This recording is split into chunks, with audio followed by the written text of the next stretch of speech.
Thank you. Yeah, Commissioner Davis, it gives me pleasure to introduce Casey today.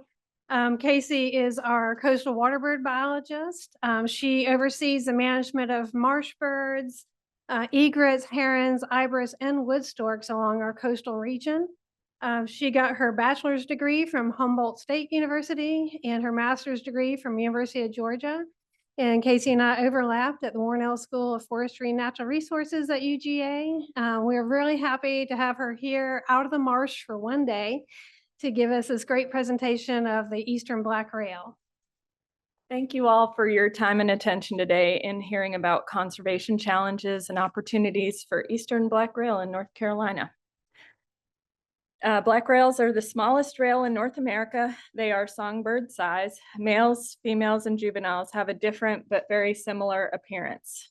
If you see one, write everything down that you notice and try and get a picture of it, but it's difficult. They are federally threatened. They are very secretive, and so they've been understudied. Like I said, it's impossible almost to see one, and they don't call that often. They're a bird essentially of wet meadows. They need dense herbaceous cover and water about 1 inch deep.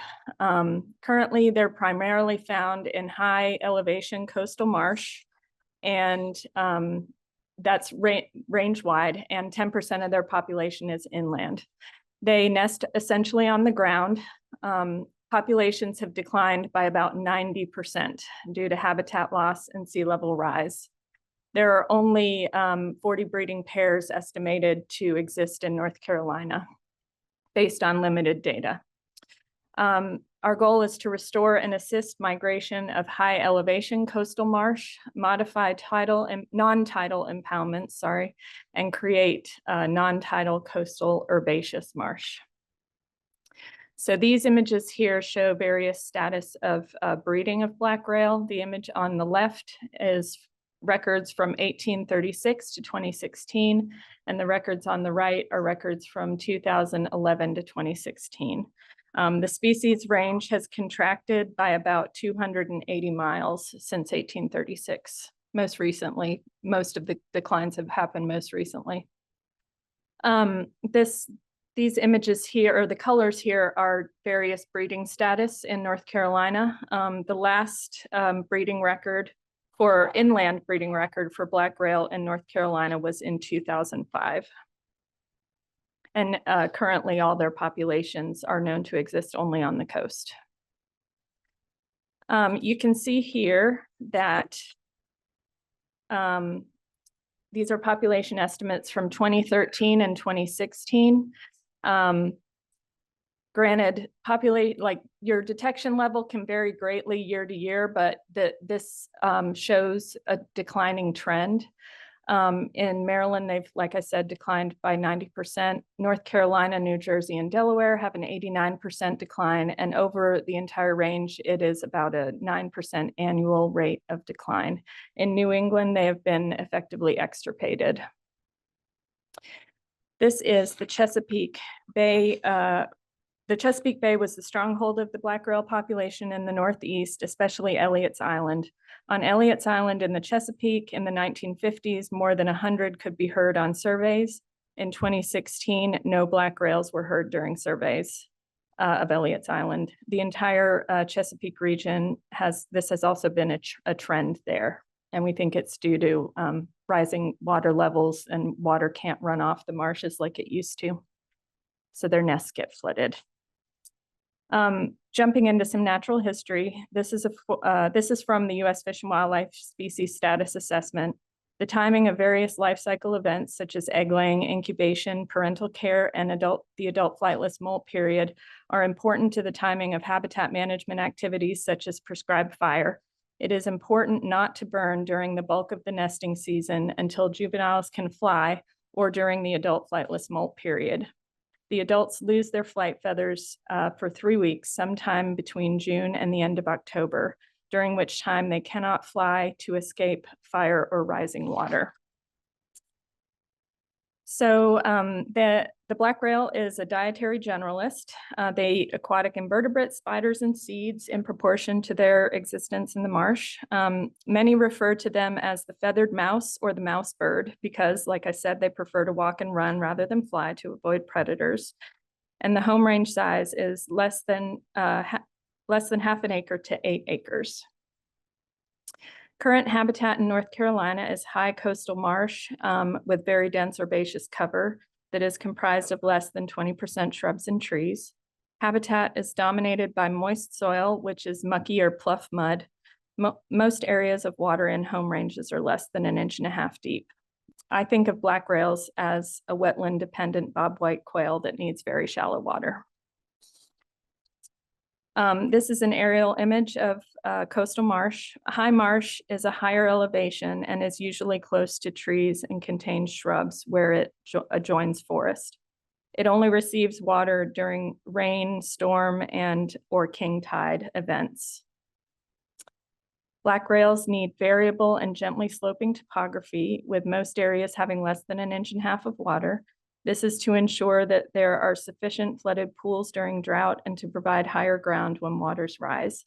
They do not use old rice fields because they are too flat, offering no refuge from flood or drought, but we could modify old rice fields. They need these permanent shallow pools so that during drought they have a food source.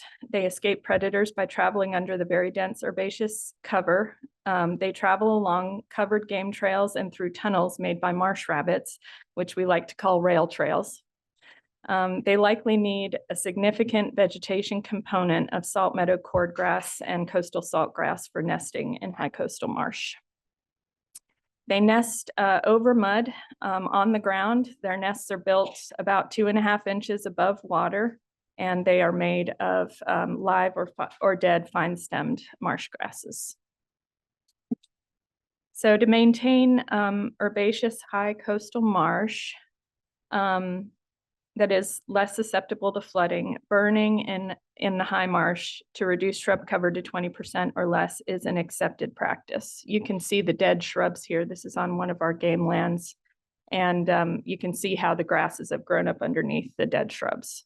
The reason black rails don't do well with a lot of shrubs is that they shade out the grasses, which reduces the amount of cover that they have.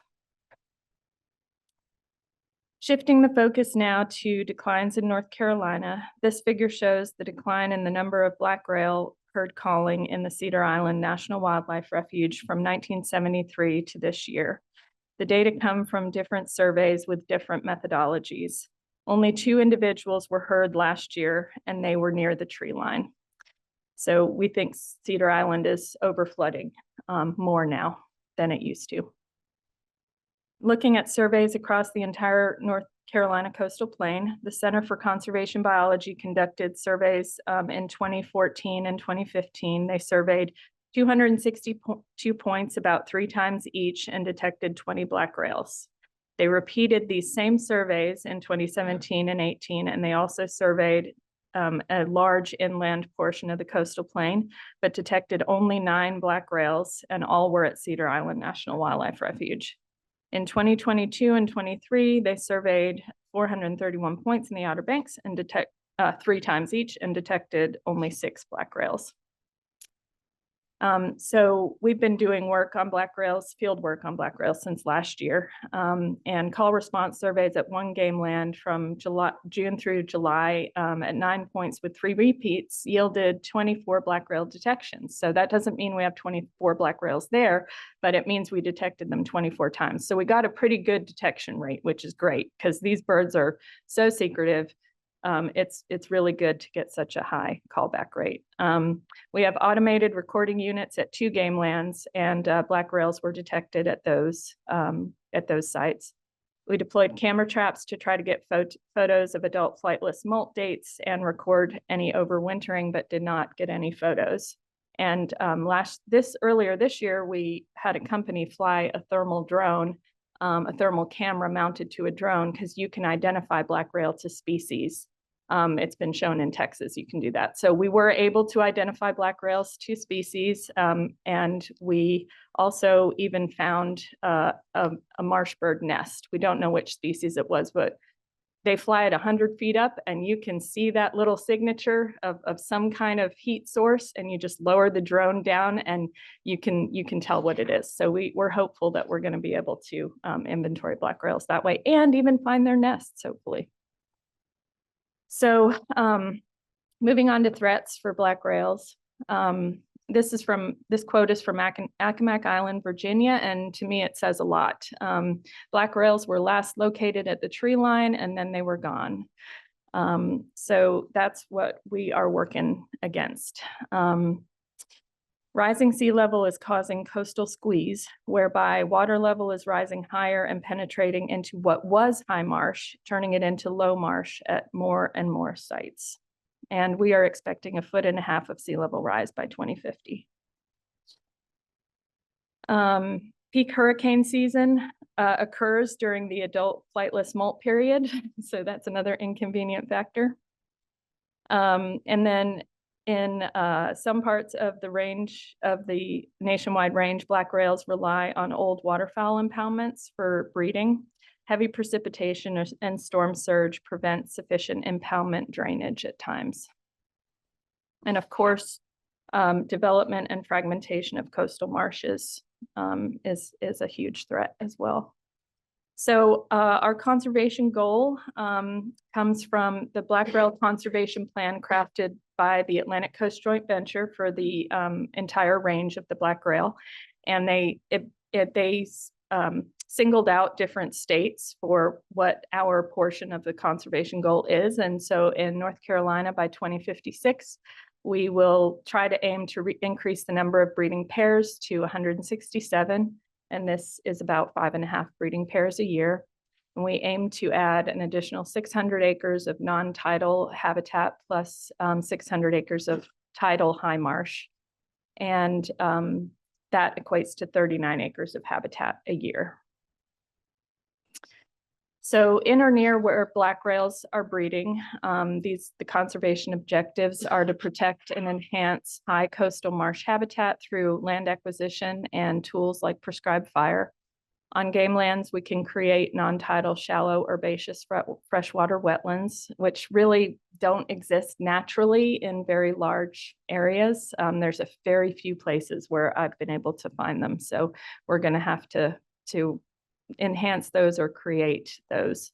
And we'll partner with conservation organizations and private landowners to restore and create black rail habitat. In areas where it's appropriate, we would remove young snag ghost forest. And if things really get dire, we could look at terracing or contouring appropriate already impacted slopes adjacent to existing marshes to expand the marsh platform, but we wouldn't do any of that in sensitive natural heritage areas. This image shows the recurrent or nuisance flooding that is currently going on. This is where waters will get high during a large storm event. The main objective is to move black rails away from coastal flooding over time to more inland areas, but these inland areas can't be very far from where they're breeding. So black rails breed here. And this image shows a sawgrass meadow, and it's natural. There are very few and far between, I will tell you. So our goal is to create, hopefully, some of these marshy meadows to conserve black rails in the future, and all the other marsh bird species that'll benefit. We think that we have the opportunity to do this where there is low value loblolly or palm pine plantation with appropriate hydrology or water control structures. Where water control structures exist, we can flood out trees and shrubs and then draw down the water and burn to create shallow herbaceous wetlands. I encourage you to look at the South Carolina DNR's website on their Black Rail project. There's a huge wealth of information there, and they've done extensive research. So I encourage you to do that. And there are also ongoing research projects aimed at answering the many questions we have about black rails. We'll be participating and collaborating with those as we go forward. So thank you, and thanks for your time. I don't know if we have time for questions. Sarah also recommended that or requested that I play the Black Rail call for you. I don't know if we have time to do that, but okay, all right. So this is my really high-tech game caller that I bought for 20 bucks from Walmart. It works great. So we do these callback surveys where we'll play their call and we'll play their call and then they'll call back to us. I'll just play you some of their calls. Let's see how loud this one comes out. So that's about as loud as you would hear it out in the field. You have to listen really hard. I'll play you a louder one. This will be much louder. Might be too loud. I'll have to turn it down. This is the one we use when we do our callback service. Yeah. There we go. The females do some calling, but we think it's mostly the males that call. So that's their Kiki-Doo call. That's what you'll hear most often. And somebody came up with a really great nickname for me, which is Casey-Doo. And I'm like, all right, I'll take that. So that's the Black Rail. Thank you for your time and attention. Yes. Okay. Okay, thanks. Okay, thank you, Casey, so much. And thank you, Commissioner Davis. I'm going to go now to the conservation plan. You all received a copy a week or so ago of the Eastern Black Rail Conservation Plan to review.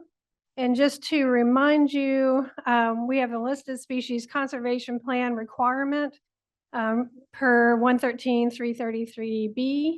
And these plans need to consider conservation, protection, and management measures, causes of decline, and measures to take to restore the species. So we did complete this plan for the Black Rail. And Casey gave a wonderful background, so I don't need to give much information for you all, but I am going to breeze through the plan real quickly and let you know these plans go through extensive internal review, and then we provide it to NWAC, our Non-Game Wildlife Advisory Committee, and they review it for us as an outside third-party review. We have 15 members on that committee. We got response from 11, and they gave good editorial, grammatical type comments and nothing significant. We did get a couple suggestions for some formatting changes, which we made. So the plan that you all received included those modifications suggested by the NWAC members. And so now it's open for your review, and that's what we're asking for here. And so in this plan, like I said, it gives a little bit of overview about the bird. And so as Casey mentioned, its distribution has changed significantly over time. So it's a much reduced distribution, especially in North Carolina, and that's a great concern. Its conservation status in North Carolina is threatened. It is a species of greatest conservation need. It's considered critically imperiled. At the federal and global level, it's federally listed as threatened under the Endangered Species Act. The IUCN, or International Union for Conservation of Nature, considers it endangered, and globally is considered critically imperiled.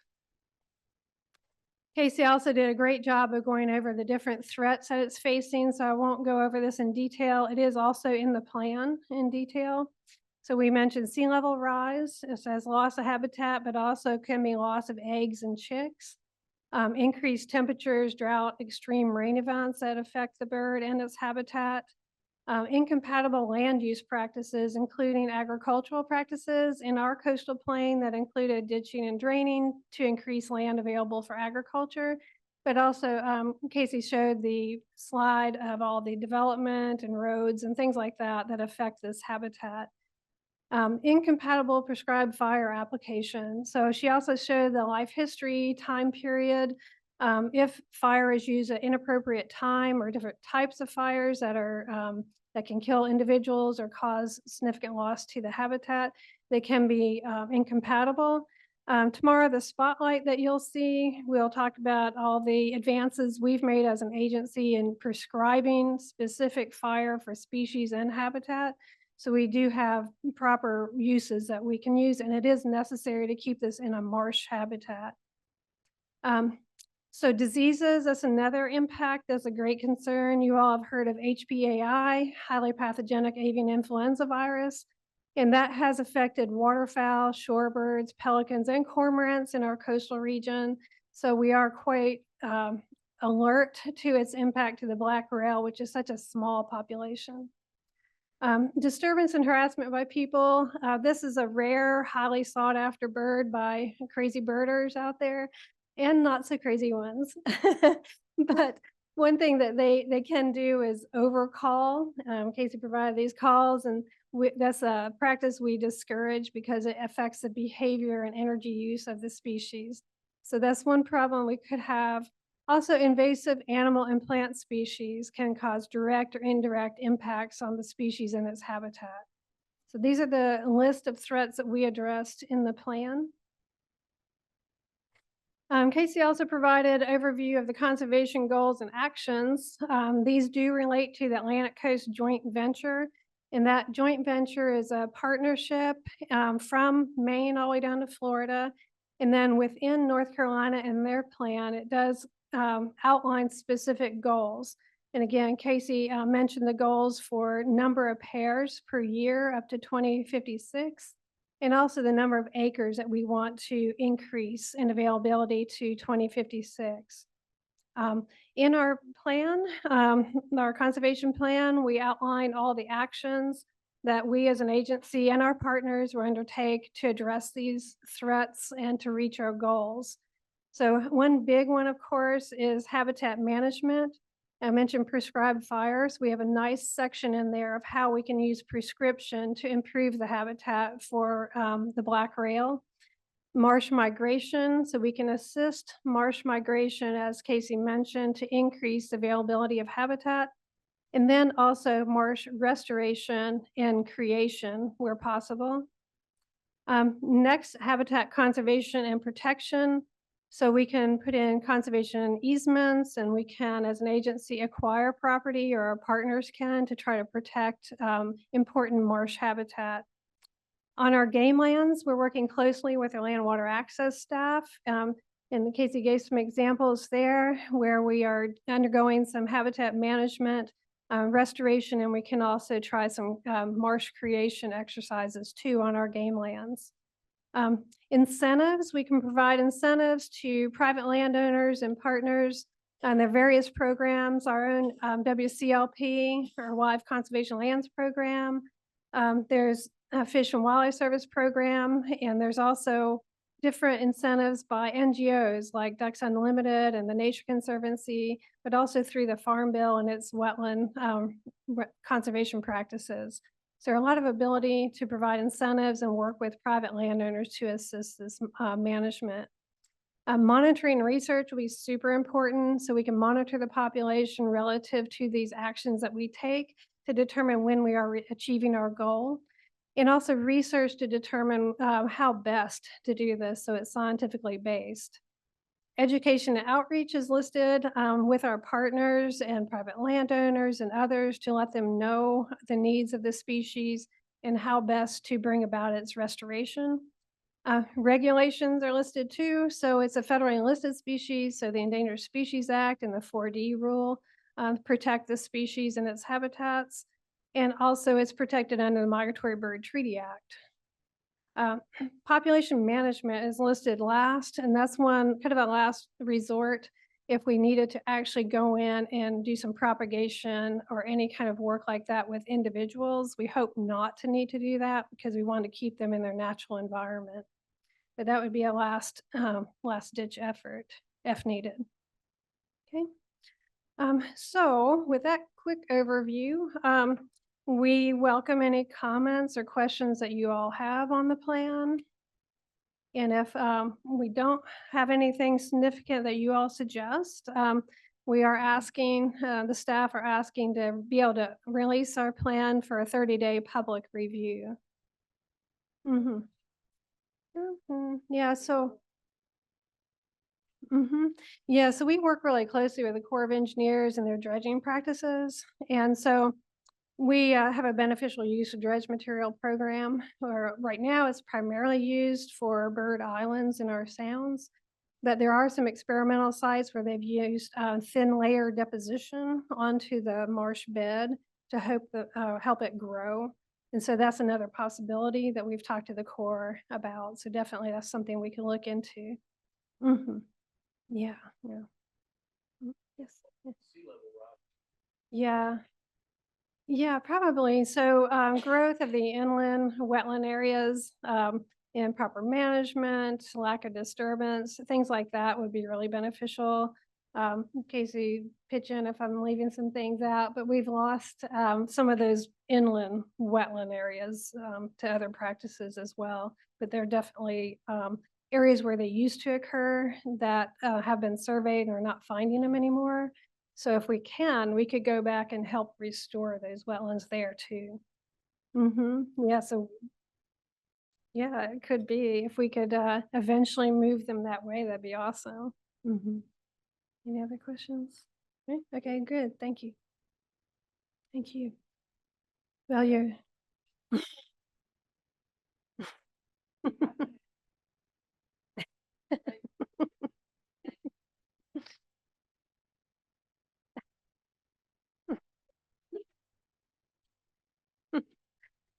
Yeah.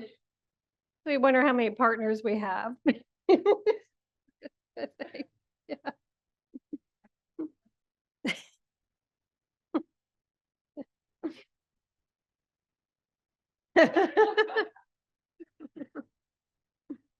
Hmm. Yeah, I'm up again. So yeah. Right, right. So our next topic is membership on the Non-Game Wildlife Advisory Committee. I mentioned this committee earlier, so it's our outside third-party committee advisory to our wildlife diversity and aquatic wildlife diversity programs.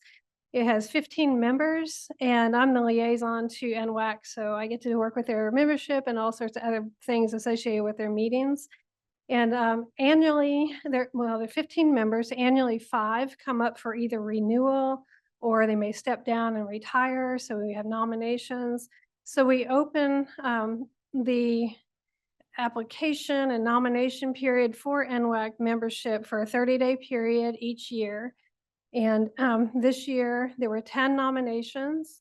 And this information is an Exhibit C for your package, the commission meeting package tomorrow. So that Exhibit C provides background information on these nominations. And those who are asking for reappointment, there's information on how long they've been on the committee and who they represent. And so we have different seats on the committee as well. Okay, so this year, 4 requests for reappointment were provided to us. And you see Jeff Bean, Elaine Jordan, Mike Martin, and Joe Poston. Okay. And so we looked through these requests for reappointment and of course all the nominations, and the staff now recommend that the people who requested reappointment be reappointed to the committee. And also we suggest that Dr. Ryan Heisey be appointed to the committee as a new member. He would be one of the expert species specialists members, and he represents Duke Energy. And this is our recommendation as a whole. We ask now if you have any questions, any comments, and tomorrow it'll be presented, again, Exhibit C, and tomorrow I'll be asked for a vote on this. Okay, okay, thank you. Tell it all. I'm not to that yet, though. So I am here to give 3 updates. I thought I'd just keep my. It might hurt me if I ran to the front. That's okay. Thank you, though. Did it fall apart? Stand it back up. Okay, so usually at this Hengies committee meeting, I give recommendations for you to consider 3 nominees for the Thomas L. Quay Wildlife Diversity Award. So I just wanted to give you a quick update that we are going to be off schedule this year. We used a new platform to promote it and circulate, and we did not collect any nominations. So we have opened it back up. until June 27th and give it another opportunity and do a little bit better job of advertising to our close group for the advisory committee, to your membership, and our Wildlife Action Plan email list, just to put it out there one more time. We do have 7 nominations that we forward from the previous year, so it's not that we don't have any nominations. We just want to make sure we're giving people an opportunity to get people in. So the expectation is that will go to the Non-Game of Wildlife Advisory Committee in August, and then you will get those 3 nominees that got the most votes from them in the fall. So we haven't set what the next Penges committee meeting will be, so I don't want to tell you what day that would be or what meeting that will be. Any questions about that? And I welcome you to visit this. I'm happy to share this back out again. If you've got somebody in mind, just to bring it back to the top of your list of things to do. Okay, so next is the Wildlife Action Plan revision. I did give an update at the Committee of the Whole in April that we were getting close to our timeline. And you'll recall that that is September 30th, where the 2025 10-year revision is due to the Fish and Wildlife Service by September 30th. So this revision, I'm just showing this timeline. I don't expect you to be able to see it. It was just to give you a visual of how long it takes to go through this process. It's really hardcore, 2 years, but we start those efforts initially to understand what we need to be working on and put into place and what type of partner groups we need to work with several years before that. So our effort started in 2021. It is our 3rd version of the action plan. It's required to be revised every 10 years. And we will be preparing to ask the commission for approval of that before we submit it to the Fish and Wildlife Service. And one of the things that the plan review team looks for at the Fish and Wildlife Service is 8 required elements. I do have a handout of that I'm going to share with you guys. But one of those required elements is broad public participation. And one way we do that is with a 30-day comment period. So we are preparing to do that. And to date, the version that's going to be circulated has already got incorporation of any comments, edits from our staff, from the Non-Game Wildlife Advisory Committee, and from our partners that we've been meeting with. There are always going to be changes that are needed to this plan. It's over 1,000 pages. It's not timeless. Such things as our website just got updated. So we're going to need to update things like that. It's going to be a revolving cycle for that. But there is no, as I mentioned in April, there's no substantial changes that happened with this revision. It was mostly updates, making sure we were talking to our scientific community about taxonomic groups so that our knowledge gaps were updated. Our SGCN lists, which is species of greatest conservation need, and our habitat descriptions, some of those were also updated. So today I wanted to propose a timeline that gets us to September 30th. So the files for the draft plan would be shared with you today. We have those in multiple forms, which I'll cover in a minute. And then a public comment period that would be able to open today for 30 days, posted onto our website. And then that this committee have the opportunity to review the draft plan and share comments with staff before the July commission meetings. And then staff would share a compilation of comments that we receive from this committee and from public comments at the July commission meeting. And those would include recommendations of how that's incorporated into the draft plan. And that at the commission meeting in July, we would have this draft plan presented and requesting commission endorsement via a resolution. That's the staff expectation. That would help us meet the deadline of September 30th, as there's not a commission meeting in between July and October. And then any final updates that would need to be made between the July commission meeting in September, that would be done before it's officially submitted to the Fish and Wildlife Service. So here are a couple of options that I have for the Hengies Committee. I do have 2 printed copies out on the table outside the room. I have one full, which looks like you've already gotten ahead of yourself, but oh, okay, good. So there's one reserved for Commissioner Davis and one reserved for Commissioner Craig. And then there are 2 additional copies that can either go as a whole or individuals on the committee decide they want to pick a particular chapter that they would like to review. That's kind of up to how you guys want to work that out. And also there's the public comment website where it can be downloaded in full. There are 1 document that has all the chapters, 1 document with all the appendices, and 1 with all the references. There's also a virtual folder that staff can make available where you could individually download chapters. And then we also would like to offer the opportunity of an optional virtual meeting in between now and the July commission meeting, if Hengies needs that for discussion, questions, whatever support that you guys need from the staff in that process of review. So I'm just making sure I haven't missed anything. I'm looking at Kyle and Christian. Did I skip something that I need to point out? That would be great. Yeah, totally fine. So if people want individual chapters, I will tell you that all 8 chapters is 900 pages. So that's what the download will look like. But if your brain processes on a chapter basis, you may want the link that gives you that option. No.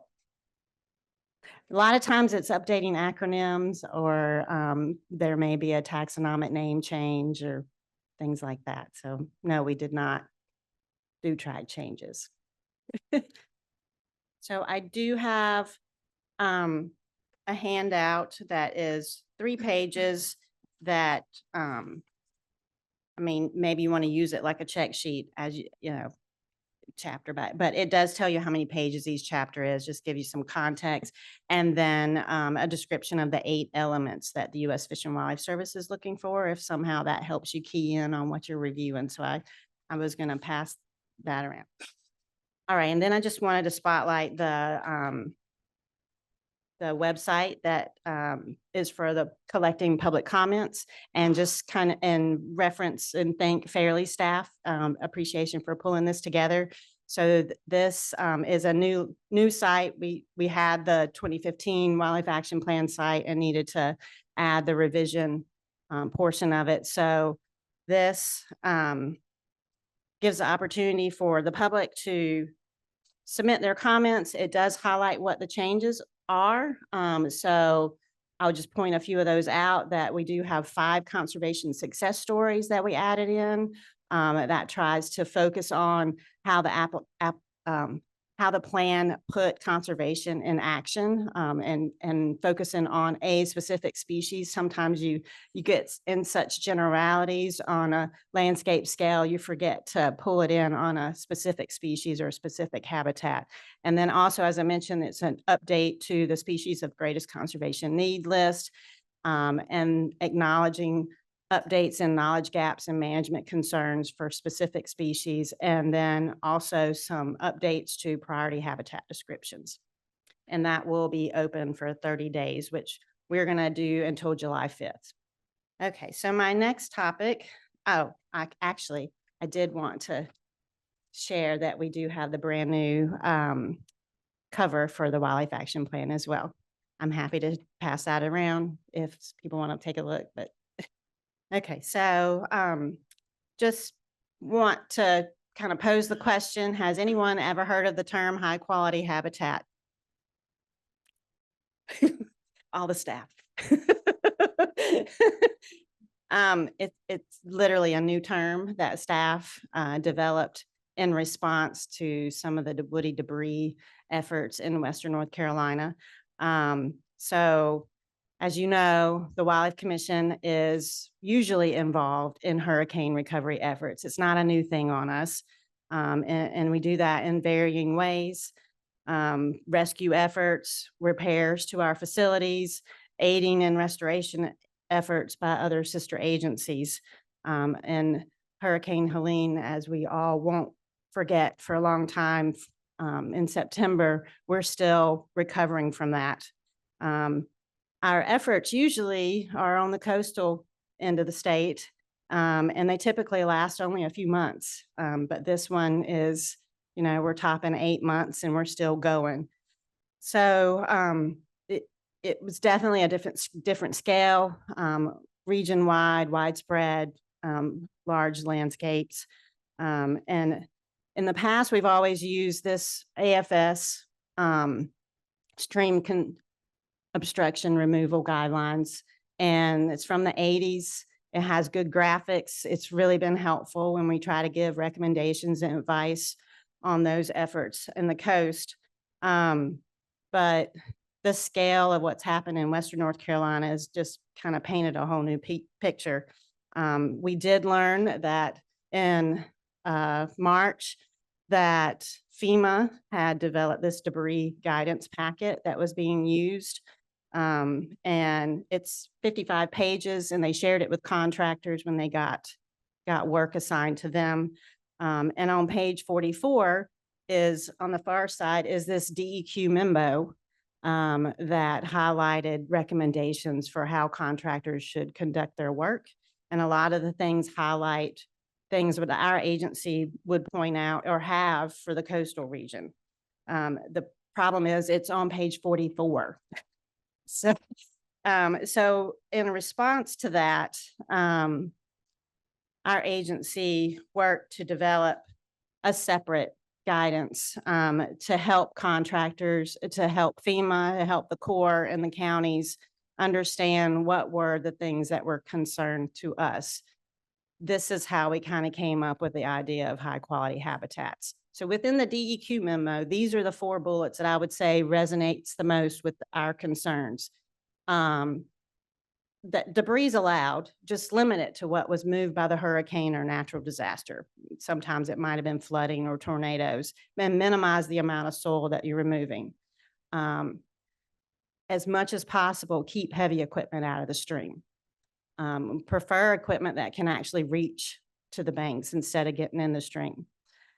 Keep out of wetlands whenever possible. Again, it's nice to have equipment that can reach it instead of having to be in it. And if you do have to, use best management practice, as DEQ always recommends, to minimize soil impacts, and minimize stream tree removal in the riparian area, only to what you need to get access to the debris you're removing. So for our response, some of you, which I've talked to Commissioner Stanback, and thank you so much for your support. In March, we started getting a ton of phone calls in the field, in the office. DEQ started calling us, what the heck is happening? From landowners, from partners, from counties, they all were screaming, help us. What can we do? How can we keep them out of our stream? How do we make sure they know what they're doing? For an area that was already stressed and heavily impacted, this was kind of a really hard second blow. So we pulled together a 1-page fact sheet to make it just as simple as we possibly could, to take that 3-page memo, that AFS document, and put it on 1 page that could quickly be handed out to a contractor at any point or to the county. And also reached out to the Division of Emergency Management for North Carolina and found out that they were continuing to have debris Avenger calls. That's such a crazy name, but they were twice a week, and we were invited to participate. It had all the players that were issuing contracts. We were learning a lot. It's a very complicated process, honestly. And that's when we really were pulling together on a very short timeline a high quality habitat map of all the counties that were impacted by hurricane, and we knew we're having heavy stream debris removal. So we developed GIS layers, a PDF file, and then also this 1 page per area to describe what the stream reach is that we were concerned about. These all got posted to a team site, so they were easily downloadable and shared with whoever needed to know. So last week I was able to visit Western North Carolina. I've visited before, but with this as the primary reason for the visit, and saw a variety of conditions on the streams. This tour was focused in McDowell County, and I want to emphasize that because each county had the opportunity of either overseeing their own contractors or hiring the Corps to do that, and McDowell chose to hire the Corps. And sometimes that might influence the way the streams conditions actually look after debris is removed. So in this case, you'll see one picture has a lot of debris still there. It's not anything obstructing the stream flow, but you see it's not, there's a lot of debris. And generally we're okay with that. That's pretty helpful for a variety of habitats. We're not looking for something that's creating additional flood events. And then on the right is a site that was previously restored before the hurricane and fared fairly well. It looks pretty good. So these are the win locations is what I'd say. But in the same county, we had sites that look like this. What I would like to draw attention to is on the right, you can definitely see where heavy equipment is running in and out of the stream, track marks on the side of the bank. And then on the left, you see, if I could zoom into that, you'd be able to see the bucket scrape on the bank to try to remove any additional woody debris that they can. The difference between these two sites could be for a variety of reasons. It could be the contractor that did it. It could be that the banks are too steep and they don't have road access or easy access to get into the stream. Too many trees, it's too hard to get in, maybe within the timeline that they have. Or they can't find a landowner that'll let them cross their property to get into the stream. It could be a variety of reasons. So I will give that one of the updates is that Congressman Edwards has been invited to the area twice, and last week he came back and met with some of our partners. We were not in attendance, but after that meeting, he saw sites like this, for example. Maybe the first time he visited, he saw sites like the first slide, but then followed up with a meeting with the Corps and FEMA and had them agree that landowners need to have more of a say of what happens on the streams that are adjacent to their property. Many of these landowners know what lives there. They work with us. They may have had surveys on their property, so he's gotten them to agree that landowners are allowed to flag areas they do not want excessive debris removed.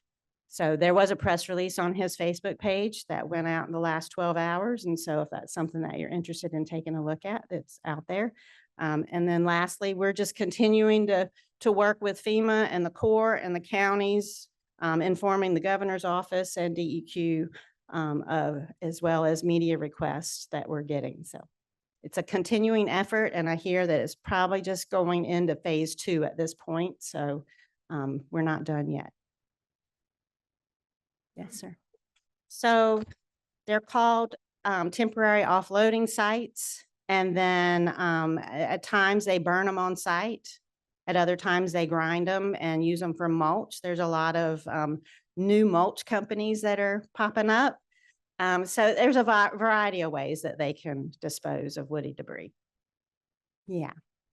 Well, I will add that once FEMA comes in to provide assistance, they go into an emergency protocol, and it's really difficult when they're in emergency status to work with that. So we're just figuring out ways to be participants in that process. Yeah, so I'll leave you with these pictures because these are the wins. They don't all look like the others. Okay, I'm sorry. Okay, thanks everyone. Shifting gears, I just want to introduce you to the 6 species that are going to be taken up and under review for our state listing process. We took a pause on this to finalize our handbooks and our documents on this, and we now have 6 species that we're going to be reviewing starting this year. Just as a reminder, we have an obligation under 113.332 to basically maintain a endangered, threatened, and special concern list and to protect and conserve species. This is charged to us by the General Assembly, and to provide enhancement and conservation techniques to maintain these animals. And so we have 6 species across 3 taxa. And I'm excited to say the reason that some of these species are being recommended for review is because our staff in aquatic wildlife diversity, including Brina Jones, Mike Perkins, Heather Evans is in the room as well, and Kara have described most of these species through the work that we've done through the commission, and have described, I think, a total of 4 new species. And this is one of them. This is a Suan thin-lipped chub. This is found in the Cape Fear, Petey, and Yadkin River basins, and it was described by many of the people I just mentioned in 2024 in October, and it had a different name, and it was special concern, and it's up for evaluation. The river red horse is found in Western North Carolina. It currently does not hold a status, but its populations are highly fragmented, and so we will be looking at this species. We have 2 crayfish, the Stony Fort crayfish and the Falls crayfish. These were described by Mike Perkins, Tiara Russ, and others and partners. They have very, very narrow ranges. They currently do not have a status because they were just formally described. And you can find these crayfish in Watauga and Wilkes County. And here's the Falls crayfish. And then we have 2 freshwater mussels, the Uwharrie elktoe, also described in 2023 by Mike Perkins et al. This is from the Montgomery, Randolph counties, and specifically the Uwharrie and Little Rivers. And a lot of work, including work that Brina has done, has gone into this description. And the last one is the notched rainbow. This is a wider ranging species across the Atlantic slopes. It's currently listed as threatened. It can range from Virginia down to South Carolina, and it's in the Atlantic drainages of North Carolina. And we've seen reductions in its populations over time, and so this species is being recommended. So just to introduce you to the timeline, this was just an introduction to the 6 species we're going to be taking up. The scientific councils and NWAC make these recommendations to us and review species early this year. They are now sitting with us. We have until December to conduct the North Carolina status assessment tool to implement that to see where the species rank. And then that will go back to NWAC in early of next year, and we will bring those recommendations back to Hinges into the commission for review and then to enter into the rulemaking process. So it's just a highlight of the 6 species we're going to be taking up this year, and you'll hear back from me in a year about. Any questions about that? Okay. Next, I would like to introduce Brina Jones. Brina is our Aquatic Wildlife Diversity Central Region Coordinator, and she is going to give us a presentation on the work that has gone into robust red horse for over 20 years. And Brina has also been with the commission in multiple capacities for about the same amount of time. And I'm excited to hear some updates. Thanks, Brina. Thanks, Rachel, and thanks, everyone. Some of you have heard about robust red horse before, but if you haven't, I'll have a little introduction too. Just to jump right into it, this is an outline of some of the topics I'm going to try to cover. That includes the work that we've done out in the field with the species, both our population sampling and our population augmentation. We found some new habitat use patterns for the species over the past 1.5 years. And then I'll talk about what we're looking at moving into the future. But also on this slide, I want to point out the logos of all of our partners.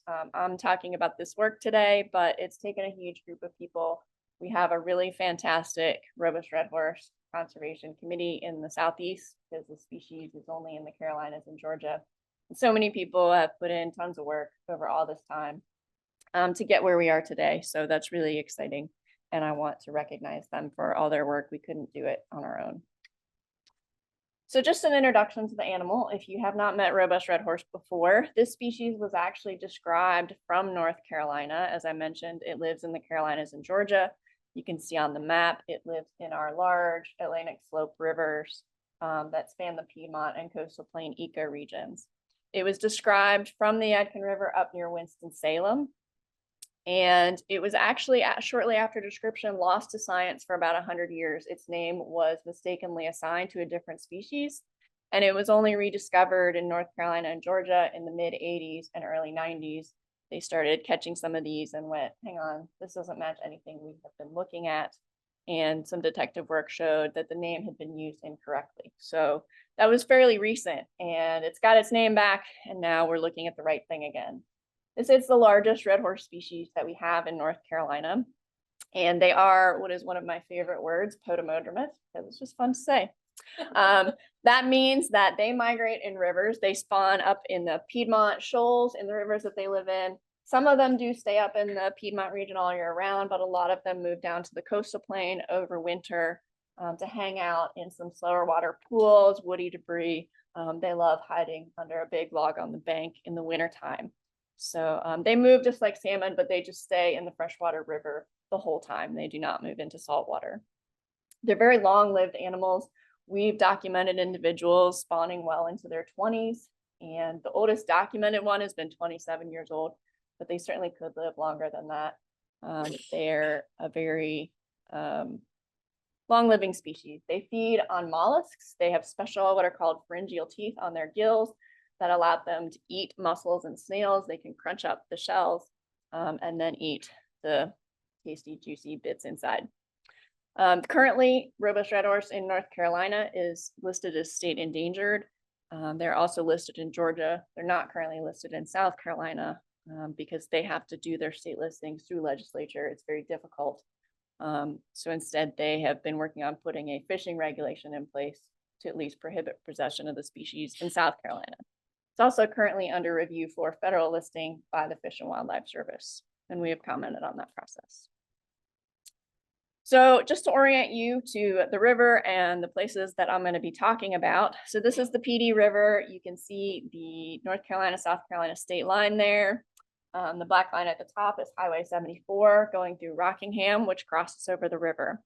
We've got the 3 spawning shoals for the PD population in North Carolina. As I said, the species used to range all the way up at least to Winston-Salem, probably higher. Hydropower dams now limit the fish's movement. They only are left in the PD River from Blewett Falls Dam, which is the last dam on the system, down to the Atlantic Ocean. But they all spawn in North Carolina.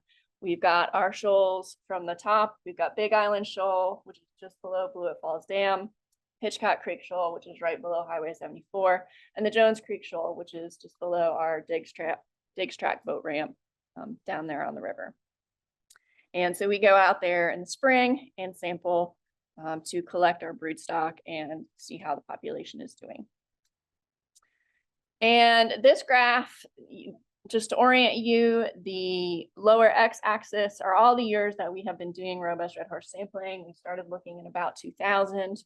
Our current sampling design started in 2005, which is when I started. And the y-axis on the left-hand side is the effort in terms of hours of electrofishing time. On the right-hand side is numbers of individual fish captures. So the red bars represent the effort that we put in. The blue bars represent the number of fish captures we had that year.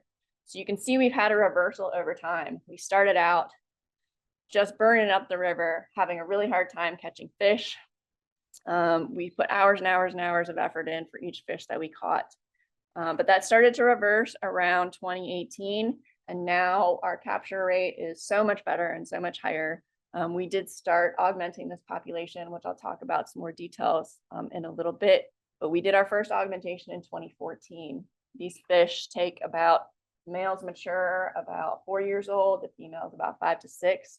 So there's a lag time there. We stock them at about 6 to 18 months, and it takes time for them to show up in our sampling. So we're really pleased with this trend. We set a new record this year. We had 86 captures of robust red horse, which was super exciting in 2 days of work. It blows my mind seeing these fish now, having spent so much time seeing nothing when I started out. So this is super exciting. And this is just another illustration of that positive trend. This shows catch per unit effort, fish per hour of electrofishing time. And we've almost reached 4 fish per hour, which again, just blows my mind that we can do that with this species at this point. So this is really exciting and really positive. And this just measures fish that are on the spawning shoals in the springtime. So we're primarily just catching adults. Just to give you an idea of the size range of these animals, this is the size range we've caught in 2025. We've got a really good spread, 210 millimeters, which is still a baby, a few years old, up to about 738 millimeters, which is big honking football of a fish. And that's a really nice adult. So we've got a really good spread, lots of different ages. And I've got our maxes and minimums of all years that we've ever caught at the bottom. And you can see we're getting close to our big maximum female, who was almost 800 millimeters, which is just a monster. So that's really great to see. And just to compare what that looks like, if you're not used to looking at length frequency histograms, what we've got here, I've got 2 years, 2009, well before we started stocking, and then last year's information. And across the bottom, you've basically got categories or bins of fish sizes. So say on that second bin on the top one, that's from 400 millimeters to 430 millimeters. So all the fish go in that bin that are that size, and the bars represent the percentage of your total catch that's in there. So you can see on the 2009, we pretty much just have like one peak there. We've got one age class of fish that are all mature adults and are going to be aging out. We weren't catching any smaller fish during that time. And that's really concerning because that's a population that doesn't have a future if you're not catching younger fish. Compare that to what we caught last year, and you can see a couple of things. One, the x-axis is a much wider size class. That smaller size goes down to 160 millimeters, which is like a little baby 2-year-old. So that's fantastic. And it's also got multiple peaks across that range, which means you've got different age classes of fish. We've got young individuals recruiting into the population. This is a population that might have a future. And so that's really encouraging to see, and a huge contrast with what we were looking at early on. As I mentioned, we also had a really exciting new habitat discovery. The South Carolina DNR Sportfish crew was looking for some new striped bass locations down near the coast in March of 2024. This was in some man-made blackwater canals, like those type of things that they make for little subdivisions. It's semi-tidal, there's a little lake on this connector channel between the PD and the Waccamaw rivers. And I'll zoom in on that a little bit so you can see what it looks like. So the PD River is coming down on the left-hand side. The Waccamaw River is the big dark one coming down on the right-hand side. And then the white circle is those canal areas. Not a place we ever would have thought to look for robust red horse. We have a little documentation of some fish using the Waccamaw River, but we never would have thought, let's look in a subdivision canal. So they found a bunch of fish in there. They found in early of March 2024, they picked up 7 fish that were all fairly young. We're able to determine that from both sizes and fin clips that South Carolina genotypes for us. There was another fish in May, another 7 fish in September of last year. They were pretty young, about 2 to 3 years old. And our fin clip information was able to track back that these fish were all individuals that we had stocked in various year classes. So this is really exciting. We're not sure what they like about this. Maybe there's something delicious in there, who knows? But they're all hanging out in there, and that's a really new habitat use. So there's lots more to be learned there. Feels like we're always learning about these fish. But that's a picture down there at the bottom. You can see one of the 2-year-olds at that time. They were really pretty healthy looking fish. So they seem to be doing well there. Just to give an overview of our brood stock, this year we did really well on our brood stock. We had 3 females, we had 7 males, and we had a good spread. They were all fish that we had stocked, but we had a good spread of a couple different age classes that we were able to do. We hit a goal this year. We had committed when we first started doing augmentation to doing 10-year classes. We hit that goal this year, so that was really great. And we've done 54 different crosses of fish to help maximize genetic diversity. So it's taken more than 10 years to do this and a whole heck of a lot of effort and cooperation from partners. But we finally pulled it off this year. Our last year class is growing at McKinney Lake Fish Hatchery right now, and will be stocked out this fall. So looking at our stocking efforts over the past, as I mentioned, we stocked our first year class in 2014. We've stocked it at 3 different locations, and you can see we've done multiple years at each location. Our most upstream site we've stocked at is that Hitchcock Creek Shoal at Highway 74. We've got 3 different size classes that we stock fish at, what we call our phase 1s. These are 6-month-old fish. So we breed those in the spring, stock them out in the fall. We've got phase 2s that we stock at 18 months old. And then we've had a small batch that we stocked at 5+ years. We grew them out a little bit longer. So we've done multiple year classes at each location. We've put a whole, I won't read all those numbers to you, you can read them yourself, but we've obviously had the most of the phase 1 6-month-old year class that we've put out. We did initially do some stocking down at Cheraw, but we learned from an acoustic telemetry study on young fish that most of those fish swam up above Highway 74 anyway. Over 90% of them swam upstream. So we decided to not stock at Cheraw anymore. We're not going to make them run an extra catfish gauntlet if they don't have to and risk being eaten like 1,000 times. We'll just go ahead and stock them higher up where they're going to end up. Maybe they'll have a little better luck that way. So we put a lot of fish in there, but we're seeing them recruit in, which is really great. I've also been tracking, because we genotype all of the fish that we capture. I can tell who their parents were, which means I can tell what year class they came from. So I've been tracking returns both on what year classes they were stocked from and what size they were stocked at. And we've gotten these red check marks indicate all the age classes and size classes we've gotten returns from. So we've got fish back from almost every effort that we put in, which is really great. Especially some of these younger ones, because we just catch fewer of the smaller fish. There's just a question mark by the size class in 2022 because those fish still have to be genotyped. So I don't know yet what release they were from, but I know they were from that year class. So that's really encouraging. That means we've had success across all of our adult crosses. So just looking at a summary of trends that we're seeing right now. We increased our production again last year from what it had been in the past. We stocked over 16,000 juveniles, which was really fantastic for the species. We're continuing to see new untagged fish out on the shoals, even coming in from our original 2014 year class. That's super exciting. We definitely don't get them all at once. It's really hard. This is like the hardest fish to net when you're on the boat. So that's really great. We're seeing all these new cohorts recruit into the spawning population. So they're maturing successfully, they're surviving. The fish that we see look healthy, at least externally. They're in active spawning condition. They're going to their natural spawning shoals, and we're documenting successful recruitment across our size classes. So this is all really encouraging behavior. We have documented recently there's some recruitment of young wild spawn fish. Not a lot, like 4 or 5 that we've caught, but it's happening. We've documented this new habitat use down on the coast. We have, I'm going to talk about this a little bit more in a minute. There is some continued documentation of gillnet take in South Carolina, so we know there are some impacts there that are occurring. We're also, I didn't have time to talk about today, but we're doing some water quality data logging on the spawning shoals that we're going to continue to replicate in future years. So we're going to keep working on learning more about that, looking at things like temperature and dissolved oxygen in the spawning gravel to try to understand more about conditions the eggs are experiencing. There are challenges that remain for the species.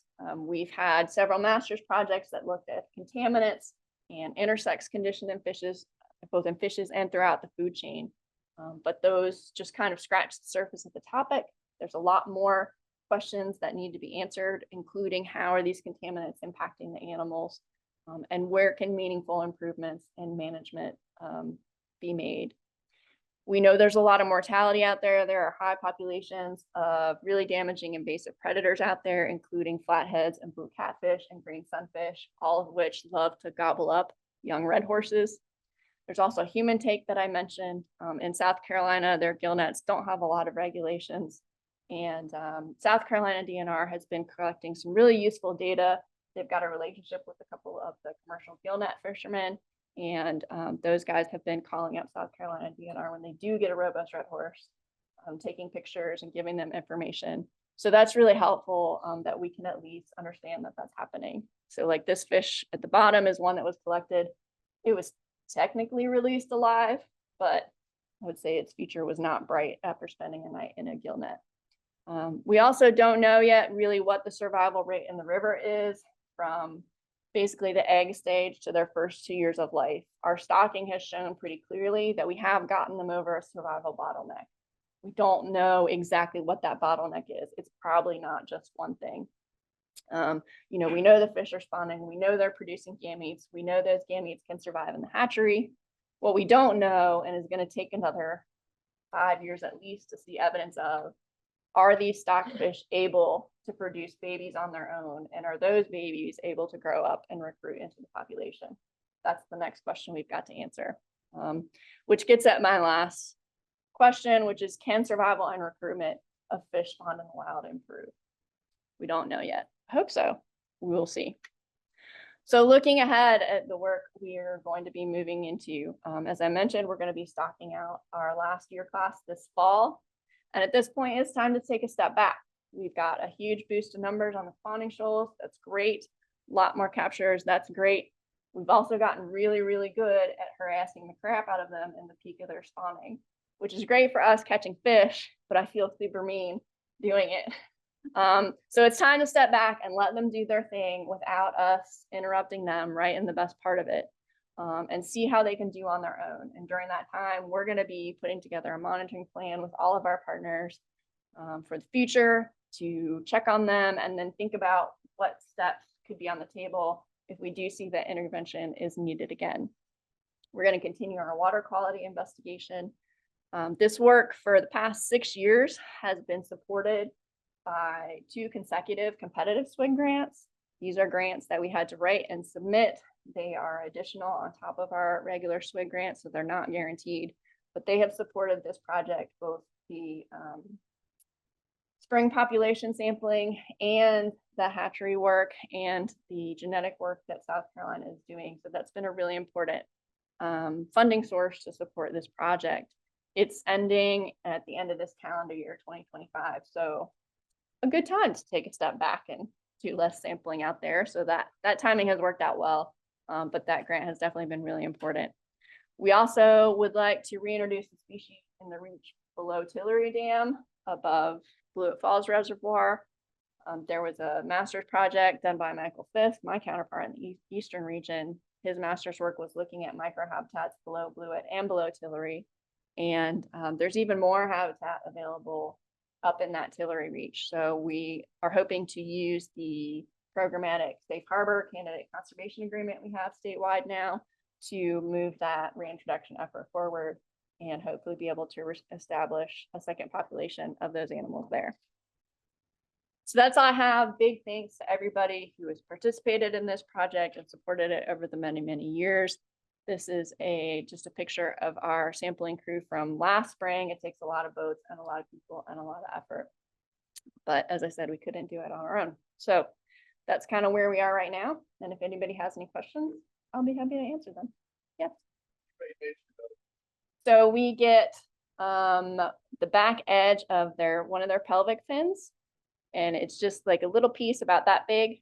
We put it in a ethanol vial and I ship them off to South Carolina where they run all that. So you're able to get the DNA off of that. Okay. Exactly right. So each time all of the fish that we capture, we take a fin clip, we sedate them first, and then we take a fin clip and we put a pit tag in them, a little microchip tag. And so we know all the parents, we have their genotypes. So any babies we get back, they can run their magical genetic computer program that I'm sure Heather knows how it works. But it will tell them then which parents that they match with. And that I also use that information. It's really important when we spawn the fish, since they're our stocked fish, we only spawn fish that we have genotypes, so we don't breed siblings to each other because we don't want to do that. So we have to know who they are before we cross males and females. I'd be happy to answer questions. No problem. Yeah. Yeah,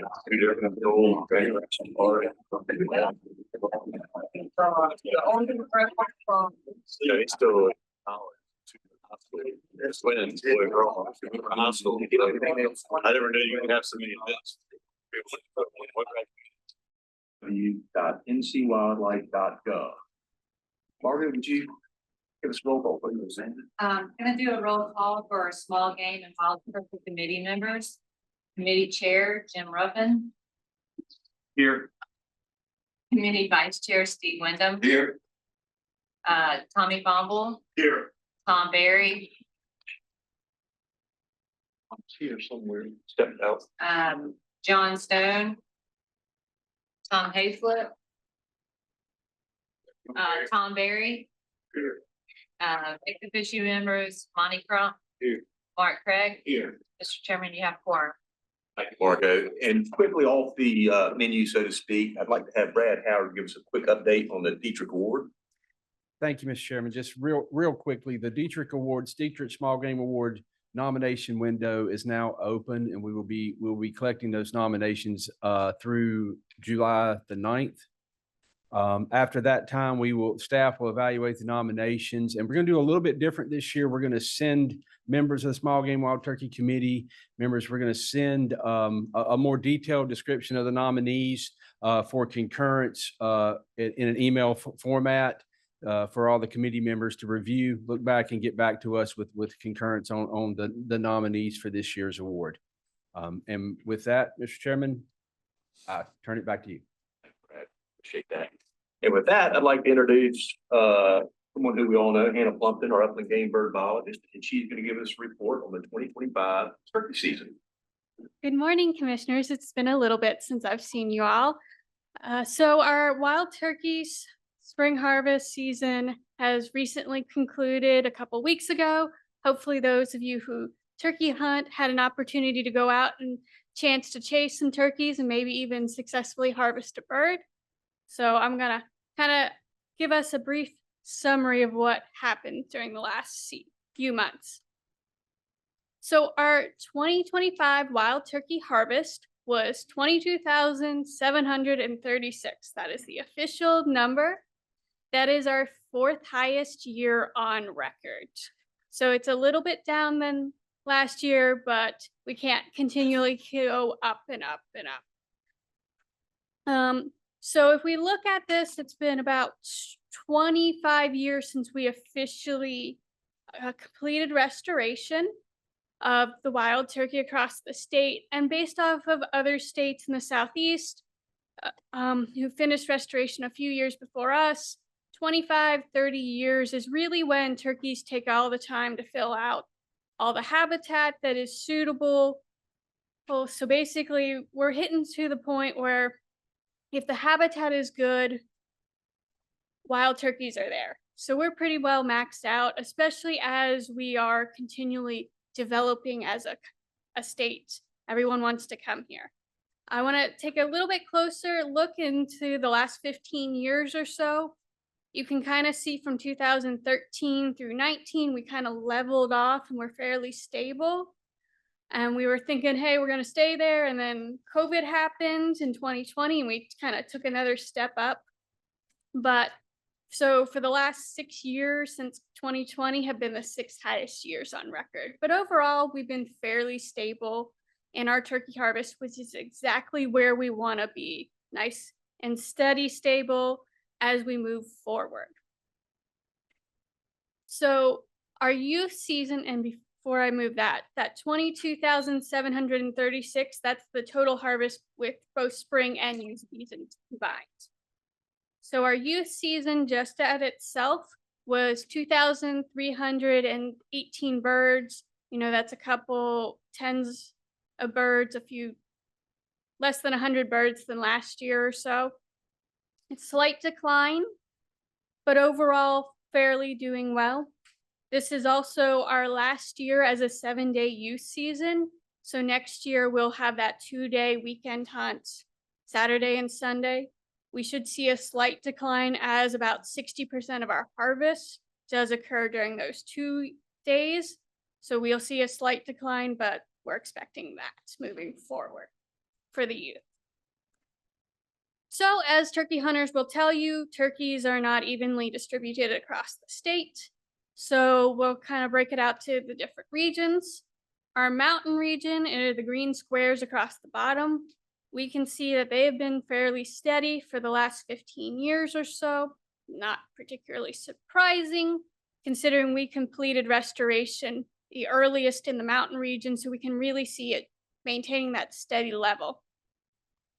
Our Piedmont and coastal region, they both had slight increases over the last 15 years. They were both fairly steady from 2013 through 19. COVID kind of threw everything out of a little bit of a whack.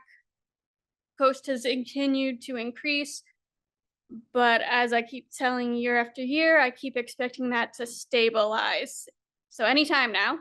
Our Piedmont has a little bit more flexibility and variability into that. Not particularly surprising, as most of the development in the state are occurring here in the Piedmont region. So one thing I like to do is put our harvest in perspective. And because turkey populations and game birds in general have a very big flexibility in population year to year, I do a 3-year average just to try and minimize those extremes. So comparing this year's harvest compared to the previous 3 years, which is 2022 through 24, we can see some slight increases and decreases in the different categories. So our total harvest decreased by 1%. That's 177 birds.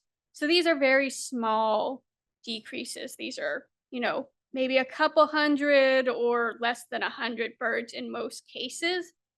I think our mountain region was at decreased by 7%, which was 255 birds. And then the number of adult gobblers harvested decreased by 6%. I think that was 1,500 birds. That decrease in adult harvest is not particularly surprising as well. As of 2 years ago in 2023, we had a very low reproduction year. So there weren't a lot of 2-year-old adult gobblers out there. That's the first year they become adults is 2 years, and they make our 2-year-old birds make up the majority of our harvest. So we had less adults, 2-year-old birds. Those of you who went out hunting probably saw lots and lots of jakes. I've been hearing that. We had a much higher reproduction year last year, so expect to see all those jakes turn into gobblers next year for y'all to go chase.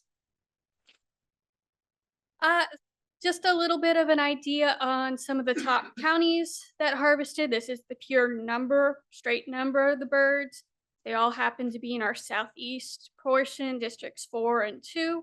Not surprising. Those are very large counties, very rural counties.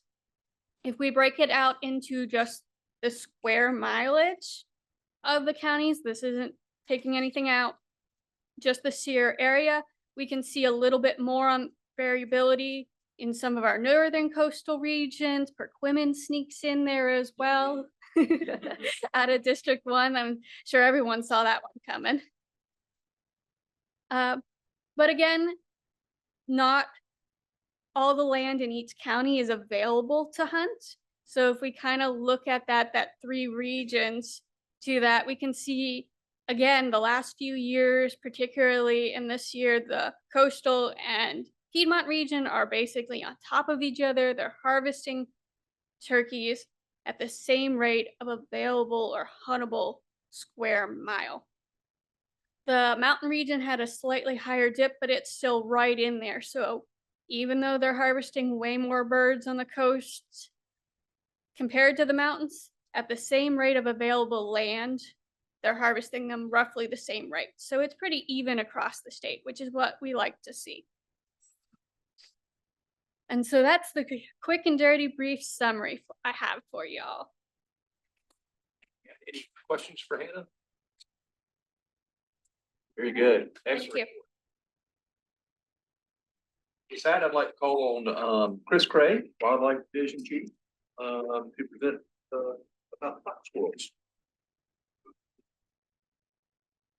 How do you like it going? I'm having a tough time. All righty. Thank you, Mr. Chairman. So fox squirrels, hey, they're cool, really cool. I could go anywhere from 10 minutes to 3 hours, but I think y'all gonna appreciate the 10-minute version. So I'm gonna keep it pretty tight here and really just hit the highlights on a few things. And the reason we're doing this is the last bullet on that list. You're gonna hear from Darren Barnes later this afternoon with the proposed rule change for Sand Hills Game Land. And this is kind of giving the background for why that's coming. We'll touch a little bit on the biology and the hunting and sort of what's happening in the past, but getting down to the why is that recommendation shaped the way it is. Fox squirrels, gray squirrels, and red squirrels, that's our third species that we have. They're all squirrels. They all live in places with trees. They all eat nuts. They all eat fruits, those type of things. Lots and lots and lots of similarities, but there are some key differences that pertain to fox squirrels. And it's really that one at the bottom there. Their biology is a little bit different. And naturally, those population densities are a little bit lower. Productivity is a little bit lower. Don't get me wrong. They're still a prolific animal, like most fall game species. They're just not as prolific as gray squirrels, or what folks sometimes refer to as cat squirrels. You hear gray squirrels called that a lot of times. So still small game species, still very abundant, but a little more specific in their habitat needs and that type of thing. When we look back over the previous century, we notice and know that there were far, far, far more small game hunters in North Carolina, everywhere, really. This graph goes back to 1964, which is the first time we had an estimated number of squirrel hunters. So that's all squirrels combined. And we see estimates up in the 300,000 range squirrel hunters in those years. That has fallen in recent years. We're down in the neighborhood of, less than 50,000 squirrel hunters across the state. That's not because squirrel populations have declined over that time period. You connect the dots to what I'm not talking about. During that same time period, turkeys, bear, and deer have basically done the opposite of that graph. They've rocketed we're at all-time highs with all three of our big game species. So that's the difference in interest in squirrel hunting through time. And if you think about the number of squirrel hunters that there were, before I pop the graph up, what do you think the harvest numbers look like in the last century? Looks pretty similar. Our harvest numbers actually go back into the 40s. And in those middle part of the 1900s, you see squirrel harvest being measured in the millions of squirrels. So up into 2 to 3 million squirrels a year that were being taken. That's actually pretty comparable to quail numbers during that era as well. So we're going to look more in just a little bit. We're going to look at those last few years here. So in the 2010s and the 2020s, where total squirrel harvest, neighborhood of 50,000 squirrels a year, we're going to look a little more closely at those in just a minute. So keep these two graphs in your mind as the background for where we are today. The Wildlife Resources Commission, in my opinion, has done an excellent job of adjusting squirrel hunt regulations through the years, really over the last 100 years. And if you look back to the 1930s, before the commission was not even a thing then, before the creation of the agency, you see that there were some very rudimentary squirrel hunting regulations in place, but squirrel seasons were just that. They were squirrel seasons. Didn't differentiate between red squirrels, fox squirrels, and gray squirrels. Had a 10 squirrel per day limit, and the season was statewide. You come forward about a decade or so into the 40s, and then really this trend continued up through the 70s. There was a variety of changes over the years. Seasons were still statewide. So basically fox squirrel seasons were open statewide, but the bag limits were restrictive.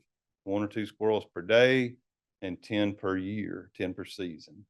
That was also true then in the 1970s up through basically through current times, getting pretty close to current times, where the commission adopted an approach of only having those seasons opens in places where fox squirrels were abundant, but holding to those 1 squirrel per day, 10 per season. And also once the gray squirrel season began to be lengthened, the length of the fox squirrel season was always held a little bit shorter. And that's true even today. So the big change really was just a few years ago. And a lot of you folks probably remember that in 2019, when once again, it was appropriate. Think about that background of what's going on. once again, it was appropriate to go ahead and open the fox squirrel season statewide, add a little bit to the length of that season, but still stick to that 1 squirrel per day, 10 per year. So that has served squirrel populations, fox squirrels, really, really well over the last century. I'm not going to go through a lot of the graphs and charts and stuff, but populations have increased tremendously over that time period. Lots and lots more places in the state where they are compared to where they used to have very, very strict restricted ranges. So I want to touch just a little bit on how we know some of what we know and why we're making the recommendation that Darren would make, and touch on 2 of our most important monitoring methods that we have. We have other ways to learn about fox squirrels, but these 2 are our most important ones. One is the annual male survey that we do, our hunter harvest survey that we do every year. And this has been going on all the way back into the 1940s, some of those data that I just showed you. Now, obviously, we've changed it some over the years, but our current survey that we do every year by mail goes out to 40,000 hunters, asks them about everything they hunted, what counties did they hunt in, all the different game species that they potentially could have hunted for. And it produces very, very reliable estimates of hunting effort, number of hunters, and the number of animals harvested. Now that's working at fairly large scale, big regional scales or statewide scales. It's really, really good at doing that. The other monitoring method that we have, and you all have heard about this sometimes as well, is it's an observation survey where we work with it's actually about 1,500 deer hunters every year. And they simply tell us what they see while they're deer hunting. And that's not a comprehensive list. There's 11 species on that list. It's deer, it's bears that they might see, it's raccoons that they might see. And specifically, that survey was started to get information about fox squirrels. So we specifically ask about fox squirrels and gray squirrels on that list. Again, this is a really, really good, robust survey when you're talking about statewide numbers. Both of these surveys are designed to look at large areas and look at trends over time. They don't do a great job when you try to drill down to a really small area. So like an individual game land or an individual county, sample size becomes an issue there. But we're going to come close to doing that here for just a minute. So looking at, this is the male survey data that we have right here. So this is fox squirrel harvest based on that male survey data. And this is basically just the last decade of data. And so where I was showing you a minute ago that total squirrel harvest was around 50,000 squirrels per year, there's a really small percentage of that that's made up of fox squirrels. So total statewide fox squirrel harvest, yes, it bounces up and down from year to year. That's pretty typical with a small game species, but overall that trend is pretty stable over that decade. When we look at when we drill in a little bit more, so we drill down to just the regional level, we pick the 4 counties right there at the scale of the Sandhills region, kind of homing in on Sandhills game land a little bit. That's about as small of an area as you can break this survey down and not sort of get into the area of unreliable results. So when you look at that 4 county area, how much of that fox squirrel harvest is coming from the Sandhill region? Again, it's a pretty small percentage of that. You know, it's bouncing somewhere in the 1,000 to 2,000 squirrels per year across those counties. And, you know, the trend there bounces up and down from year to year, sure, but it's at least stable or probably increasing somewhat in terms of harvest there. So does that give you concern about increasing harvest? Potentially so. So there's another way to look at those data, and that's to look at the harvest rate of those squirrels. So is it increasing because there's more squirrels, or is it increasing because there's more pressure on the population? So you look at, well, what's a hunter experience in a given day? And when you look at those data, that estimated harvest per day of fox squirrel hunting, you actually see that that trend is pretty stable as well, or potentially even slightly increasing. And that tells you that your population is at least stable or potentially increasing.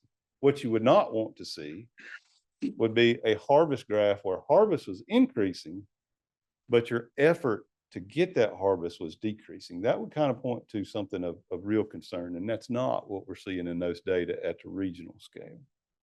We kind of get a pretty similar message in some ways from our deer hunter observation survey, but the surveys don't agree completely.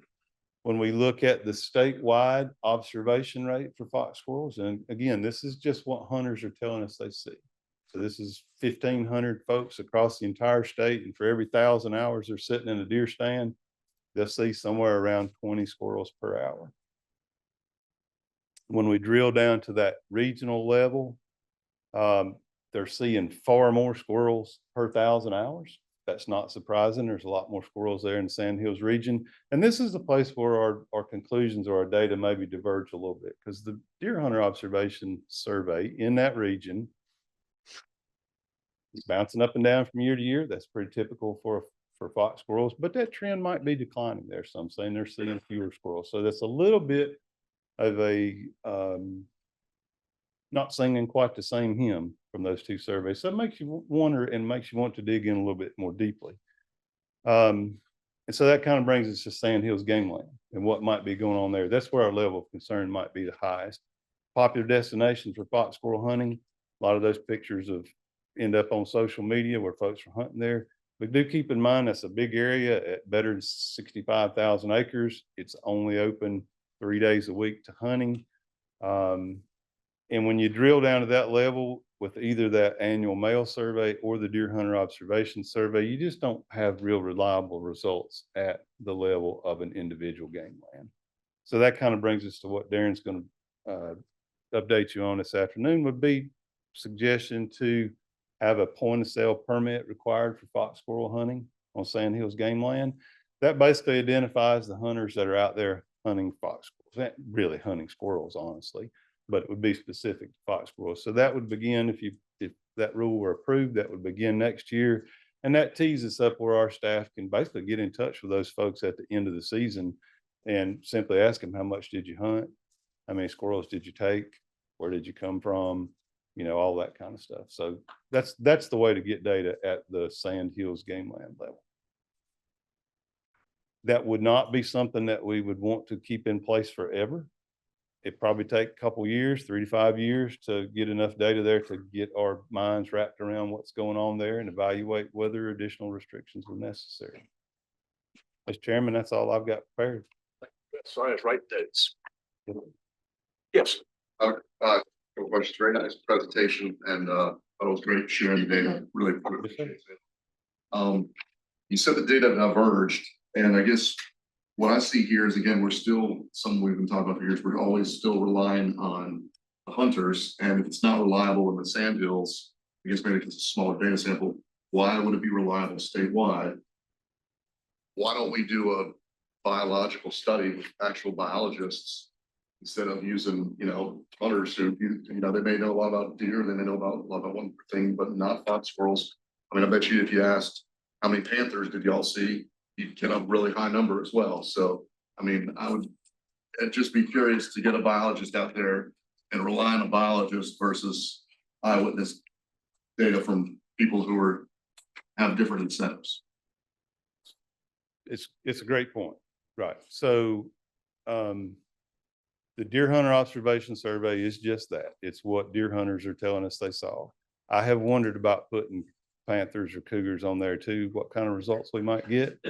I bet we actually wouldn't get that much, but there probably would be some of those on there.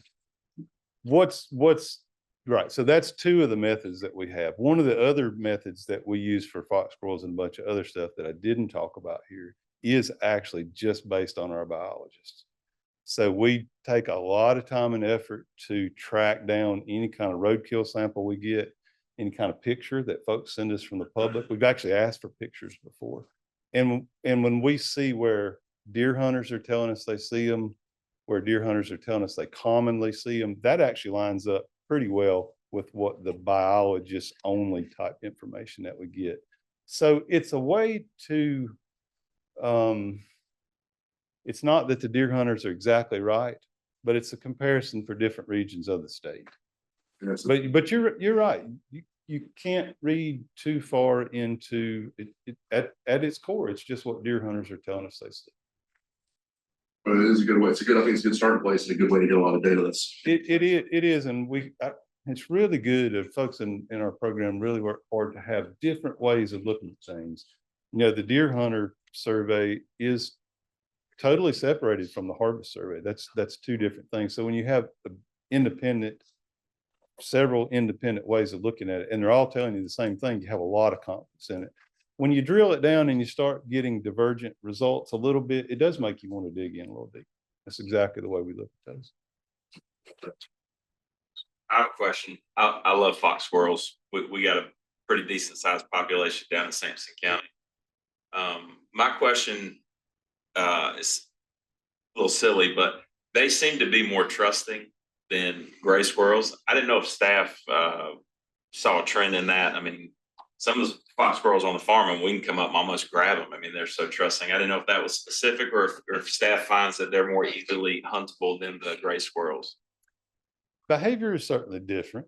I think there's a lot of gray squirrels that fall into that category as well, where they're common around homes and suburban areas and stuff. But fox squirrels spend a lot more time on the ground, a lot bigger. They're more in habitats where it's open from tree to tree. So they're much different in terms of their relationship with predators. And yeah, they are at times more accustomed to being around people. Yeah, that's pretty typical. Yes, sir. Any evidence of crossbreed between the fox squirrels? No, not between fox squirrels and gray squirrels. What you do see in fox squirrels is tremendous diversity in their color. You know, and if we get into the 3-hour version, we'll talk about the different subspecies around the state. But that's more than we get into today. So, here's another one.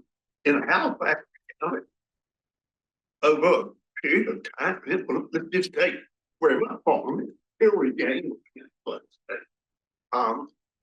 There were very few fox squirrels and have been, and it's about the same for over a 30-year period of time.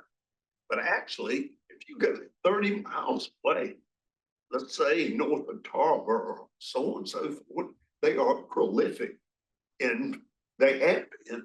And it's unusual to me to have a high population like that, and they not see some evidence of spread and distribution increase. So once range expands to a place and squirrels get there, fox squirrels are very good at telling us how good the habitat is. So an example that you laid out there, the area where they're prolific and very numerous is obviously got the habitat conditions that they really are looking for. What is their prime habitat? Because I missed it a while ago. It's really more broken forest, space between the trees, savanna type situations, longleaf pine, sandhills game land meets that very much, but so do a lot of the pastures and broken woodlands, so to speak, in the northwestern part of the state. They're very, very common up there as well. Whereas a gray squirrel is more of a closed canopy forest. You know, he's treetop to treetop. The fox squirrel is a bit more it's a larger squirrel, a lot more time on the ground, tree to tree on the ground, less so in the treetops. Chris, do you think more people look at the fox squirrel as a trophy? And so like people maybe see numbers go up because people go target that, they kill one and they're done. They're not going to go kill another one. That tends to be pretty common. You know, I don't know that I've ever had more than I'm not even sure if I've had a single request for upping the daily bag limit or the season bag limit from hunters. But we commonly get, I would like to fox squirrel hunt in a new area, a different area, or have more time to do it. But the same people, gray squirrel hunt, that hunt fox squirrels, I mean, kind of just a general squirrel hunter, and the numbers, it's not really a numbers thing. The hunter that's out there and he just sees a fox squirrel and kills it because it's a squirrel, or is he targeting a fox squirrel? Some of both, but it doesn't tend to really be a numbers game. I think in Sandhills Game Land, and Darren may want to speak to this later, but it does tend to be a destination spot for folks that want to have a place, public land spot to take a fox squirrel. And so they'll go there. And that's been the case for a long, long, long time. And those populations have been there for a long, long time. No shot. Any questions? Thank you. Yeah, one quick one for you, and I'm sorry, we're pressed for time, but I still got to ask you. I thought I heard you say that we had where you see an increase in harvest and a decrease in effort. That's a bad sign. And we understand why. And if you saw, and I may have said that backwards, if you saw that it was taking more and more effort to reach the same amount of harvest. Yes, sir. I likely said that backwards. Other questions? All right, thank Thanks, you. sir. With that, Darren, you're up. And Darren Barnes, of course, Land, Water and Access Chief. He's going to talk to us about a Caswell game land update and also thank you back. Yeah, I'm gonna. Thank you, Mr. Chairman. I'm going to give you just a brief update on where we are with the Caswell Small Game Focal Area. So as you know, we created Caswell Game with Focal Area up there in Caswell, and it's now all official because it's been posted and it's in our official Game Lands map book. So it's out there ready to be used. And the work on that property is continuing as we speak. Just to kind of re-talk about kind of what the focal area is. It is an area in Caswell where we're focusing on small game habitats and promoting small game. And it's broken up into 6 blocks that we're working through. And the importance of these blocks is kind of how we're moving through the management of this overall small game focal area. So our efforts have started in block 1 when we first started about 3 years ago, and then we've moved into block 2, and now we're actually moving into block 3 as far as our management strategies and what the work we're doing on the ground. As far as timber management, I should say. And so there's an example of the different blocks and their sizes and acreages. So at this point, block 1, like I said, we've completed all the timber sales in block 1 that we were going to do that were part of our plan. We've almost completed all the timber sales in block 2 that were part of our plan. I think we have maybe 60 acres that are currently being harvested. And so this year in 2025, we're starting up block 3. So we're definitely on track for where we said we would be in the plan as far as doing our timber work, because we wanted to stagger that around to get this stuff done. So that timber work is progressing like we thought it would. And so in addition to that timber work, we're also been doing our burning regime. And as you can see here, 24 and 25, we've burned, 986 acres in 24 and 731 in 25, which is a lot of acreage on that ground. And I'll show you here just an example. Whoop, hit my button of. So if you look at this map, the blue outline is the boundary of the focal area. The red outlines are the burn blocks we set up. And in the focal area, we're trying to make smaller burn blocks, right? We want to have to very diversify that habitat and not do larger blocks of burning. We want to make those small scale changes across the landscape. And so the little light blue shapes are the burn blocks that we did in 2024. That equated to those 986 acres. And then you have 2025, what we've done so far with the 731 acres, just kind of show you the burning program. Although we've started the timber, we started our timber prescriptions from block 1, 2, 3 on. Our burning we're doing across all the blocks. So all the blocks are included in that, as you can see. And so, whoops, I got to hit myself there. So just kind of, this is like the change over the 2 years. We're definitely burning across that whole focal area, trying to get it shaped up for all of our small game species that we're trying to make the focal area for. So just since I can't take you all out there to the focal area and look at all the habitat, we could do a site visit at some point, but just wanted to kind of give you some representation of how the landscape is changing out there. And we have 6 points that I'll show you. Here's an example of. And so what these are points across the focal area that we've identified where our staff will go out and take a picture from the same spot and then take additional pictures over time from that same spot to show you the change in that landscape. And so in this case, and the 3 slides I have are 3 are from focal area unit 1, and 3 are from unit 2. So like in this example, this was a loblolly pine stand that was thinned in 2022 and has now been burned twice. And what I want you to notice in these, it's not as representative in this picture because it had a lot of thick woody understory, but the change in understory. So you see The top left is what was the original, and the bottom right is what it has become now, or where it is now. So you notice that it's opened up that canopy, and that understory is much more diverse. Our second point, in this case, this was a short leaf stand that got thinned and then has been burned twice. And really what in the next couple of slides, you'll see it is when you look at these original stands, that understory, there's nothing there, right? That's oftentimes they call that like a pine desert because you've got pine trees, but on the ground, there's nothing available for any species to utilize. And you see that a lot in these really thick pine stands. And so part of this process is open up those stands, reducing the number of trees, letting that understory grow and be diversified. So you see in the bottom half, after a couple burns, we're seeing that diversity and the what's on the ground for those sites.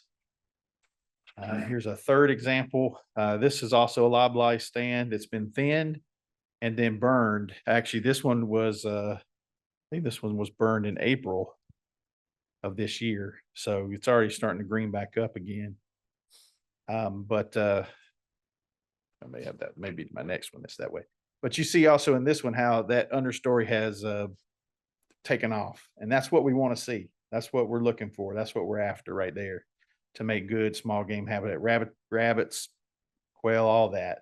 Turkeys, they all like to see that kind of diversity in the understory. Just another example. This now is in Unit 2. I believe this is another loblolly pond stand. It was thinned and has not yet been burned. So we can't burn it right away. We usually have to wait a year so it can get enough litter down there that we can get a good burn on it. But there's another example. Again, opening up the trees, open up the understory. Here's one where we had a Virginia pine stand, and Virginia pine is often not a tree that we want to maintain on the landscape. It's not a good timber tree or good habitat tree. We either usually want to go to loblolly or shortleaf. So in this case, we did a clear cut, and this was recently done. And so we'll, burn that clear cut, and we will do a replanting, but at a much more spaced out basal area than we had been in there before. And then it got What? pine, well, loblolly pine. Blah. Usually loblolly or shortleaf. Go ahead. When you showed that first, your blocks that you were burning, what's your average field area that you're burning? 25 acres, 50? It varies. So that's the whole point. We've varied out the sizes. So some blocks are smaller, some blocks are larger, and we're burning pine stands mostly in those cases. And so we have it can range from 40 acres up to 80, 100 acres kind of thing, so that we get that diversity on the landscape. Because if you go in there and you burned 200 or 300 acres, and that 200 or 300 acres is all at the same level, the diversity is not there across that 200 acres that you're looking for. Thank you. You're welcome. And so our last example, I think this is my last example. This is this one is also a loblolly stand that was thinned and then burned. Oh, this is the one that was a recent burn. Obviously, you can see the black there, and so it's coming back. So this is kind of what we're after. This is what we're trying to see on the landscape, and it's happening. It's getting converted. I think we are saying we are at about 25% in our conversion to what we predicted for the small game, or what we wanted for the small game focal area. I'll go to this slide. What we're trying to achieve before we're really going to start opening up our quail hunting and woodcock hunting is about 39%. So we're getting there. So in this slide, this is kind of what our strategy is as far as opening up the small game hunting on this area. So next season, starting in 2025, we're going to go ahead and allow hunting on a small game focal area on the off days. So Caswell is a Monday, Wednesday, Saturday game land, 3-day week. And so during the off days, so Tuesday, Thursday, Friday, we're going to open it up by permit, by point of sale permit to small game hunting. And that's partially to reduce the competition between small game hunters and big game hunters, deer hunters, because they do allow dogs to be running on Caswell. So we're going to do that during the gun season. So November 1st to December 31st, when the firearm season is, we'll let them go out there and small game hunt on those off days. It will not include holidays because those are right now reserved to the big game hunting, or big game hunting is open on those holidays.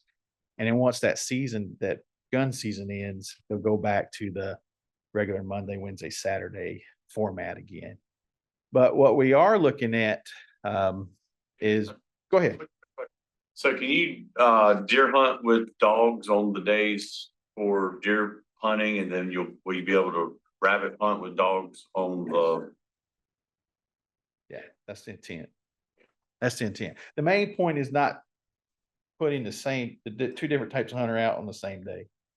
Because that's where typically conflict comes. And a lot of our hunters have said that, they don't want to go out when the dog deer hunters are running because of all that activity that goes on there. And so this is an effort to sort of give them their own days where they can go out and do their type of hunting, especially on the focal area. Thank you. Very welcome. So the last point I will make is that we do anticipate looking at considering in the 27-28 season, this very controlled permit hunt for quail and woodcock. We think we will be at the point where we can start trying to initiate those probably a draw permit hunt for those species on our focal area. So to summarize, I mean, things are progressing as we had in the plan for our focal area, and we're right on track. Eric, that's why I think this is very interesting. Of course, I'm right up there in Castle County. Here's a guy, my friend has told me about it, but he said his dog pointed 118 woodcock, keeps up with points. He found over 90 last season. And again, he hunts Castle Game Member the day the season starts, on days that are open, which I believe is 3 days per week. I mean, I find that fascinating that, Yeah, still, that's a lot of woodcock. Yeah, the woodcock that were in Caswell County seem to be doing quite well. So we think we'll be able to open up some hunts for that.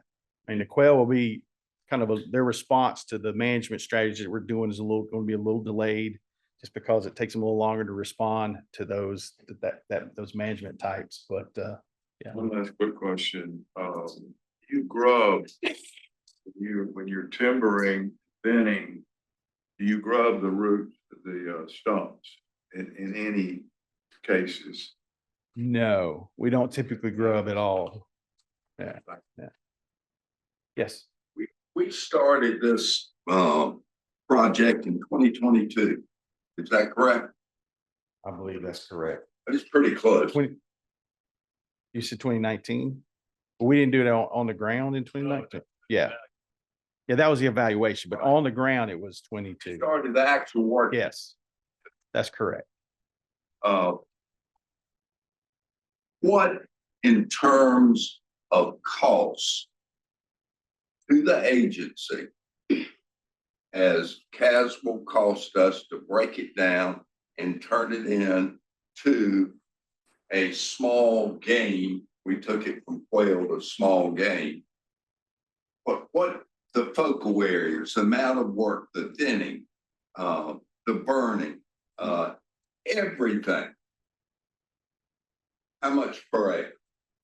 Well, that's not something I could give you right this second. I'd have to go back to the staff. We have those numbers, but I don't have any right here in front of me, Commissioner. So we could give you that though. I mean, you got a ballpark? I don't even want to guess at that. Correct me if I'm wrong, but the overall plan was supposed to be pretty much budget neutral. I think there was That's correct. $2,500. So at the end of the day, the timber sales are offsetting the expenses. That's correct. That's part of the strategy in this, is that with the amount of thinning that we needed to do to get the focal area back in shape to where we're really focusing on those small game species, those timber receipts will help fund some of this effort. But that is, But that's over time, right? Because we're working through the different blocks or the different units, I want to say it right. So we've done unit 1, 2, we're working in 3, we still got 4, 5, and 6 to go. So there's going to be more if temporary Jim's suits. telling me correctly, then what you're thinning and what you're doing is making the project revenue neutral. Yes, all pretty close. There was like a little bit of money, but about, yeah, there's a small bit of money, but yes, it definitely is leveling out that to be. Let me play that tape a bit further for you though, because there's Sure. more to it than that. That's just while we're harvesting the timber. We don't need to harvest timber every 3 to 5 years. Of course. This work goes on forever. The commission is gonna come down to, are we willing to start putting more money into it at some point in time and resources that we don't have the revenues to offset? So that's coming. It's not this year, but it's gonna come. And we're gonna have to decide as a commission, do we want to do this or not?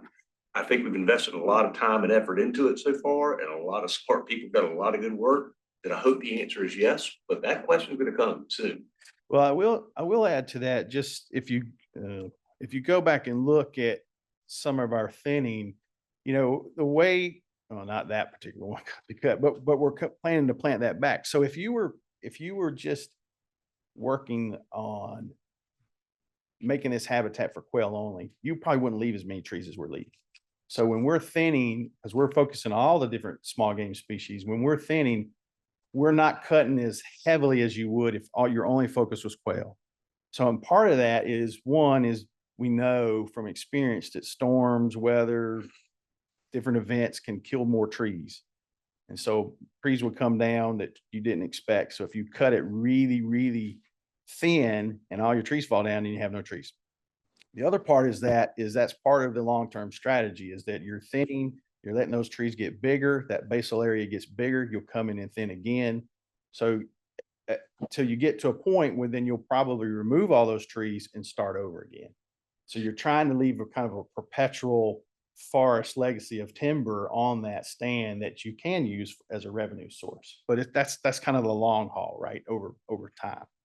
So that you can come back into these areas and do additional thinnings, and then eventually in 40 years or 80 years or whatever you set that as, you can like take it all down and start it up again. So it's also, the revenue streams also our federal aid, our federal funds, our PR funds was factored into this revenue neutral. Right. So that's the other revenue source. And we'll have to continue that as well. We'll rely on our federal funds, and those fluctuate over years and might be declining. It might be interesting to see even further out, because you brought up a good point that, you know, although we won't be harvesting trees every 3 to 5 years, we will be harvesting every 20 or 30 years, I would imagine. And I wonder over the long haul what that revenue stream would look like, because we're not going to have to necessarily beef up the crews and the things we've done right now when those new revenue streams come in. So that'd be an exercise in futility of this. It's so hard to predict. Yeah, it's so hard to predict what the value of that timber would be in those subsequent years. Yeah. One more question. Principally, which months are you burning in? So the burning season is typically early in the year, like you're going from like January.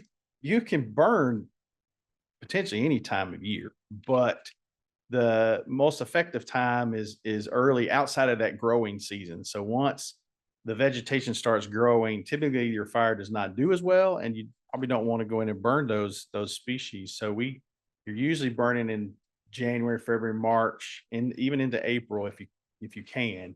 But oftentimes you have to burn the days that are good for burning because you just don't have that many.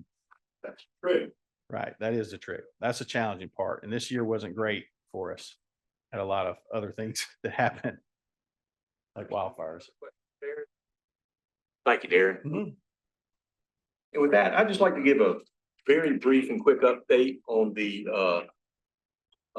quail restoration group. And what we've been working on. I think I've mentioned to you all that we're looking at developing a plan to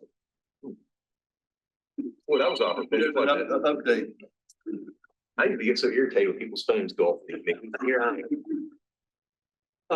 But in any event, I want to give you a quick update on as you know, we're charged to develop a plan, not an action, but a plan to help bring quail back to North Carolina in more abundance than they are today. Question. Yes, sir. Where'd that plan come from? We don't have a plan. No. How are we charged that? Who charged us with bringing quail back? I'm just curious. Well, I think all of us, but I had some discussion with Tommy and some other people that said that's something they'd like for us to look into. And Well, I said, I'm all in No, no. favor of it. and they said, would you be interested in helping us with that, being chairman of the small game? And I said, sure, I'd like that. So that's kind of how that evolved. There was no formal meeting anywhere with anybody. If that's the question. So that's kind of how that came about. And in fact, along those lines, I probably need to meet with Kyle and kind of get some rules of engagement going forward, because we're getting to the point where we're going to need that. Right now, all we've done, Steve, is May 21st, we met and evaluated some data sets that we had to determine some areas that might be good focal areas for quail rehabilitation. And I got to be careful there. It's not really quail rehabilitation that we're looking for. What we're looking for is successional growth, new forest, growth habitat that quail will thrive in. And what I mean by that is you're not necessarily looking at things for, say, the red cockaded woodpecker. Great habitat, quail love it, but it's not the perfect habitat. And, we saw it there that at Caswell, the small game habitat we're doing there, it's not the perfect habitat for quail, but it's good. So to get the perfect quail habitat, you really don't need all those trees. I mean, you don't need very many trees at all, but what you do need is the variety of growth understory. And so that's kind of what we'd be looking at, where we can put those places in a relative area, in an area relatively big enough to support wild quail populations. So I don't know where that leads yet, but that's sort of what we're looking at. I think it'll be a combination of many management exercises and skills to get us there. And so it won't be just quail, but it will be early successional habitat growth. I think that's a fair statement. And what comes out of that is going to be up to Mother Nature to some degree. But with that, we have looked at several areas, and through the preliminary evaluation, we kind of narrowed down about 4 or 5, and then we will from there come up with a plan for those 4 or 5 areas that we'll bring back to you in October for consideration on those plans and how we want it enacted. Can I say something here? Yes, you can. If we go back and look at the number of studies we've done on quail, go back to the year 2000, Dalton Ruffin, Bobby Setzer, and Doug Parsons, your dad, Bobby, and Doug were in charge of doing exactly what you're saying right now. How can we expand habitat, understory, early successional forbs for quail? Hence, from that, David Cobb came up with the great acronym CURE, Cooperative Upland Restoration Enhancement. Didn't do real well. We tried it, we looked at it, we sent staff up, tried to convert fescue fields into game lands, and we did a bunch of stuff. Then if I'm in somebody, whoever, correct me on dates and times, but from that, we went into corporate cure. Corporate cures now, yeah. Yeah. But the funding from that came from the Smithfield, if I'm not mistaken, Murphy Brown came from a bunch of money out of Murphy Brown, which I'm thinking we're probably pretty much out of right now. Okay. Then you go back and you had Gary from Charlotte start a study. He lost his position on the commission, and our good friend John Stone took over. And we started looking at Radio USA or whatever, American radio place down there. We looked at Voice of America. We looked at all this habitat and additional areas, thinking about trying to buy, get it donated, do something to help with that, with quail. Then we morphed in to small game which Darren is just telling us about, which in my humble opinion, does everything we want to do for quail, as well as other species at the same time. I'm not sure we've got the income, the money, the reserve, and the manpower to start trying to take on something just for quail right now. You gotta give or take, how many quail hunters in here? Yeah, again, and I thank you for bringing that up, Steve, that we're not going specifically just for quail, although quail are going to be a primary consideration in the plan, but there are going to be lots of benefits to lots of small game, as you saw from Darren's talk, as a result of this effort. And this effort isn't a whole lot different. In fact, I would see Caswell as the beginning of this effort. It's not in lieu of or different. We would want to talk about different management practices, lower basal areas, perhaps in some areas than others, but to just say we're going to do it all for quail and quail only, that's not correct. We're looking for early successional habitats, which will benefit all those game. All small game. Correct. So what are we changing? Because I thought we already had the small game in place. We do, but there are certain things you can do for quail specifically that will make quail habitat better than, for example, managing for red cockaded woodpecker, like I mentioned. Those habitats are great for quail. Red cockaded woodpecker habitats, their quail's there. But the basal count's too high. And over the long term, what happens is that canopy will grow up and it will shade the understory. Red cockaded woodpeckers apparently don't mind that so much, but quail don't like it so much. So we'll need to consider where do we want to do what type of habitat on these areas. But I don't think we would have a plan that would say we have to do absolutely this type of basal count in all areas. And that's another component of the plan. You know, this is a public-private effort. And so one shoe is not going to fit all here. We're going to have a plan that's flexible, or plans, multiple plans actually, that are flexible and changeable. One of the things they asked me was, well, how often do we want to project out? Because what I want to have are some cost projections as well as some timelines for these plans when we see them in October. How long do we need to project out? 10 years? I said, heck no, don't go more than 5. Because when you do a plan for a business, you don't usually project out more than 3. At least I haven't. And used to be 10 years was fine, but things change too quick. North Carolina is going to change even quicker because of our habitat and our population, habitat decrease and population growth. It's not changing, it's going up. I know in my area particularly. We've had some really nice home runs with economic development. That also means less habitat for our critters, particularly small game. You also have the solar farms. They're all over the state of North Carolina. I think we have one of the largest solar power industries in the country, and that's taking away habitat. So we've got lots of things going on that we've got to compete against, and we have to modify this plan continuously going forward. And that's where I said earlier too, the funding for this might be good today, but I don't know that it's going to be good in 3 to 5 years from now. We're going to have to look at that because we've got to stay funded. Can't do this without money, and we can't run a deficit anywhere. So that's sort of where we're heading long term. That's more of an update that I wanted to give you, but that's exactly where we're headed. And you brought up some really good points, Steve, and I think we need to consider every single one of them as we go forward. Mr. Chairman, you got a couple questions. I want to add just a little bit where Steve. Well, I've sat around here, Wes sat around here a long time, Steve has.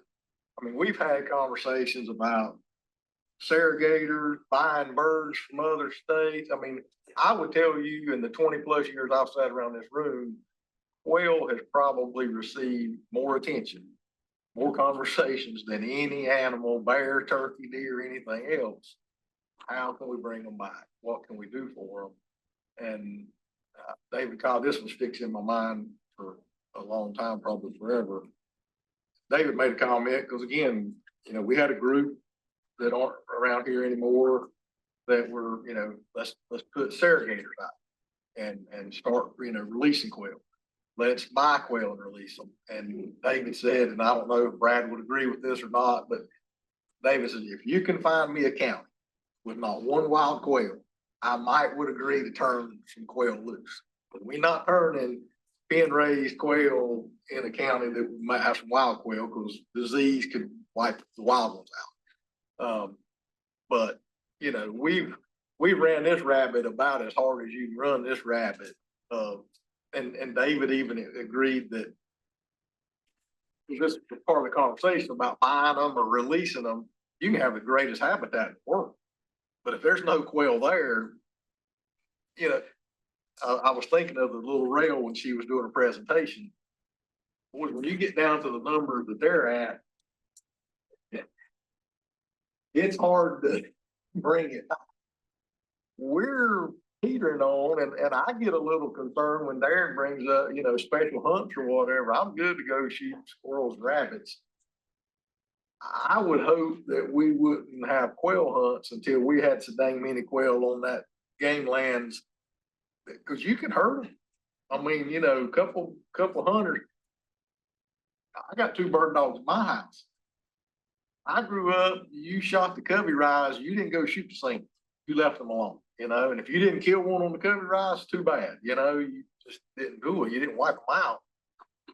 We wouldn't be in control of how many, you know, group went out there and they wanted to, by gosh, I got drawn, I'm gonna kill every quail I can get my hands on. We could put hurting on them in a hurry. You know, it all comes back to the little bracelet. Habitat's where it's at. You're saying that of 100 times. It's habitat, it's habitat.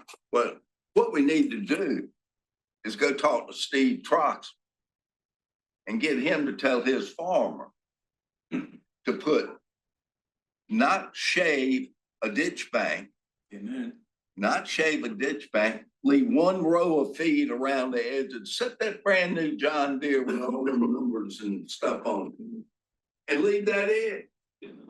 Then you're gonna accomplish more than we can do on the ground in the game land. You do it in 1 season, more than we could do in 100 years, in my opinion. But I agree. Get back to David, you and Wes have been here longer than anybody I know of. Brian, didn't we go over this about 6, 8, 7, 10, whatever many years ago? Looking at the Sandhill game landing, you guys, that habitat was there. It was already in place. You guys were managing for that, but I mean, the habitat in particular. Very few quail. Has that ever changed? So The quail numbers? So, I mean, a couple questions there. So, yeah, we did look at this, starting back in 2019. That's what different areas that could be appropriate for quail, and Sandhill's the first one of them. But we shifted away because the management there is focused on RCW, as our other species. So we kind of shifted to some private lands, Voice of America, and then another casual for small game football. We weren't able to do the intensity of management at Sandhills, at Suggs Mill, at our other areas that was needed to affect management to grow quail. And so again, we can do any management you want. We've got great staff, they're really good at what they do. They communicate habitat like no other, they love doing it. But it takes people, it takes money in a long-term source that would have to identify. And Brian, I just need to step in and say that's exactly what I've been hearing is it's not the means, the methods and what we're doing. It's the fact that we're not willing to stick with it. And that's where this commission is going to have to make a decision. Do we want to stick with this? Or do we just want to say, let the whale do what they do and leave them alone? And it's easy to say that. It's hard to do what I'm asking. And I'm going to tell you now, that's not an easy ask. It's hard, but it's what I think our mission statement calls for us to do without a doubt. I'm sorry, Lane, you've had your hand up for a long time. Okay, no, thank you. Great discussion. Maybe next time we can see some like data about what we're spending, what we're gonna spend. Also, Commissioner Mary and I have discussed this. I think there's unlimited, I mean, there's no plug required for quail hunting. So why not limit 3 shells? That might help also. Yeah, there are gonna have to be some pretty, in all of these things that you guys bring up. You get the 3rd shot on a wild bird, you're damn better than I am. Yeah, pretty quick. But regardless of that, I think, John, I hope we're listening to this, because we got some questions we've got to answer for you folks before we come back in October. And hopefully we'll have these addressed in some form or fashion. What we're going to come back in October, though, is not going to be an overall encompassing plan for North Carolina. It's going to be for several specific areas that we've identified to be the most likely for success for what we're trying to do. Again, our success is measured in early succession habitat. There are already quail there. As David pointed out, there's quail in every county in North Carolina. As we sit here now, what we need to do is give them a place to live. So, and then the commitment to continue that for a while. So. Chairman, I want to add one thing. I think what the old timers here are telling us is we need proof of concept. Yep. Give us a success story, show us something worked before, ready to commit more resources. That's what we're gonna do. We're gonna start small, show you success and go from there. And that's kind of what we've been talking about. Whole time. We had a presentation a few years ago. I want to remind you that this Caswell County Gangland thing that we've got, we've initiated $6 million over whatever period of time to see if this project's gonna work to your point. But personally, I think to Steve's point, if you could incentivize landowners in some way, fashion, or form to do something along your lines, and that's where. Well, that's what we've got. And I'm gonna tell you, I'm gonna be interested in see, I'm gonna ask a question, I'm gonna see how many commissioners raise their hand. Now, Chris and Brad and I, over about 3 years ago, started looking at, trying to put together a program. Didn't have anything to do with it. Well, it was somewhat like the Cure program, but it incentivized those that were interested in quail hunting and quail habitat to manage their land the way they want. And it's not like a preserve where you've got all these regulations. It was somewhat less than that. And you were going to be able to feed an excessive amount of time, and you would be able to hunt over that feed. So at certain times. And that was not against the law to do that. And the idea was, like the Cure program, those guys that were successful in all that increase in management and that was some of the only regulations that we had to give us feedback. What were they doing that were successful? One thing the Cure program showed us is what was working in Northampton County didn't work in Sand Hill. You got all these different habitats and things, and everybody. But the idea was, if you get enough people that were doing this all over the state, then all of a sudden we start getting this feedback. Well, what's working in Northampton County? We need to put that in all these other counties up there. What's working in the Sand Hills? We do that. And the idea is you almost kind of got private enterprise involved in this thing, and it's not the Wildlife Commission. It's not that we can't do it, but we're not spending any money doing it, and with the innovation of everybody doing their own thing to be successful. Now, let me ask you, how many people on this commission knew we had that program available? I did, but only 9. Maybe half of us. But the point, and we should all know that. If there's one thing that, and I've fussed about this, David Cobb and everybody else, all these years, we have the greatest and the best damn programs there ever was. The only problem is anybody knows anything about it. You know, when we're doing a quail survey, we need to let them know, say, hey, look, we have this program. Are you interested in participating? Do we send that out to anybody? Not that I'm aware of, do we? I mean, I'm asking the question to all the staff. When we do a quail survey, we say, here's a program that incentivizes to help promote quail on your property. Are you interested in participating in this program? We need to be doing that. And it'd be great to think that we'd have 200 or 300 people that really got bird dogs that are interested in doing that. But yeah, we'd sign up. What do I got to do? And then we start getting that feedback. It doesn't cost us anything but 45 cents, whatever a stamp is nowadays, to send that stuff out. We need to be involved in that and do a better job. Remember the incentive that was in that plan? You remember what it was? I don't remember. Well, the incentive, Tom, was we were taking all the red tape away. They could basically do anything, they could feed, supplemental Yeah, feed. it's 50 acres. I remember. You know, and I mean, there was a lot of, and again, to Wes's point, we've had this conversation. I know we're getting a little off track from Jim's committee, but it's probably important. I say this all the time, and we're seeing it right now with the trespass fee. The only group of hunters in this entire state that's organized are the dog hunters. We don't have the steel hunters of North Carolina. We don't have the quail hunters of North Carolina. We don't have, but the dog hunters are a by God order. So if you want to get a hold of a dog, you just leak a rumor to one, and every dog hunter in this state's gonna know about it before I do. But we're terrible at getting information out to the steel hunters of the world, or or the gray squirrel hunters or the fox squirrel hunters or the district, because we don't know who they are. That might be a good model to look You at know, for and- marketing and getting the word out. But with that, I'm gonna have to wrap up, Dave. I don't mean to cut you short, but I've been given the signal from the chair that cut it short. We kind of got off track. Appreciate the time. Come July, I'll have another report for you, hopefully to address some of these things we brought up today. Meeting adjourned. Good job. All right, get moving with the next meeting, finance, audit and compliance. I want to welcome everybody. This meeting is being streamed live and recorded as public record. The recording of the meeting will be available at www.ncwildlife.gov. I'm gonna call on Ms. Margot Winkler for the roll call. We'll do a roll call for our finance audit. Committee chair, Nate Simper. Committee vice chair, Brad Standback. David Hoyle. John Foley. Here. Jim Ruffin. Here. Mike Alford. Ex officio members Lonnie Crump. Here. Mark Craig. Here. Mr. Chairman, you have a quorum. Thank you, Ms. Winkler. I'm going to call now on Elizabeth Davis, our internal audit director, to present. Chairman, we'll go ahead and jump right in. Just kind of a brief overview of what we're going to be discussing today, the internal audit charter, the annual risk assessment, the audit plan, and I'll provide an engagement update and an administrative update. There are 2 approval items on the agenda. So just to kind of start us off, this is the internal audit charter. I didn't want to go through the whole document. There's not a lot of significant changes, so I just figured I'd give a high level overview of what the changes are. So it is a North Carolina Internal Audit Act requirement that the charter be approved annually. We are also required to abide by the Institute of Internal Audit Standards, the global standards. The standards were updated last year. You probably heard me reference that.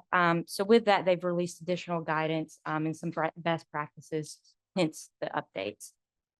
So this first update here, that's a minor update. The Institute of Internal Auditors released what they are calling topical requirements. It's outside of the standards, but it's still a requirement we follow.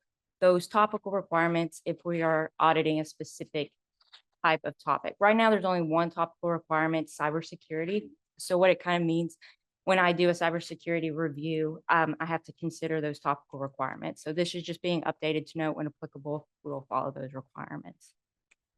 This next item is just also a very brief update, and it's just kind of to reinforce it's my responsibility to ensure my staff and myself operate impartially and in compliance with this charter and the standards. The only thing that was updated here was just adding that additional piece after the charter, the Institute of Internal Auditors Code of Ethics. And then this final page, there's 4 minor updates. This first one is an additional bullet added to the internal audit responsibility, and it says that we'll leverage technology, data analytics, and audit management tools when appropriate to enhance the internal audit function. It's a standard requirement that we do that, so it's just noting that we'll abide by that within our charter. The other piece of this, the second bullet that's been updated here is that provide periodic updates to the executive director and the committee summarizing audit activities. We've also added this establish and provide updates on key performance metrics. So we do have key performance metrics that have been established and we'll routinely be updating those starting in next fiscal year. The third to last little section here is to maintain a quality assurance and improvement program. We already had this noted in the charter. There was just a minor addition to this to note that we will go through a quality assurance review every 5 years. It's a standard requirement, it's just being more specific that we're going to abide by it. And then finally, there's a new standard requirement that we have a strategic plan that was presented to the committee last committee meeting that had a fact meeting. So this is just saying that we will develop and maintain that plan in alignment with the agency's objectives. I have the full charter if we want to go through it. But those were the updates this year. And I'm happy to answer any questions. Questions?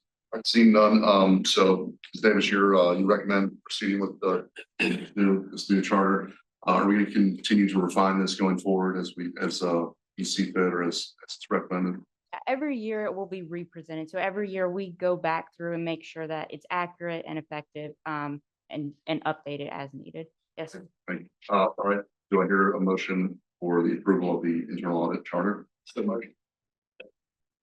Motion second. Any Discussion? See none, all those in favor, say aye. Aye. Any opposed? All right. Mr. Chairman, I want to say right quick, Yes, sir. Go. Elizabeth does a great job. She keeps me informed because her role is to turn it audit is to the commission, not the staff. It's to the commission by law. And she regularly grade updates, keeps the chair informed and Landon informed. And she just does a fantastic job. She sent some documents over a week or so ago for us to review, very thorough, identified all the risks I think that this agency had. She just does a fantastic job. I just wanted to say appreciate the effort. I appreciate that. Thank you. So with that, we'll go ahead and talk about the annual risk assessment. I talked a lot about this last committee meeting, what this process is, so I'm not going to dive back into it this meeting. I'm happy to answer any questions, but we'll go ahead and walk through what the top risks that were identified this year. So these were our top risks that were identified. You'll see the things with an asterisk. Those are things that were identified last year. I also included the prior risk ranking from last year to this year. And there are 2 items that have a risk ranking of not applicable. You'll see that for prior risk assessment. That's because they were grouped with other items last year. So the score for that wasn't really accurate. They were pulled apart this year and assessed individually. I'm happy to go into detail about this or answer any questions about any of these items. Yes, sir.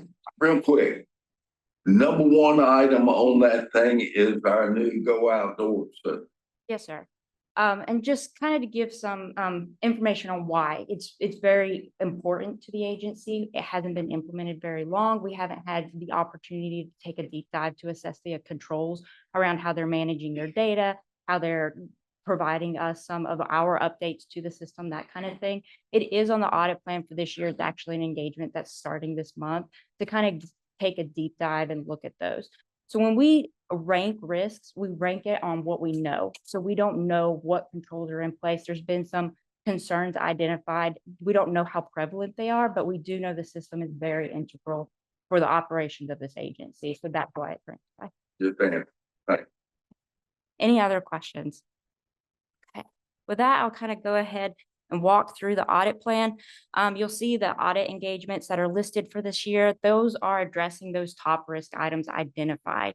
Happy to chat about them further. Overall, we're evaluating processes to make sure they're effective, efficient, or in compliance with requirements. For items that were listed in the top risk that don't have their specific engagement listed here, so if you think about the policies, procedures, or grant management, those kinds of things that are listed on the prior slides, we look at those every time we do an engagement. So we make sure policies and procedures are effective for whatever we're looking at, as well as there's a grant management component. We look at making sure we're complying with uniform guidance and effectively meeting our grant agreements. Any questions about the audit engagement scheduled for this year? Okay, and you'll note there is a superscript of a 1 that just notes that it was on last year's audit plan and it's being carried forward for continuation purposes on this audit plan. Our next items listed here are follow-up items. So these were engagements that were completed and have corrective actions associated with them. We have 2 that were completed externally, the P-card engagement and a civil rights follow-up. The P-card engagement we have started spending a little bit of time with, but we haven't done a formal follow-up. Doesn't mean the corrective action plan hasn't been implemented, just means we haven't had the time to take a deep dive to make sure that those controls have been implemented and working effectively. Same thing with the civil rights follow-up, and we've kind of intentionally been holding out on that one because there's kind of some shifts in the federal government right now. And we're kind of waiting for everything to kind of level out before we spend a lot of time making sure we're complying with federal requirements. The subrecipient follow-up, those corrective action plans just aren't due until January. That's why it's included. And then for any engagements that are completed that have corrective action plans, that will be addressed in that unassigned bucket of items. Similarly, investigations, there's just a hold here for the end of the bid that we receive an allegation of fraud, waste, misuse, or abuse, and we need to kind of look into it. Moving on, the annual risk assessment. So this conversation will happen every year. So we do perform an annual risk assessment every year to create the audit plan.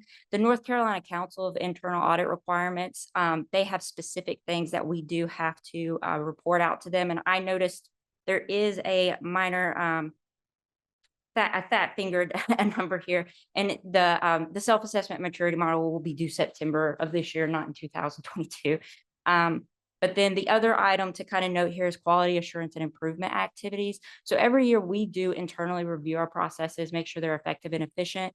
This year we'll also go through a quality assurance external review. What that is it's an audit of the auditors. We're required to do it every 5 years. So essentially I'm getting audited this year. One of the ways that kind of works is you either hire an external consultant to come in and do that for you, or you take part in the peer review program that the state offers. So to be a part of the peer review program, you also have to complete an audit of an external agency, and then another agency can come and audit you. So you'll see that the Department of Corrections Quality Assurance Review is listed here. That's why I have to perform that review in order to be a part of the peer review program. The last two items noted here are special projects. These things are items that were listed on our strategic plan that we're going to make sure we dedicate time to doing this year. One of them is to create an internal fraud reporting process. The other is to make sure we're taking the time and really going out to the field to meet our field staff as part of that stakeholder engagement. That helps us understand what the agency does better, and it also gives us that face-to-face time that you sometimes don't always get in administrative functions within the agency. The last item noted here is technical assistance. So this is kind of any non-engagement activity where we just kind of provide advice, or we can do like a basic review for you that's not going to have a report associated with it. So anytime there's an external review, if we're requested to assist with developing responses or sitting in on those engagements, that's kind of where this bucket of hours is coming from. So with this, I do want to make sure it's transparent to the committee that there are two items on the audit plan that have been reprioritized or recategorized. One of those is the dispatch consult, and the other one is Eagle. So the dispatch consult has been what I like to call reprioritized. It's something that is not one of the top risks at this exact moment, or they're doing things to kind of mitigate those risks, and we are focusing our efforts on higher risk areas. It doesn't go away. If we have time, we reassess if we need to do that still, if management still wants that.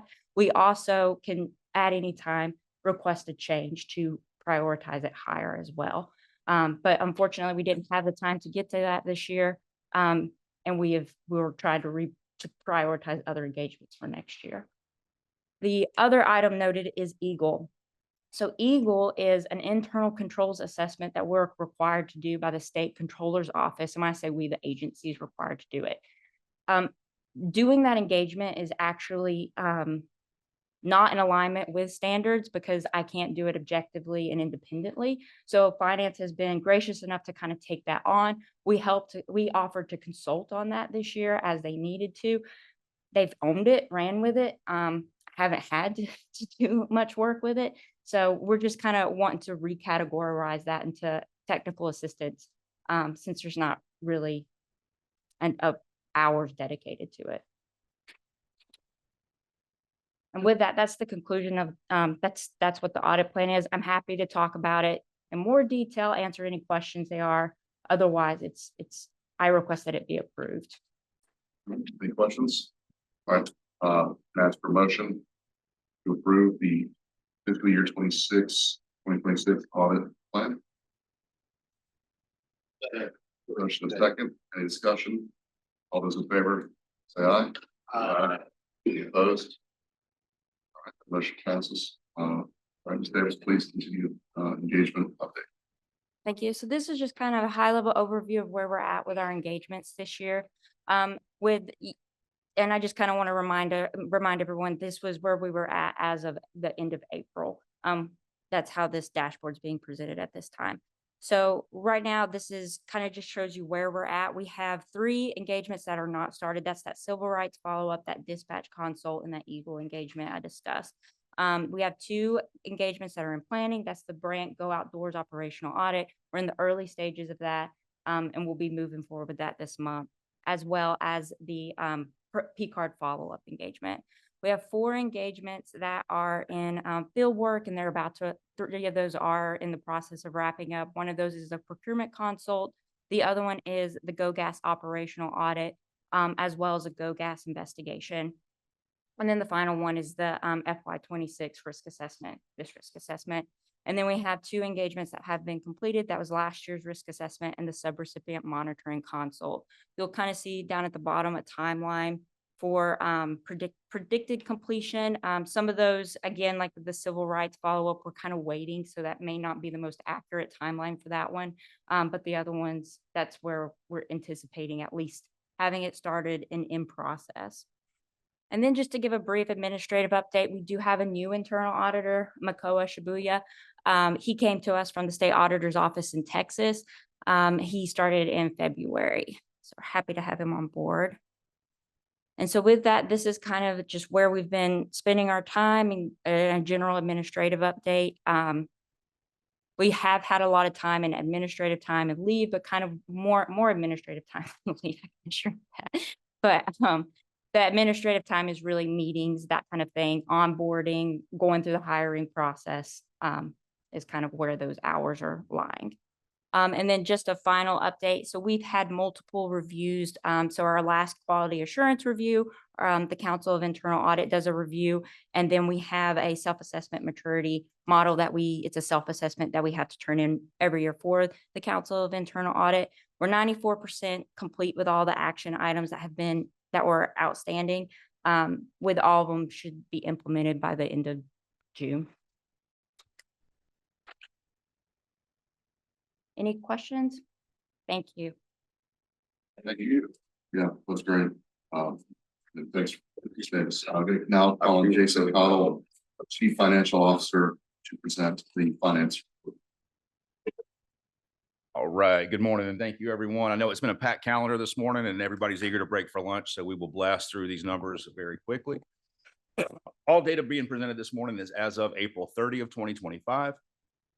Total revenues to date in our general fund category, $140,268,154.60. That's a 3% decline from this same time last year, although that variance is not entirely accurate. We did have a delay in receiving some of our federal funds through no fault of our own and completely unrelated to any of the federal funding disruptions you've been hearing about in the news. It was just a delay on the part of one of our grantors.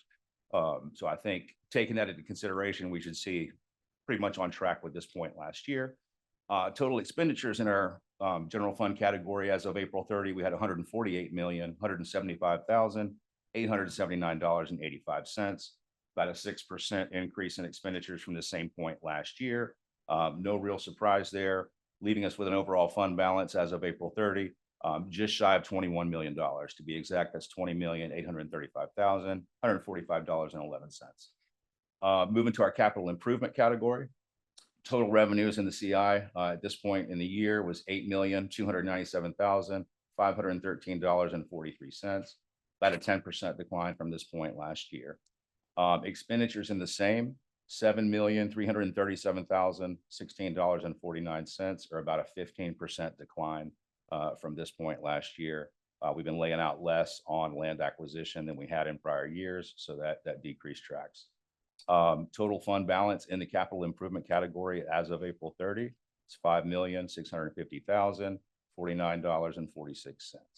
Any questions about any of this before I move on to the endowment fund? And I will state, I know last time we met for the FAC, I had some additional slides to kind of add some context to this. Because this is cumulative year-to-date data, I'd be essentially highlighting the same line items, the same variances, so I didn't include those details. No questions? All right, our endowment fund balance as of April 30 is holding steady at $205,439,318.67. Excuse me. Still hovering at around 84%, 16%, with equities making up the largest portion of that balance at just shy of 172 million. Our short-term holdings is 33.6 million. So the allocation percentage is continuing to hover around that 85-15, 84-16 mark. Looking at our expendable income balance, expendable income not including our obligations already known, the same ones that we have revisited at each meeting. 39 million and change available for our obligations over the next, say, 3 years.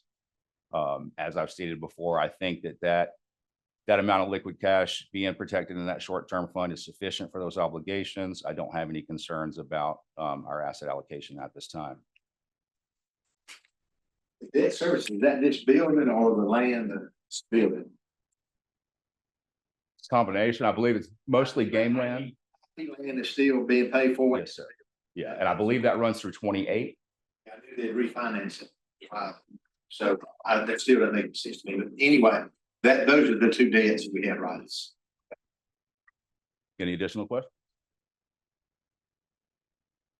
You talking about this particular building? Yes. Okay, on the Centennial Camp. Yes, sir. We own the dirt underneath it. It's a lease, it's the 99. Okay. But we own the bricks. Yeah. Yeah. Lease the bricks, we own. We own the bricks, just not the dirt. Is that correct? Yes, same kind of deal with Sandwich Cans and other cities we have on other state property. Just with the size of the endowment we have, I suppose what we're saying by getting financing is that we're making more money off the invested endowment funds than we would be paying interest on the debt. Is that? We don't have any choice in that, Jim. That's state treasury. So we have to do that. We have no choice. in Okay. that. And we did inquire about. That's just a dang thing. Okay. Understood, or that's something we're saddled with, state treasury. Okay, thank you. That answers a little I bit. like my suggestion better, but. Well, I like your suggestion better, but they didn't ask us. Any additional questions? I have an announcement to make, and that is I've had 2 grandchildren since the first of the year. I've contributed to this fund. That's more grandchildren. The other, new wives can also be bought like this. Any other questions? Oh. No. See none, any additional topics? All right, who's finance committee?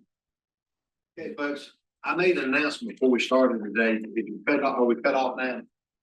I'd like to welcome everyone to the Education and Communication Committee meeting today. This meeting is being streamed live, recorded as a public record. Recording of this meeting will be available at www.ncwildlife.gov.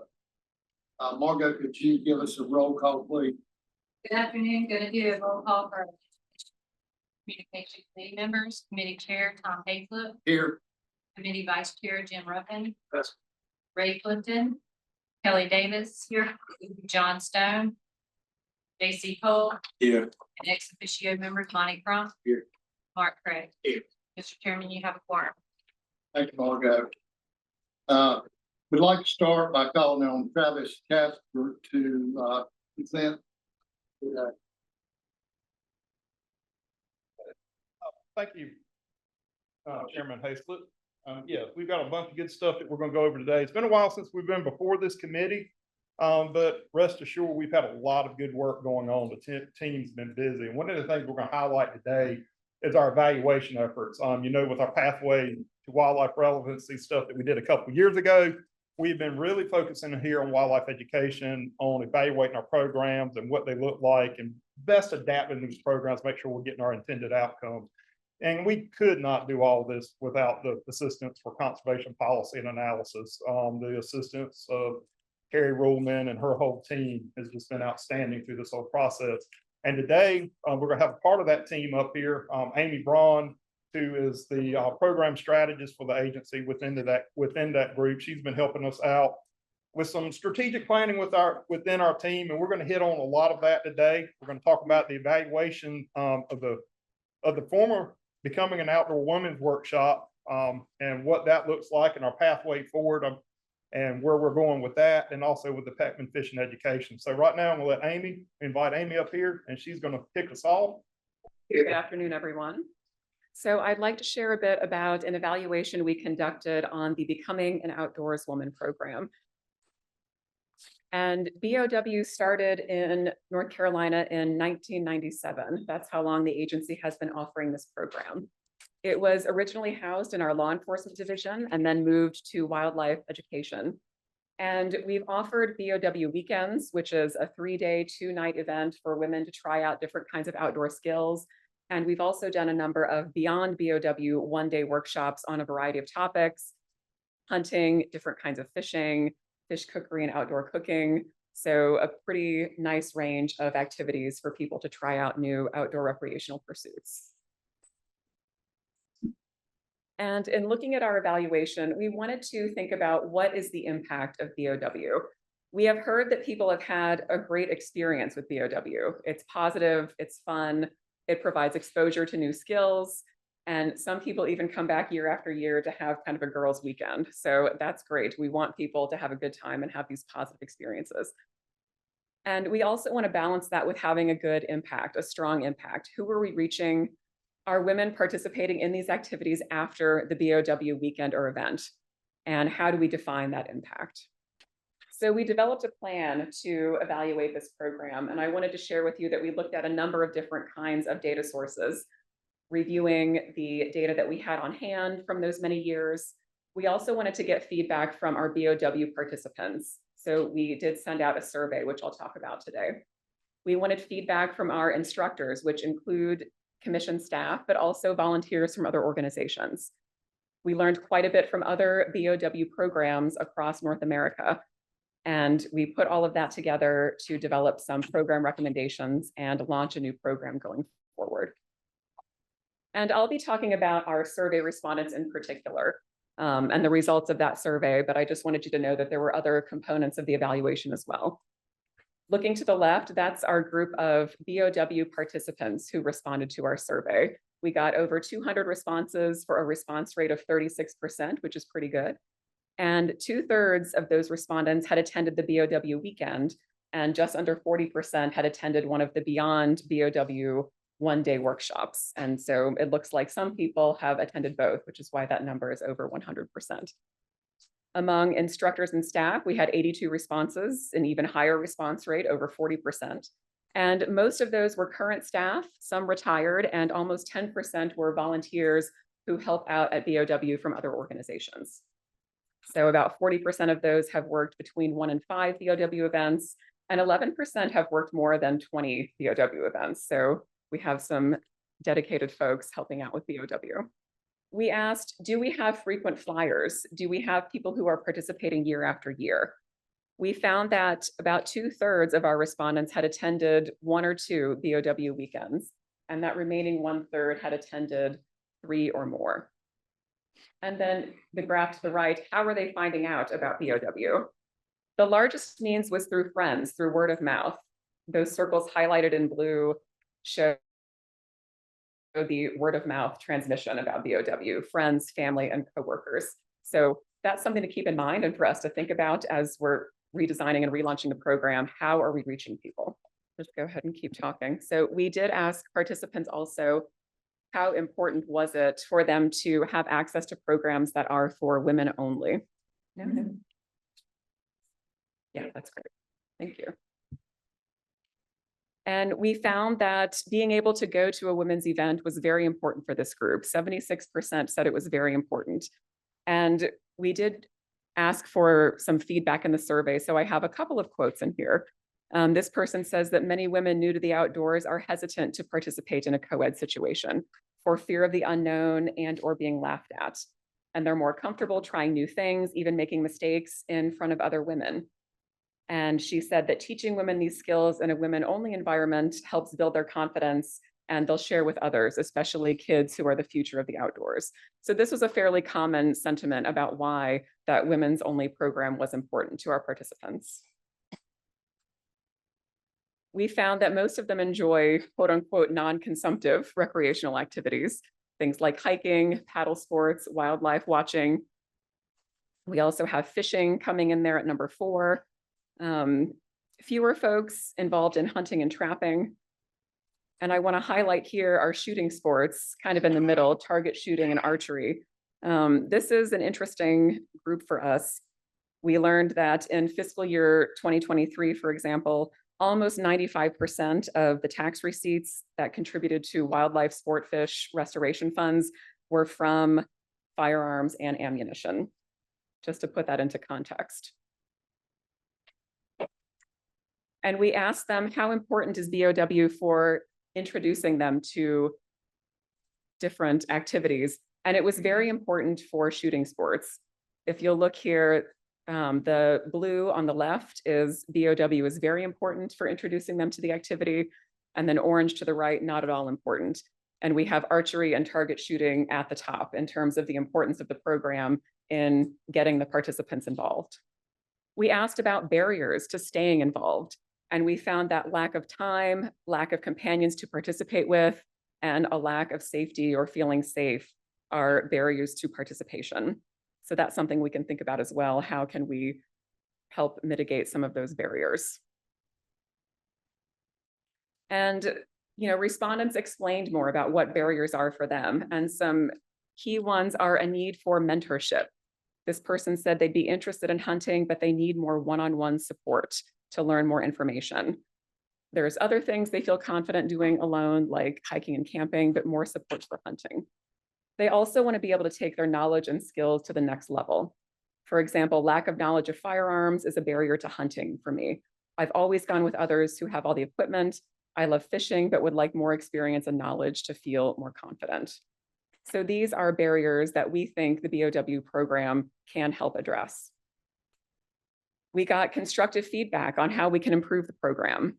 One person said they think we should make connections and partnerships with different businesses in these disciplines in different areas to help people network across the state, because a day weekend isn't enough to master these skills. It's a great intro, but then what happens when we go home? It'd be nice to have a packet of where we can find things we enjoyed or want to do that are more local to where we are. So that's very helpful feedback. And then finally, we asked, is BOW meeting its main goal? And we defined that as reducing barriers for women to become involved in outdoor recreation and provide a supportive environment for women to acquire and cultivate outdoor interests and skills. And so the participants are here in blue, and 78% of them strongly agree that we were meeting this goal. Also agreement among instructors and staff, but not quite as strong as the participants. And so we asked both groups, what can we do to help BOW better achieve its goal? And they came up with some themes for us, some different puzzle pieces that we need to try to put together. One of those is to advertise and think about how to recruit more people, and maybe different people if we have participants coming back. They also talked about retaining participants through skill building and providing opportunities for more advanced skills. They mentioned increasing social support so people can participate after the program, increasing women instructors and mentors, and then expanding those opportunities statewide. So I'm going to turn it over to Travis to talk about how the Education Division has put those puzzle pieces together. All right, thank you, Amy. So let's put Amy's deer back together now. So what do we do to put these back together? We want to emphasize an active learning environment. As this program has been, and we want it to continue to be, we want it to be hands-on. We want it to have that hands-on experience where they're actually getting out there and they're shooting the guns, they're actually using the fishing equipment, they're catching fish. So we want that active learning environment.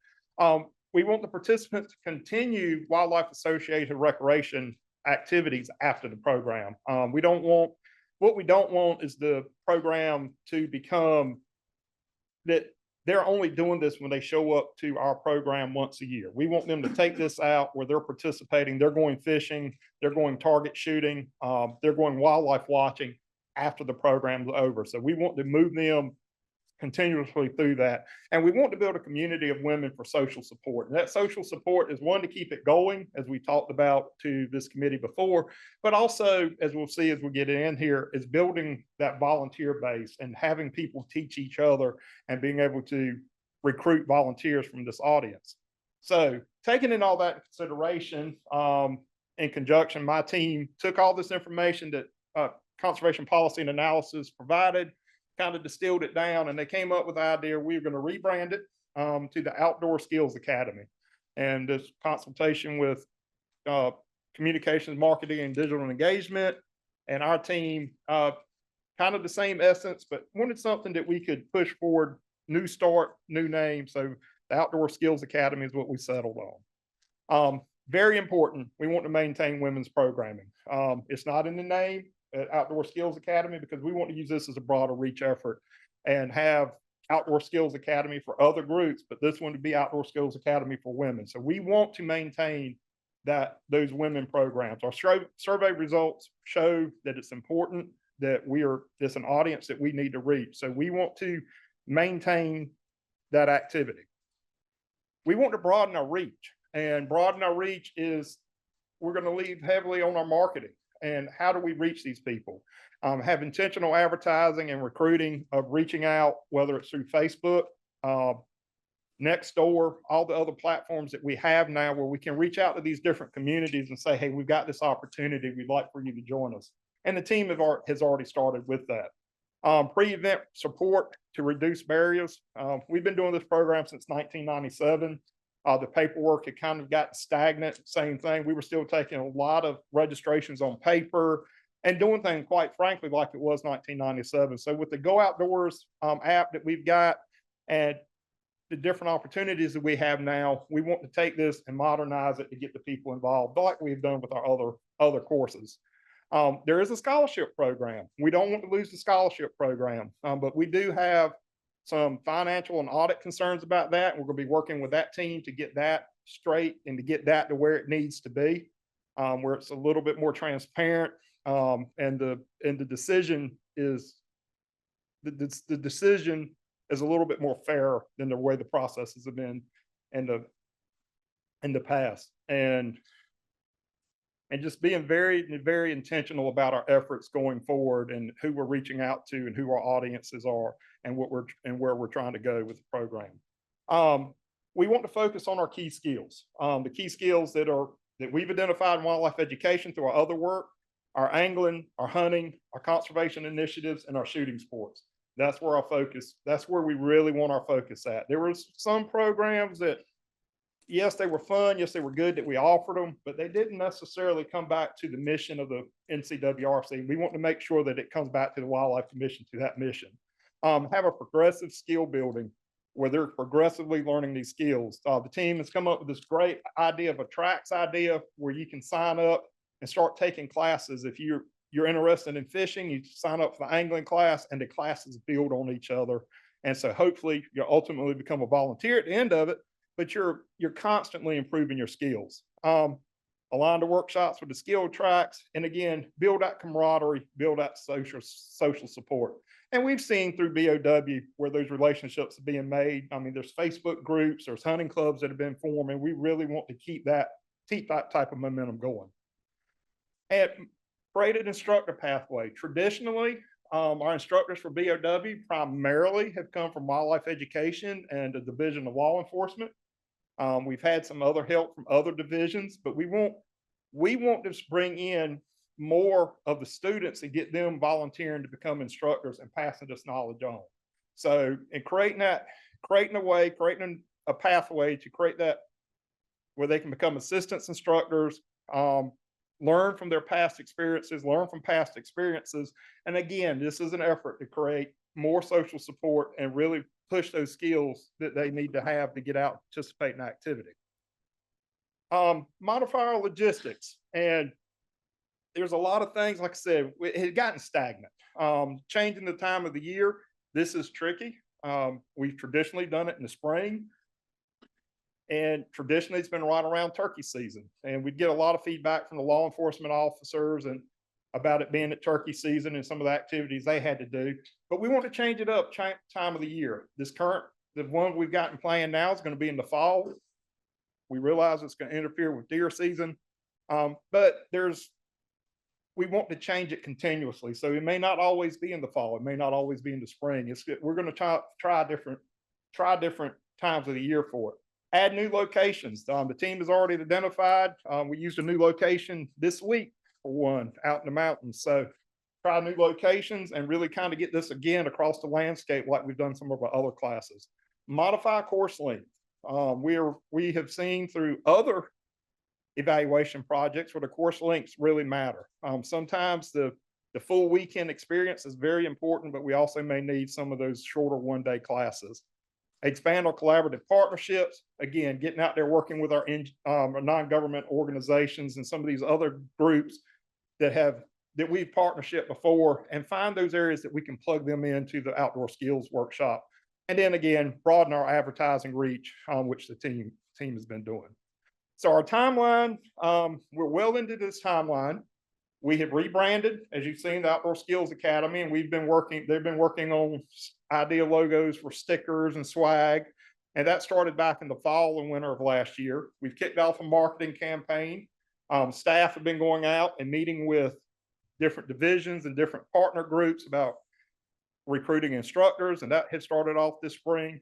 And then this week, we started our one-day teaser classes. We just had one in Avery County that kicked off this week, had 20-some ladies participate in it. And we're on track to have our first Bring Back the Weekend class in October. So again, mountain training facility in Avery County.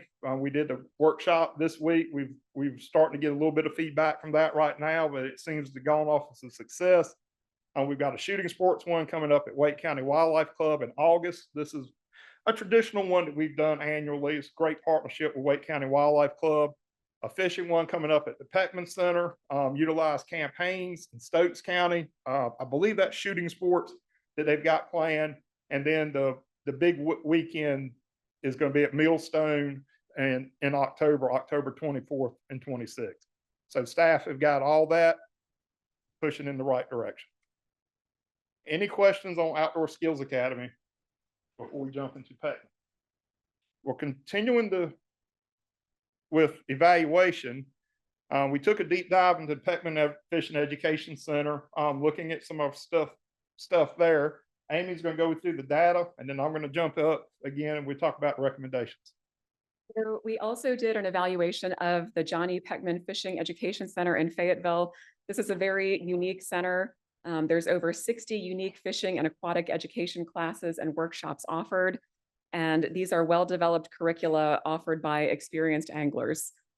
The classes are at a variety of skill levels designed to introduce anglers to fishing and also develop them and keep them engaged. And we also have a dedicated volunteer corps that expands the center's reach and impact. So given this, why evaluate the Peckman Center? We wanted to use our program data, constituent feedback, and input from staff to improve our programming, build on success, and ensure that programming is meeting the mission. Basically, to continue building a culture of evaluation in the division where we're using data to continue to drive decision-making. This is part of an ongoing effort of evaluation that Travis has mentioned.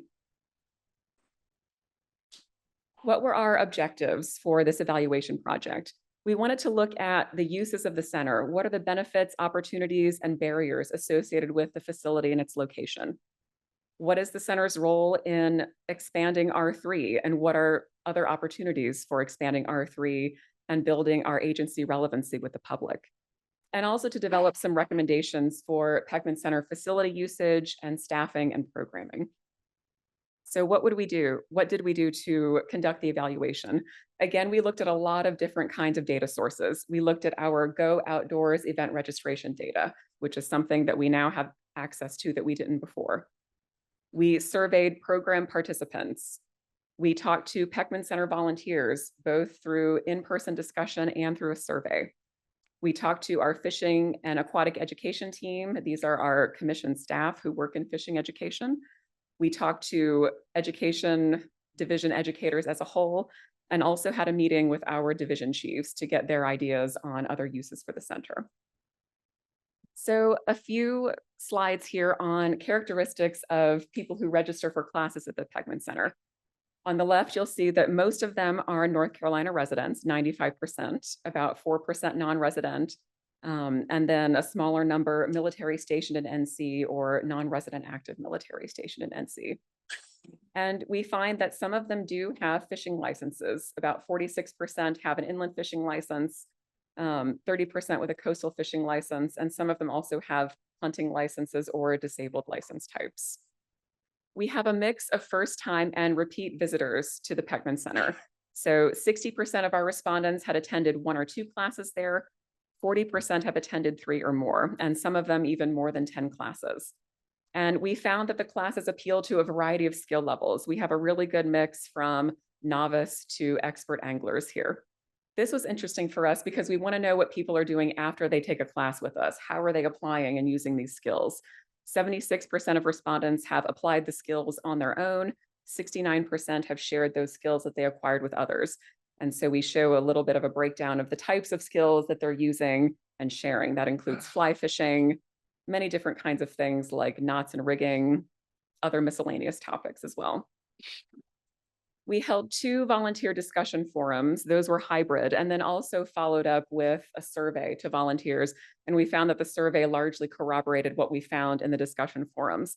And volunteers told us that they think the center has a strong impact on the public.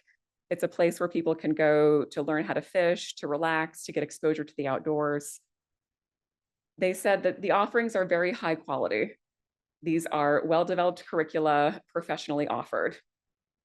They found a lot of value as volunteers and found that the Peckman Center created and fostered a community around it, both of volunteers and of staff and for participants coming in. They mentioned local advertising as an area where we might be able to increase our efforts. They talked a little bit about the website and the app and how that brings people in or impedes people from registering for the class. And they also talked about ideas for alternative uses of the center. There was a mix between opinions of whether the center should be kept for fishing only or whether it should be expanded for other uses. We also had discussions with staff, both education staff and division chiefs, and some themes emerged from those discussions as well. Our staff found that this is a great place for training and program development. It can really be a hub for skills development, developing and testing programs that can then be spread across the state. It's a great space for fishing. It has the indoor classrooms, it has the ponds, which increase chance of success, which is very important when you're teaching someone to fish. You want them to catch something so they get excited about it and come back. Location in Fayetteville. This is an interesting place for us. It's an opportunity to have some programming and try out programming in an urban environment. With our rapidly growing North Carolina population, this is a constituency that might not have a lot of access to outdoor recreation. So the Peckman Center is placed to be able to offer that kind of programming in urban areas. Staff found that there is a lot of value here in increasing R3 and relevancy of the agency. And they also had a lot of good ideas for alternative uses, holding meetings, holding trainings, expanding the skills that are offered at the Peckman Center. So we took all of those ideas and the education division crafted a series of recommendations and next steps. Good. First recommendation for Peckman is we want to expand our scope. We want to do something, get a little bit, want to be more broad in what we're offering. Obviously, we're going to maintain fishing education programming there. We've got the pond, it's set up perfectly. But there is opportunity, we feel, for hunting, trapping, boating, some of these water-based activities that we can also do at Peckman, where there's trapping class with water sets and different opportunities and hunting, some waterfowl hunting opportunities and classes. We're using some partner facilities down there. We want to try to bring some of those into our own facility and move them forward and have more comprehensive outdoor skills training down there. Kind of think of it, as staff has been batting this around, as the Conservation Education Training Center for the Wildlife Resources Commission down there in Peckman. We want to continue to offer the classes to the public. We do want to maybe tweak it a little bit and have some more internal training, and also reaching out with training to some of our partner agencies, state parks. We do train a lot of state parks folks down there in fishing education and stuff like that. But the public training is very important, and we want to maintain that. And we want to serve as a test environment. There are a lot of new ideas. The team is taking these action plans, what we'll get ready to go over here shortly, and taking these action plans and really looking at them and finding new ideas of where we can plug people in. Some of these are going to take off and do well. Some of them are going to probably fail, and we're going to have to reevaluate and kind of tweak. And Peckman's probably a good place down there to have that control group, have that control environment where we can bring them in and look at it and decide if they're meeting the direction that we want to go. Learn from Peckman and our volunteer strategy. Peckman has a strong volunteer base. We have a strong volunteer base with hunter education. What can we learn from that? And we want to develop an integrated volunteer strategy for the whole division, for the whole agency. And how can we train those volunteers? How can we cultivate those volunteers? How can we get those volunteers to identify as a WRC or Wildlife Commission volunteer rather than just a Peckman Center volunteer or a hunter education volunteer? We want them to start recognizing themselves as a commission volunteer. And there's an opportunity here at Peckman to really kick that off and get that going. Provide enriching volunteer opportunities. We do a lot of different trainings with our volunteers, whether it's hunter ed trainings, advanced instructor weekends, or our fishing and aquatic instructors. They've got their own training. Is there a way that we can kind of combine that and bring them together again to get them aligned more with the agency? And then extend the reach of the WED staff through meaningful volunteerism. Finding volunteer with our partner organizations can take this out. Finding volunteers with Parks and Rec programs across the state. We bring them in, we train them, we teach them how to teach people how to fish, and then we send them back out on the landscape to execute those programs for us. We recommended to rebrand. Obviously, we're going to keep the Peckman name. It's got legacy in it. It's a great relationship, but we want maybe not straightforward just fishing education program. Also want to connect it with the commission, the North Carolina Wildlife Resources Commission. It has the name of it just kind of implies that it's its own facility out there by itself. Get it connected back to the agency as a whole.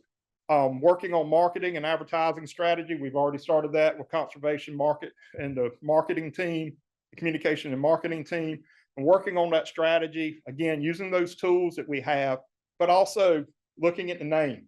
We consulted them on the names. We've already started looking into that. And what are we going to name it? Which is the best thing that's going to resonate with the folks out there, and getting that plugged into our action plans and bolstering the advertisement. How does that look?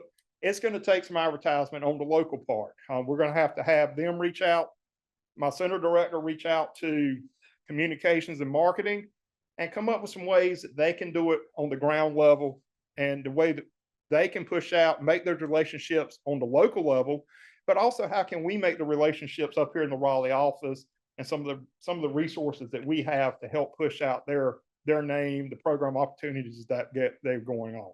So that's the recommendations for Peckman.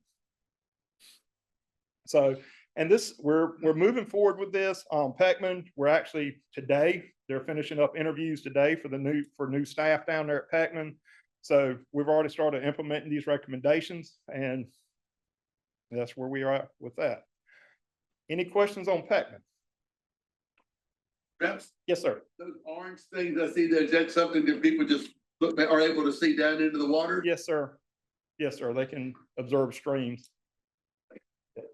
Before we get to the youth shooting sports, and I did want to bring the commission or the committee up to date with our programmatic action plans. For the last couple years, the team has really worked together with the entire agency. Once we presented y'all with the Pathway to Wildlife Relevancy Project, we pulled together a team across the agency looking at our main focal areas, hunting engagement group, a fishing and aquatic engagement group, conservation initiatives, and a shooting sports group, and come up with programmatic action plans for each of these. This was across the entire agency. The team, we had representatives from each division. They had several meetings, standing meetings where they met monthly, and came up with what does WED need to focus on? Where can WED help out these other divisions? Where do we fit in pushing the mission of the agency forward? We have those action plans completed. If y'all are interested in seeing them, they're done. I've got copies of them up here. They are what all this evaluation that we've been talking about, that's what it's based off of. We're driving everything, making sure we're checking these boxes off on the action plans. If you go through our action plans, you'll see some stuff that we've got in progress. We've got some stuff that we're planning on right now. we haven't got yet. And then we've got some stuff that's out in the future, activities that are out in the future. But all the evaluation that we've been talking about and the work that we've been doing is driving back to these action plans. We got a draft of this. Staff presented a draft back to me back in August. We peer reviewed it. It was a very, very solid plan. We had some tweaks that we thought we could make to make it a little bit stronger. We had a little bit of staff turnover in that time. And then after Christmas, we got with Amy. Amy helped us out with some facilitated discussions. About a couple of months ago, we got together at Lake Johnson and brought all the WED team in. We put the final touches on it. Got some minor things that we need to do and tweak, which we have transitioned now. We're not doing our monthly meetings, but we're transitioning now with other divisions on quarterly meetings. These are living documents. We're going to continually be looking at these documents, tweaking these documents of what we need to work on. Again, I've challenged my team not to be afraid to fail. And that's where the evaluation, when we realize we're failing at something, we're going to go back and look at it, adjust it, tweak it. And if it's something that we learn from it, say, hey, we don't need to do that. We know that's not going to work. We're going to learn from it and push forward. But we've got those plans. If you're interested in it, I do have copies of them. Next, coming out of the spring, we're now at June. In March and April, the team, well, even further back into February, the team do a lot of shooting sports engagement. I know a lot of y'all have come to different tournaments that we've had, whether it's our Archery in the Schools tournaments out in Winston-Salem or our district Hunter Ed tournaments. So I asked Carissa Daniels, our education and engagement manager, she's put together a presentation on our youth shooting sports and their programs and what our numbers will look like for 2025. And she's going to give us an update on that. Yeah, Travis, I might need the box. I didn't realize how short I was compared to this. I appreciate everybody giving us the opportunity to talk about our youth shooting sports. It truly is a program of legacy and community and partnership. And hopefully you'll see that today as we look at the two programs, which is the Youth Hunter Education Skills Tournament, which you will hear me use its common name, YHEST. But this particular program has been around in the agency for 47 years. We celebrated our 47th year this year in 2025, but it was established in 1978. And the Hunter Skills Youth Tournament actually started as a partnership with agriculture programs and the North Carolina Future Farmers of America organization to give students who had taken the course in school the opportunity to display their skills in shooting and the things that they learned as far as hunter responsibility to kind of showcase that. And from that, the FFA actually developed their own career development events. And with that career development event, the Hunter Safety Tournament, as they love to call it, is still the most popular. So in our very first state tournament, we had 20 schools with about 130 participants. Well, 47 years later, we are still thriving. And this past year, we had the 60 top teams across the 9 wildlife regions, along with 660 participants at our state tournament. Now, that's just our state tournament. By far the largest state tournament that we could see this year. Parking was at max. We estimate about 5,000 people, participants, and gallery were there in order to be at the venue. So it was a huge event this year. But overall for 2025, we had over 2,700 participants with 322 schools represented, almost from Murphy to Mineo. Murphy didn't have a team, but Andrews did, which is also in Cherokee County. When we start looking at this tournament over the last 47 years, we do have the same goal, but the community is growing. Traditionally, it was based to be school only in order for us to work directly through the school systems. As you all know, culture has changed, school boards have changed in the last 47 years. So our teams now are only just school teams. They're also clubs outside of the school or homeschool organizations, 4-H teams, and community organizations. To give you an example, when I say a community organization, that's somewhere like Lee County Wildlife Club, who works with an administrative coach that works with the school, but the Lee County Wildlife Club and their members actually train every student from every school in Lee County. It's a very unique partnership. They've been doing this for 20 years. And because of that proven partnership, they have very successful teams in District 5. The teams themselves are made up of 5 or more participants. Each participant must have already completed hunter education, and the team has to compete in all 4 of our event disciplines. So for shotgun, it's a modified trap where the participants get to shoot 4 birds from 5 positions. So it gives them a total of 20 birds. And for each event, an individual can get 200 points, and a max team score would be 1,000 points. With rifle, they are shooting 22 at the district level at 50 feet, at state 75 feet, and they have 5 shots from the 4 shooting positions that they learn in hunter ed of prone, sitting, kneeling, and standing. Archery, they get 5 arrows at 4 flight distance. Each distance increases by 5 yards. We would love to do 3D, but we just don't have the space in all of our districts to do that. But we do have some top bullseye archers if you ever see our scores at archery. And we just, in the last year, really revamped our hunter skills, hunter responsibility event. By far my favorite event as a former school teacher. This is the application of the actual skills and knowledge they learned in the hunter ed class. At the district level, it's a 100-question multiple choice exam based off of our hunter education book and the current regulations digest. But at state, it's actually a trail of 20 stations where they are posed with wildlife identification, hunting scenarios, shoot, don't shoot events. So they actually have to have that practical knowledge to successfully go through that trail. So what does our growth look like? Well, even though there's a 4-year gap there, I did put 2011 in there because that's when I came to work for the commission. I left the classroom in Macon County to pursue hunter education as a specialist. So when I first came to work, we had 218 teams across the state. 4 years later, we're at 318. And as you can see, we steadily grew until you see that 48. And I guarantee you all know what happened that year. That was COVID. And District 5 was the only district that was able to have their tournament before we had to shut down. Well, the next year we were back up in the 200s, but teams faced many things, such as there was an ammunition shortage. Schools were still not open, kind of open, but we have steadily started to grow back. So it is my goal. I want to see us hit that 350 mark that we're so close at getting.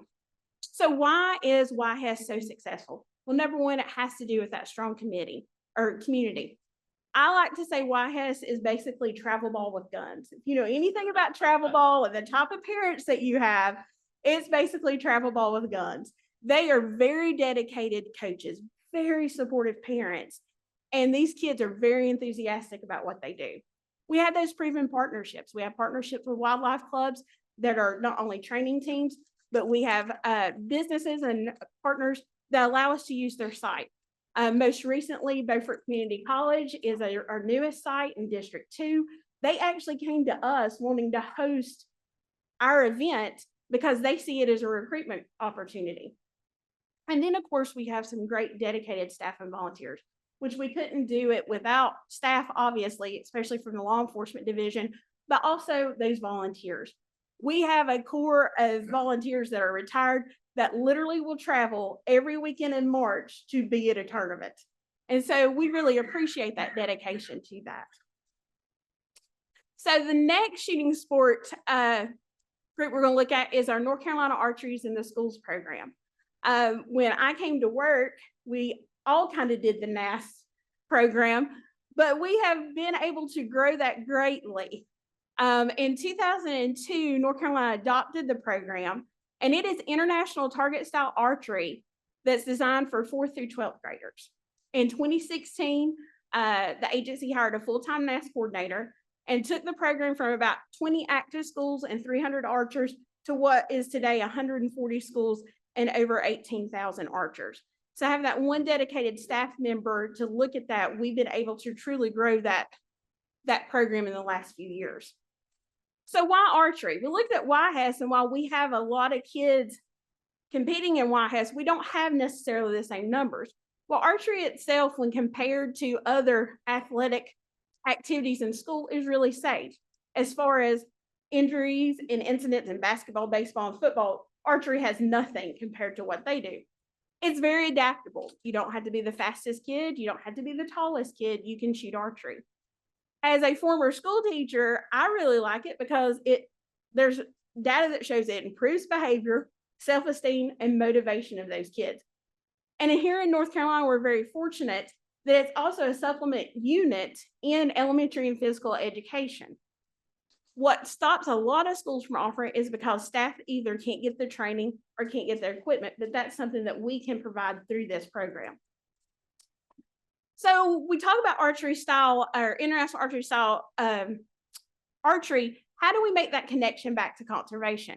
Well, in partnership at the national level with the International Bow Hunters Organization, we have created or they have created to offer a 3D archery competition for our NASS students. We in North Carolina participate in both. So as it's still growing in 2025, we had 49 schools and a little over 1,000 archers at our regular bullseye target event. And for the 3D event, we had 9 schools and 185 archers. So there is a growing interest there from those bullseye target shooters to being part of the 3D shooting. So as we look at our NASS participant growth, I want to give a disclaimer. That very first 22 looks like we have never done anything in the world. Well, in 2020 or 2015, 2016 year was when mandatory reporting started. And if you know anything about school systems, it takes a couple of years before you decide you're actually going to turn your stuff in. So we did have schools before that, but for that first year of mandatory reporting, we only had 1 school turn in their kids. But as you can see, that steady line of growth up to 2024. And of course, we had that drop during the COVID years. As far as schools, we see the same thing. There's that 1 school that reported their 22 kids, but the other schools came in 2016 and began to report as well. So this is what I call a picture of success. And that success is because we have kids that are going on to colleges with shooting sports scholarships. We have staff that have come back that have participated in these programs as well. Natalie Bell, she is at East Burke High School right now. She is one of the top female archers in the NASS program at both the state and national level. She has won several competitions as well as scholarship money because of her participation in NASS. Corey Stroop, who is from Murphy, he went on to the University of Akron in Ohio. He just graduated this past year with a degree in education. He started his shooting sports out on a YHS team. He was a member of their rifle team. He went there on scholarship. And he has already reached out asking me, are there any jobs going to be available? Because he wants to come back and work for us. And then Drake Franklin, he was a participant at Pisgah High School's shooting team. Very, very involved in archery. It was really where his family got introduced to it. He went on to compete in junior divisions for amateur archery and was able to secure several scholarships for him to go to East Tennessee. As we look at staff, Cody Fulk, who's in Land and Water Access, he was a member of the Forbush team in their heyday. He has been to several national tournaments with the NRA WildHack, as well as many state tournaments. Matthew Bodenhammer, who is in Inland Fisheries, also when he was in high school in District 8, participated on many state tournament teams. And our very own Major Lucas participated at a state tournament for Nash County. I won't say how many years ago. But anyway, you told that, Ben, not me. So that's kind of a recap of where we are right now with our shooting sports program. Does anyone have any questions? Chris, I have one. Yes. Is there any hope to ever get the school more involved?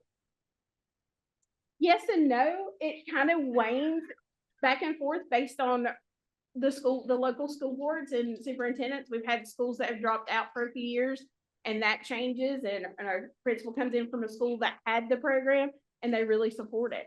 So we're kind of at a wash in a way there. We are seeing a lot of clubs where the school is like, okay, it's okay, you use our school name and participate as an outside club. A lot of it has to do with risk assessment for those schools. And insurance. Oh yeah. Yes. Something back when Jim Coggle was on there as a commissioner and stuff, obviously he was real big in the hunter safety, let the teams, practice there at the fork and so forth. And we kind of had to push back, really, NASP ended up being one of the things that kind of came from, the education in sports, and we were trying to get into different schools. And I think that was, every time we feel like we were getting in a little bit, be a school shooting somewhere, schools, public schools especially.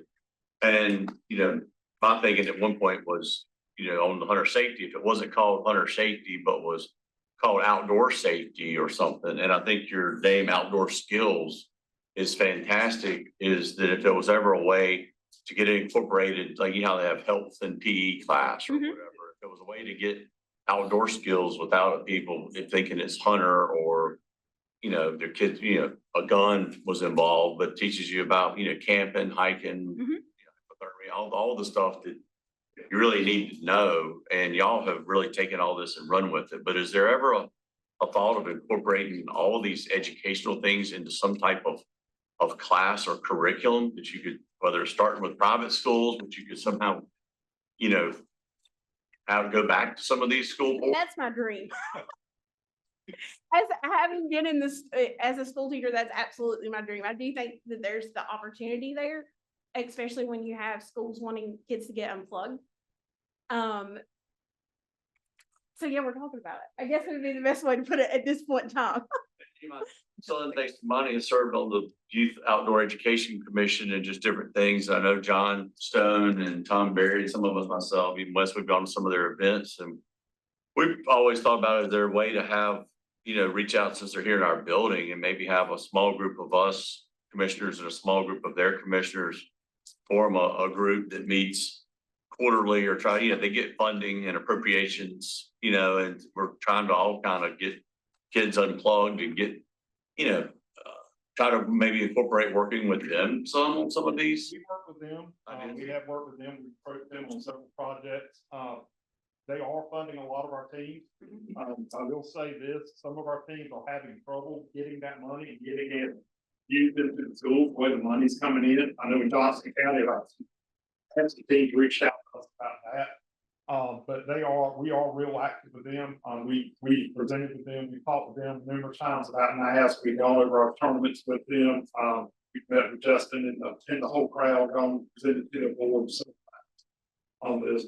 But getting back to your dream, how do you see your dream becoming a reality? Or have you, where you're thinking at some point, it have to be answered right now? I mean, how is there try to take that and put it in some type of process of how it goes back to, it goes back to us creating those partnerships. We're in a situation where we've got Sydney Brown, who's our new development frontline supervisor, who, working with DPI and making those connections, and in order to possibly, Texas through the Safari Club actually has an outdoor skills curriculum that many Texas schools use.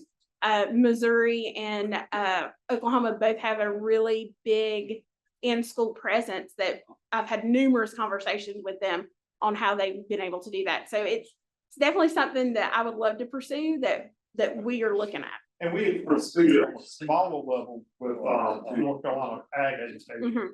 And that's what we've done there. Because it is something that they're already. Yeah, they actually have curriculum that is part of their courses.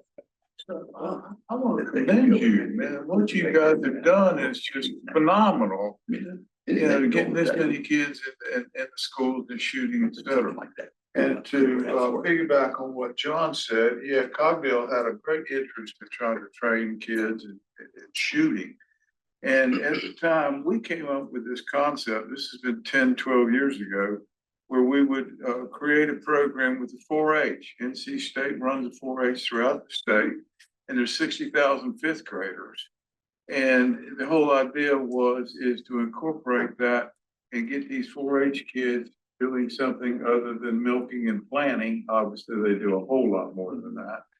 But that concept really gained a lot of momentum, and we even had it funded, thought we had it funded, it fell apart with the Dale Earnhardt group, Teresa Earnhardt. But anyway, the point is that I've always thought that connection with us and 4-H would open up the eyes to a lot of fifth graders, which is that impressionable age that you obviously capitalized on. So I just want to throw that thought out. If you'd like to talk to me more, we've got a whole blueprint that this guy, John McKee, put together that we could get to. Absolutely. Anyway, thank you. One other question, the schools that do not, or push you guys away, is it because of the gun side of it? Is that what made? For the most part. Have we ever gone at them with something else like the fishing side of it, like they were talking about a while ago, the house, trying to worm your way in some of the. With this, to be honest, we run this to our federal grants and the hunter education. The reason that nomenclature is up there because it is a federal funded project through our hunter education grant program. But to be honest with you, at Heckman, we went over Heckman. That's one of the things where we have seen the fall off at Heckman, the school groups coming because it's around water. Risk managers, when they get involved, they see one thing that's just as scary to them as firearms is water. So there's a lot of different avenues that it's really a pushback for us to get involved with. And now, I failed to mention boating safety being taught as part of the outdoor skills. Yes. If your fear is being around water, then you need to be trained because kids are gonna be around water whether you're watching it or not. Exactly. It's kind of like if you're around a gun, of course, preachers to the choir. You may not have one, but Uncle Bill may have one, or your next door neighbor may have one.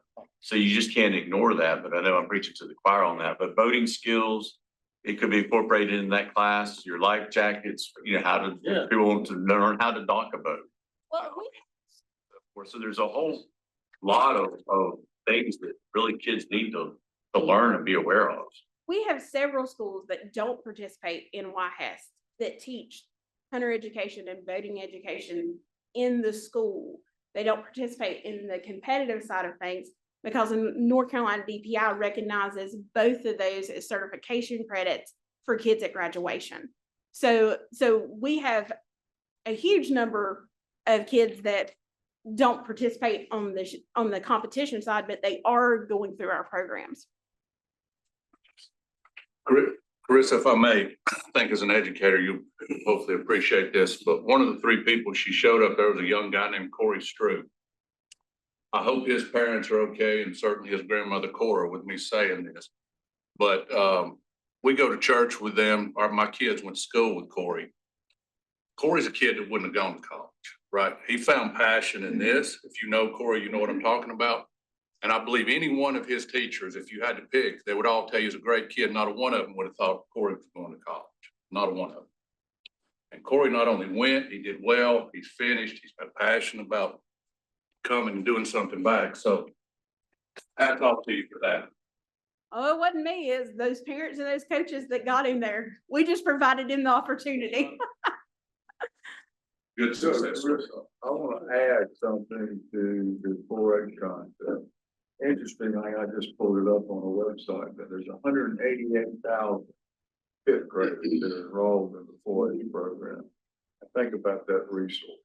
The other thing, as far as the shooting goes, the way the outline handles that is that you teach them all these other things about fishing and outdoor activity. You give them an option to sign up for a summer school program outside the school system that would initiate that training.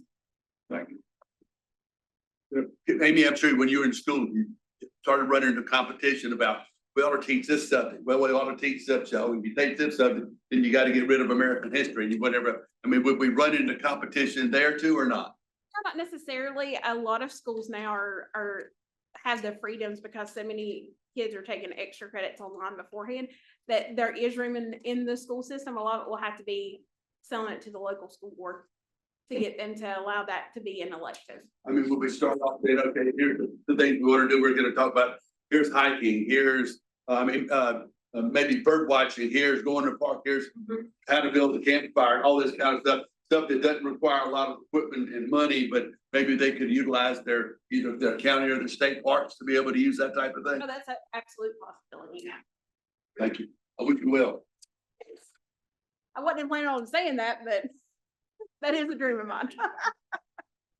Any other questions to these folks? I think we're close to our time, but I wanted to thank Travis, Carissa, and Amy for their presentation. And I've been to these events 3 or 4 years. The first time I went, I about had a heart attack. It was 20 acres of cars and families. And what it is like, I did travel baseball too, and it was just like, and a great deal. Thank you for what you're doing. In return. Good evening, thank you. Let's take a 5-minute restroom break after lunch and we'll come back and start the committee of the whole. Call the meeting of the committee of the whole this time. The meeting is being streamed live, recorded in public record. The recording of the meeting will be available at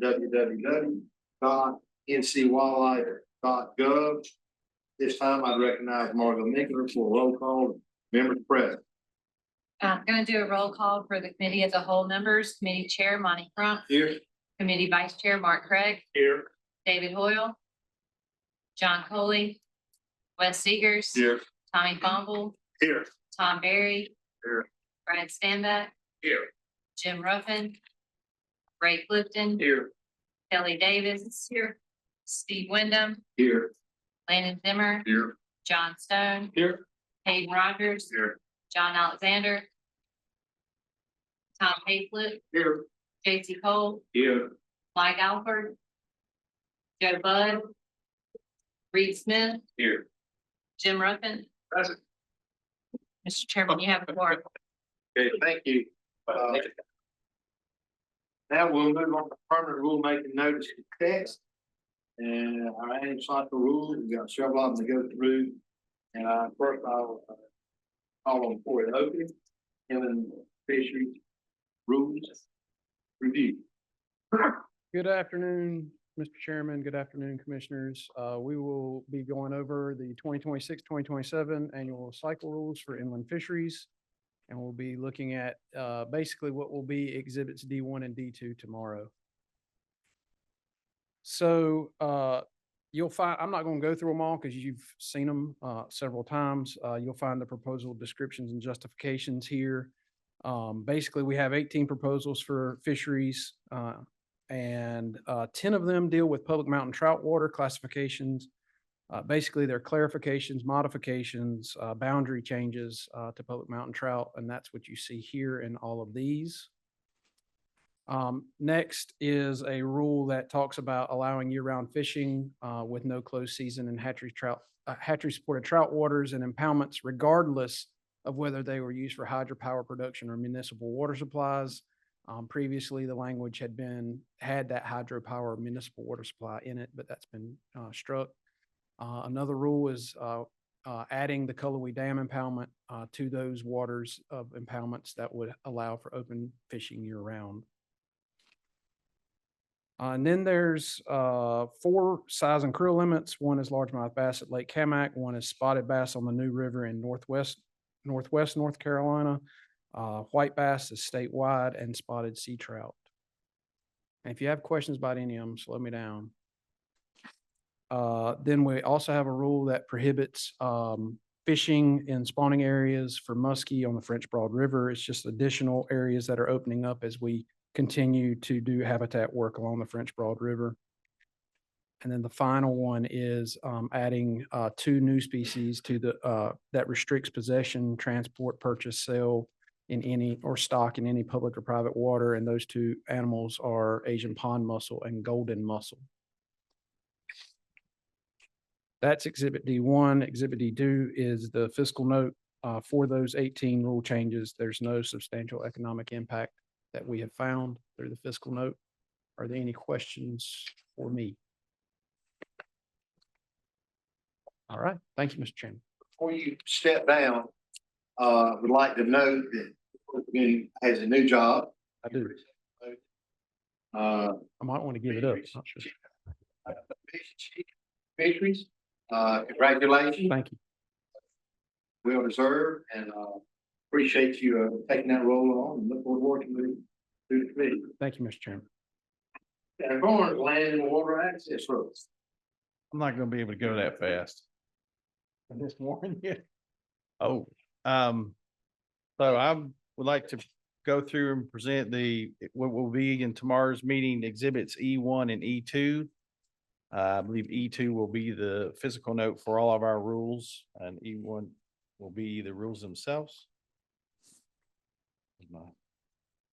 Okay. So we have 11 proposals that I'll go through, and I'll go through them a little more than Corey did because I do have some that have been some changes or some new ones have been brought in, but we won't spend too much time until we get to those. I just want to refresh them with you. Our first proposal was dealing with camping on all of our game lands that have campgrounds. That's why you see so many rules.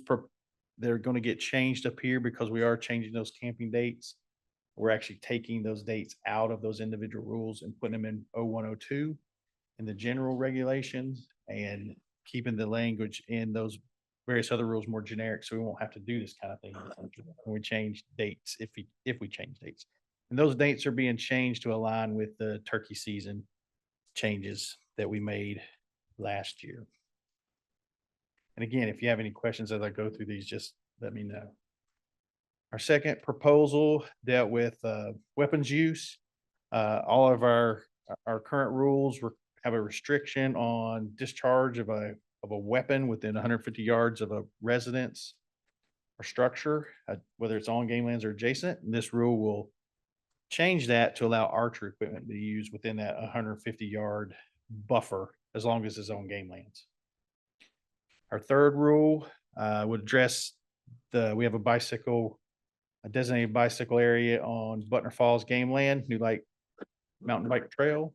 And it's changing the dates that trail is available based on changes to the turkey season last year. So it shifts those dates by 1 day. Our fourth one is prohibiting horseback riding on Buxton Woods Game Land, except for a trail that they already have established, which is the Piney Ridge Trail. So you can horseback ride on the trail. For the rest of the game lands, you will not be able to do so.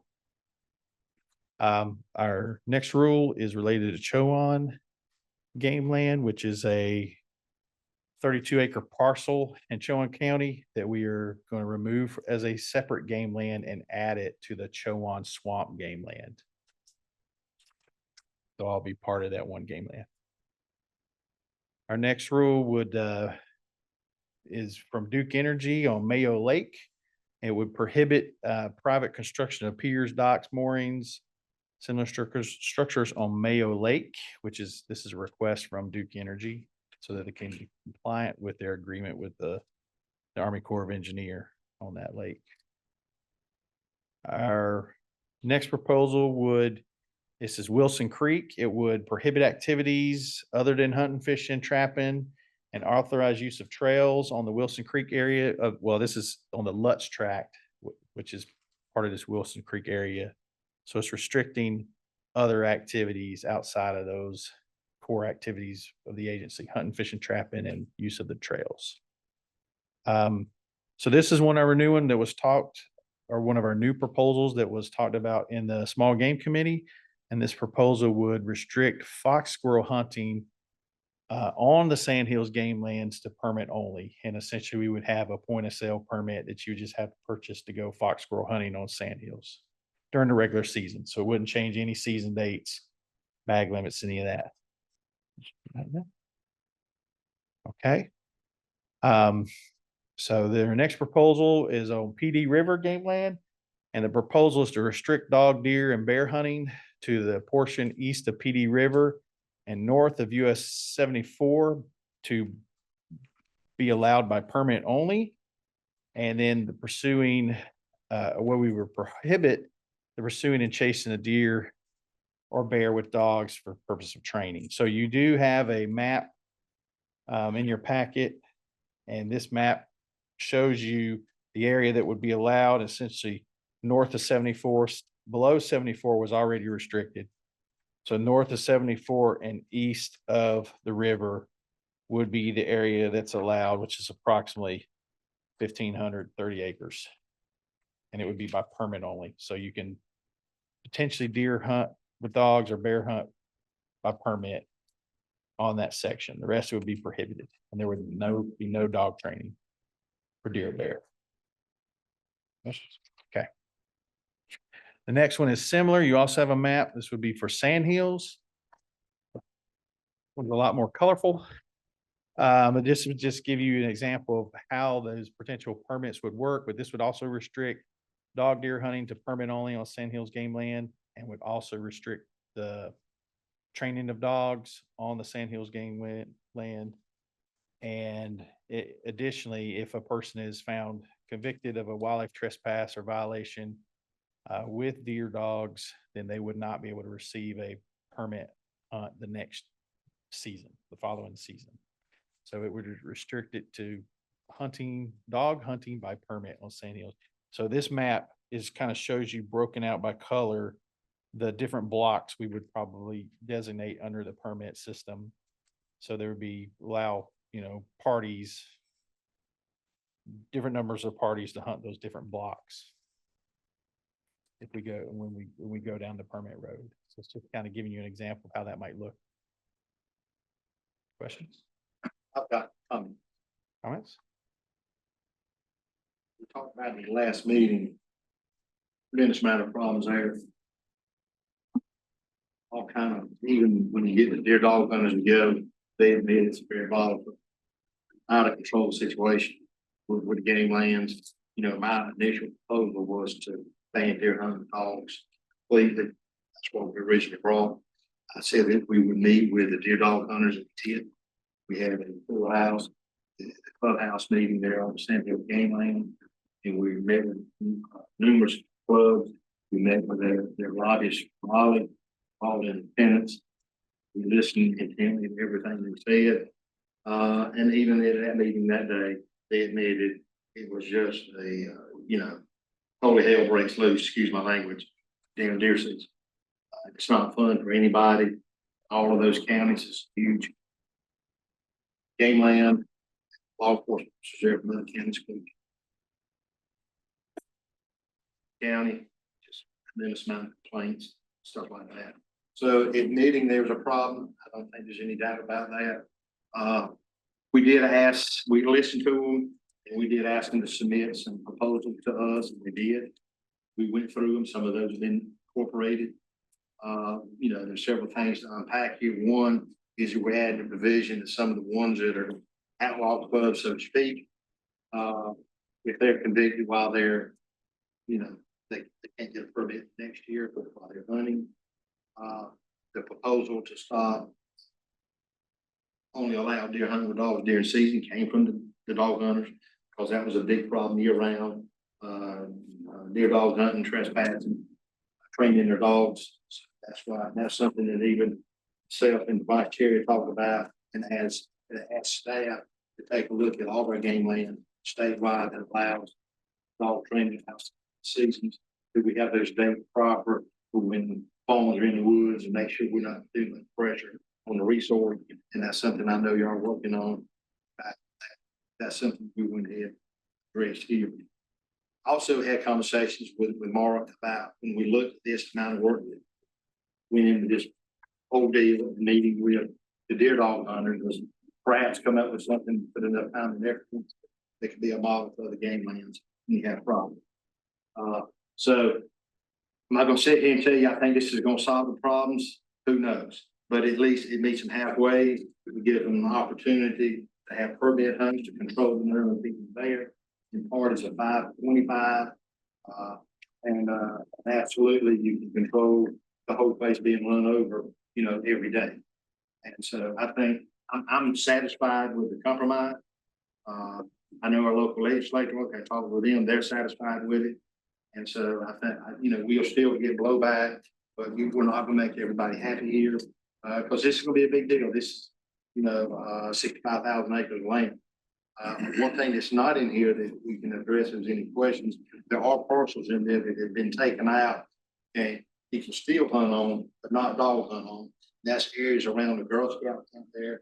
It's constantly a problem where they were pulling up there with cameras for the girl, running through the property, driveways, that type of stuff like that. It's several other small parcels, but all around the game lands at 65,000. Anything that's 100 acres or less has been taken out. 500 or less still in there. That joins a lot of private property that these clubs have. So on their permit draw days, they can hunt their private property and run the game out at the same time.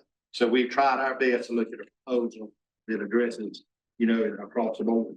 That's, I endorse this, even though, and we'll try it for a year. This year it'll be Wild West, because we don't have any rules. But next year, we'll have rules in place, we'll see how they work, and we'll have a model looking going forward. What work, what needs to be tweaked, and if we still continue to have overwhelming problems, we can come back, do something more restrictive. I applaud the staff. Mark and I have talked numerous times about it. I think they've done a good job trying to find equilibrium there or balance here without just going whole hog, kill the whole deal right out of that. So I'll answer any questions anyone has. Go ahead. I apologize for just stepping in and I'm gonna have to step out in a second, but Tommy and I have had a constituent of ours on the Wake County, north of 98 where the game lands are and so forth. And certainly do not want to do anything that would cause this particular one to have any extra blowback or whatever it is. But is that something that can be addressed without causing any issues at the same time? Does it need to be addressed It has to be separately? a different Or rule cycle. It's a different rule cycle. Because we're already into this when we're going to public hearing, notice of text. So it's something, let's get together Okay. and add that next. All right, just not on this one, but we can. All right. Yes, sir. Be pretty specific. When I was in the legislature, I had a similar constituent. It might even be the same one. But I was told at that time that the county commissioners made the rules years ago that in Wake County, you could dog hunt up north of 98, but you couldn't south of 98. And that's what I was told, that the county commissioners would make that rule, as opposed to going to the legislature or us. Am I incorrect? I don't say they have that authority. It's local law, so the county commissioners proposed it, but the legislature actually approved it. They put it in when they put in the dog line. Yeah, my understanding on something like that is even if he were to go to the county commissioners and get them to approve both private and game lands north of 98, if it got 10 lettered or whatever, it still at the end of the day could go to the legislature to have to approve. But what we were looking at doing was just what's under our authority, which is the game lands north of 98. Well, I was looking at north of 98, whatever. But this particular individual had, lived up there in a private subdivision, and the dogs were running through, and I told him to contact the sheriff. He said, well, by the time the sheriff gets there, the dogs are gone. Well, I guess that's, but It's, I think folks that live north of 98 would like for it to be everything north of 98. But if, once they understood that they would have to go through the county commission or the legislature, not the wildlife commission, then the question was asked, what can the wildlife commission actually do? And it was just game lands, but I could be, is that? Let's do that in the next rule cycle. Okay. And I will tell you, I had a frank conversation with him that day about trespass law. Said, I hear you all standing here talking about all the rogues, all the people that give y'all a bad name, black eye, that give sports a bad name. And we've got a bill that we're trying to get in the legislature that would address a whole lot of the problems that we're here talking about today. And y'all gonna go to Raleigh and oppose that. You can't speak out of both sides of your mouth. Because that's exactly what you're doing. And I did say that day, still believe that today. That a lot of that stuff that we experience here in other parts of the state would be addressed with trespassing. trespassing is the problem. Pardon? The trespassing. You can't show up, run over people's property, and we got limited ability to do it, and then expect everything to stay the same. You want to complain about it and blame everybody for doing it, unless we got to have more weapons and more opportunities. But that's a discussion for another day. But I did make that clear to them at home. Mr. Chairman, I'd like to add one thing to that. I think along with that, we get often accused that we're commissioned as anti-dog hunting. This is a perfect example of how we're trying to accommodate those dog hunting. And I think in those discussions we have with dog hunt clubs as well as legislators, we need to bring this very example up of how we're trying to accommodate them. But they got to meet us halfway. That's the deal. It's not all or nothing. I mean, we've got to figure this out. As the population gets bigger and the parcels get smaller, we got to make accommodation for this stuff. That's what we're trying to do. And they still want all or nothing. And it's just not going to work. We'll see. Chairman, yes, sir.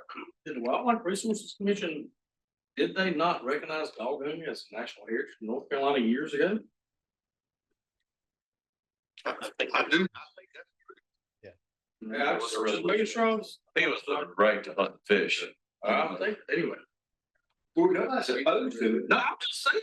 Yeah, no, we're not supposed to do it at all. I think your point was, we're trying to support it, trying to save. I don't know. We have a big one's gone. I don't know how much support you can get in that if we can recognize that as a national. I think Ray's saying that we recognize it and that's, we codified it in that motion. You had a resolution. Yeah, I see. I mean, Exactly. We're not. you can't get any more supportive than that. Any other questions? So the only thing I will point, the only thing I would point out was to your point about on the map. So the green areas are the areas that the chairman was talking about there where it's just prohibited. So there's a chunk up here near the top that's green. That's the Girl Scout camp up here near the top. And then there's smaller pieces of green, which are the less than 100-acre tracts. So just for your reference on the map. Okay, moving on from that one, I think this is our last proposal, which is to actually remove the Robeson, it's a 42-acre parcel, which would used to be Robeson or is Robeson Game Land. And this proposal would remove it from the game land program and convert it to a wildlife conservation area. And that's because it has really no access to that parcel that the public can get into.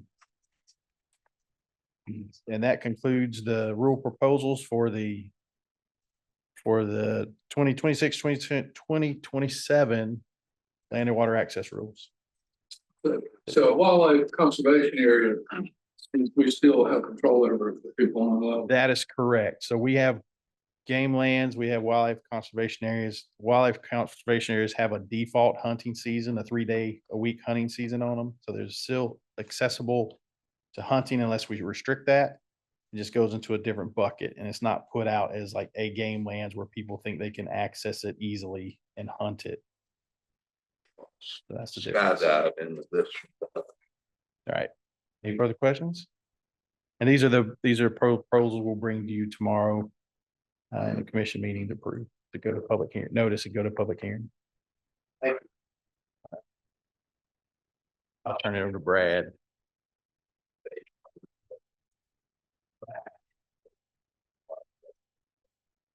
There we go. Thank you, Mr. Chairman. I'm going to present what will be exhibits F1 and F2 tomorrow. This will be a voting exhibit as Corey and Darren both mentioned. These will be the rules proposals for the Wildlife Management Division. As we've discussed several times, the majority of the rule proposals from wildlife this year deal with our transition from a CWD surveillance to CWD management.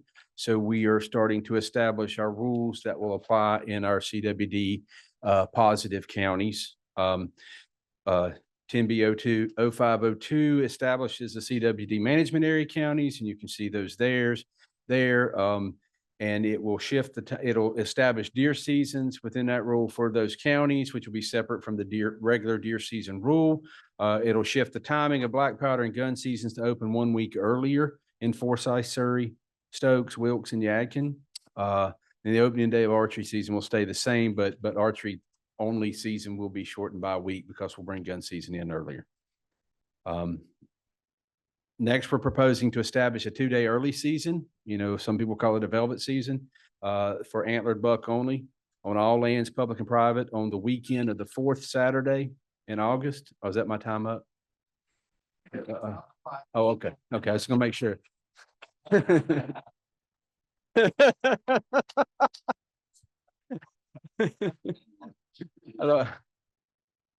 was like, darn, that was quick. On the 4th, so this will be the 4th Saturday in August, Saturday and Sunday. In all the CWD management counties, all lawful weapons will be allowed, but the 2-buck limit still applies unless they have CWD map tags. That's just a novel approach to offer an opportunity to perhaps get some pressure on bucks during that late season and create a novel opportunity for people to go up there and shoot deer. The next sparks a transition to a little bit of a change of approach to our carcass transportation rules. And we're going to sort of shift from transportation to disposal. And this will require the non-edible portions to be disposed of in a lined landfill or buried under specific conditions or left on the ground within the county of origin. This will actually apply statewide to all deer carcasses, not just in the CWD management counties. This will be the options for disposal of deer carcasses statewide. The next is the actual whitetail deer, the hunting season rule. We'll take the counties that are going to be our CWD counties out of that rule. So we'll put the deer seasons for those counties in the CWD management area rule. But the other component of this change is to increase either sex seasons on private lands in 6 of our western season counties: Avery, Burke, Caldwell, Madison, Mitchell, and Yancey, and increase either sex season on private lands on 3 of the northwest seasons: Cleveland, Polk, and Rutherford. And this is just an example of our improving deer herds in the western part of the state, and shifting to allow for more antlerless deer harvest over there, staying in front of our deer populations and keeping them stable in those counties. And then the final 10BO206 deals with the squirrels, and this will be shift the opening date of the spring gray squirrel season to remove it from get it outside the turkey season. As Darren talked about, when we shifted the turkey seasons, we don't intend to have the squirrel season and the turkey season overlapping, so we moved it a week. No biological impact to the gray squirrel season. And then we will expand that season to game lands statewide. Any questions about the Wildlife Management Division rules? So as we notice these rules, this will transition, not this coming deer season. Our CWD rules surveillance will stay in place just like it has been with the secondary surveillance area, primary surveillance area. We will not have a mandatory sampling period this year. Our statistics are showing that we're getting the samples that we need to continue to detect prevalence of CWDs in those counties. So there won't be a mandatory sampling period, but we will still have all the rules in place this fall. And then next year we'll transition to just management in the positive counties.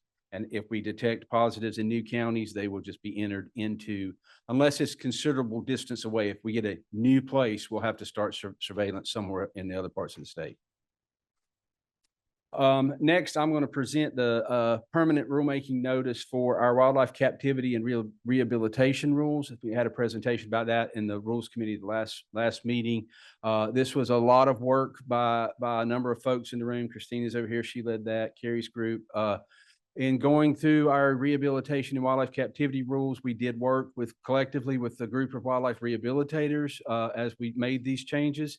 And so this is hopefully an improvement and streamlining some of these rules. So the first one will define apprentice. There's an apprentice category in the wildlife rehabilitation program. And so it will define apprentice. It will prohibit captivity license holders with convictions of violations of the wildlife captivity and rehabilitation rules in the previous 3 years from receiving a captivity license. So and then it makes a number of other changes for captivity license for rehabilitation, defines the conditions and record keeping requirements for both apprentices and mentors. We're going to prohibit elk calf rehabilitation. There's some safety issues with habituating an elk early in life, and then having a tame 400-pound, 500-pound animal out there is not a good idea. We're going to, as we discussed last time, allow non-banded armadillo rehabilitation. We're going to allow chipmunks to be possessed by apprentices. That was just sort of an inadvertent category. There's no reason the apprentices can't also work. They can work with rabbits and squirrels and now chipmunks. We'll require individuals rehabilitating rabies species to post at their facility proof of immunization and titer checks and a written protocol for euthanasia of rabies vector species. Require positive rabies tests to be reported to the commission within 5 business days of receipt from the health department, should they get one of those in the animals that they're trying to rehabilitate. And then remove the requirement that rehabilitators obtain advice from a licensed veterinarian before treating or euthanizing an animal showing symptoms of any zoonotic disease. And that's basically just, that was a redundancy that wasn't necessary. The rehabilitators understand zoonotic diseases, and they can work, and it doesn't prohibit them from working with a veterinarian, but they're not required to do that. This has to do with holding. It requires changes to an animal's enclosures after verification be reported to the commission in writing within 10 business days. Requires individuals holding rabies species to post at their facility the proof, the same thing, the proof of titer checks and the written protocol for euthanasia. And then it also will remove the holding rules for non-farmed cervids. There are no captivity license will be issued for holding non-farm cervids. And just for a little clarification on that, when farm service transition to agriculture, there were a number of facilities that were still licensed by the commission as non-farm cervids. All farm cervids went to ag, but a few local zoos, education centers, those kind of things were still holding deer. None of those facilities hold deer anymore. So we are through this process, we will not issue any more licenses for holding white-tailed deer in captivity, and we're removing the standards for all those and just basically striking these requirements from NCAC.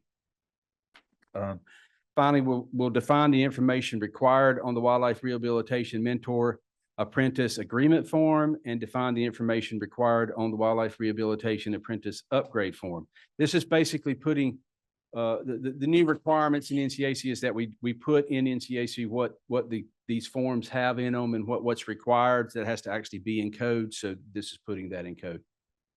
Any questions about the rehabilitation and captivity rules? I appreciate all the staff that worked on those. That's really short for a lot of rules in this. You got a little black book there. You can look them up, see how many rules that is. So thanks to Carrie staff and Christina and Evan and everybody else that took part in that. That's all I have, Mr. Chairman. I think Will's going to do this one. Yes, sir. I'm close to ask this question, but what about turkey season? Has it been moved or not moved? Turkey season, yes. Next, you did, yeah. We passed the rule, but it couldn't go into effect this spring. Yeah. Next season will be the new. That's the biggest change. The biggest change next year will be the reduction from a 7-day to a 2-day youth season, because basically the open date it'll still be the second Saturday next year. Let's move forward. Move forward. Yes. Yep. That'll go in place next turkey season. That's all I have. Will, recognize you at this time, temporary rulemaker. Thank you, Mr. Chairman. Good afternoon, everyone. We have 2 temporary rules up for adoption today. The first is sea trout. This is Exhibit H1 and H2 in your packets, NCAC 10C0325, and staff will be recommending approval of the proposed amendments at tomorrow's meeting.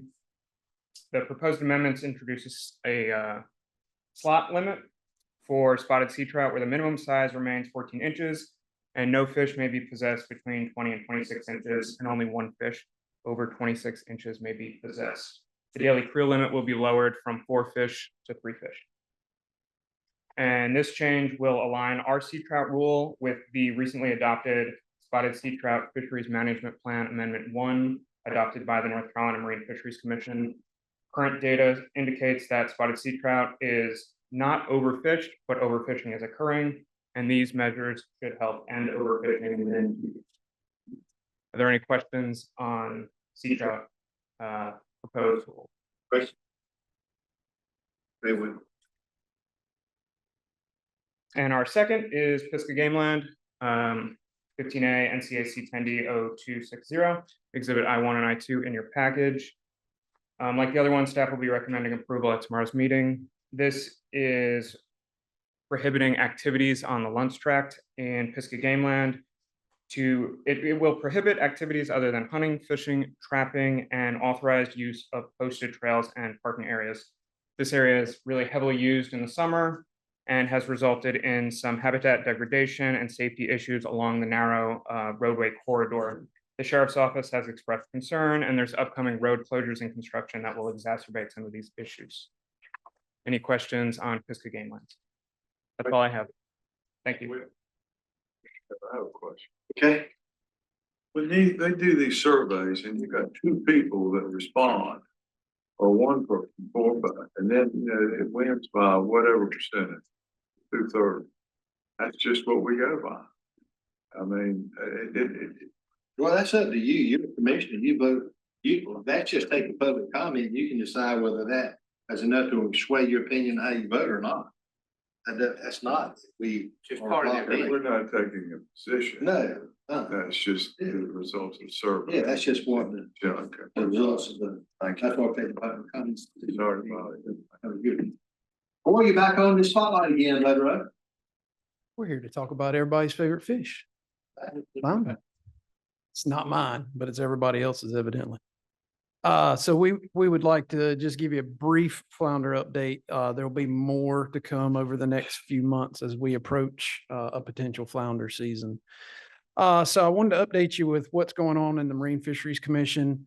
At their last meeting in May, they did select as their preferred management option to Amendment 4 of the Southern Flounder Management Plan, a 50-50 allocation starting in 2025. And so what that means is that the recreational sector will get 50% of the poundage and the commercial sector will get the other 50% of the poundage. This year was supposed to be 60-40, but they moved that up to 50-50 for this calendar year.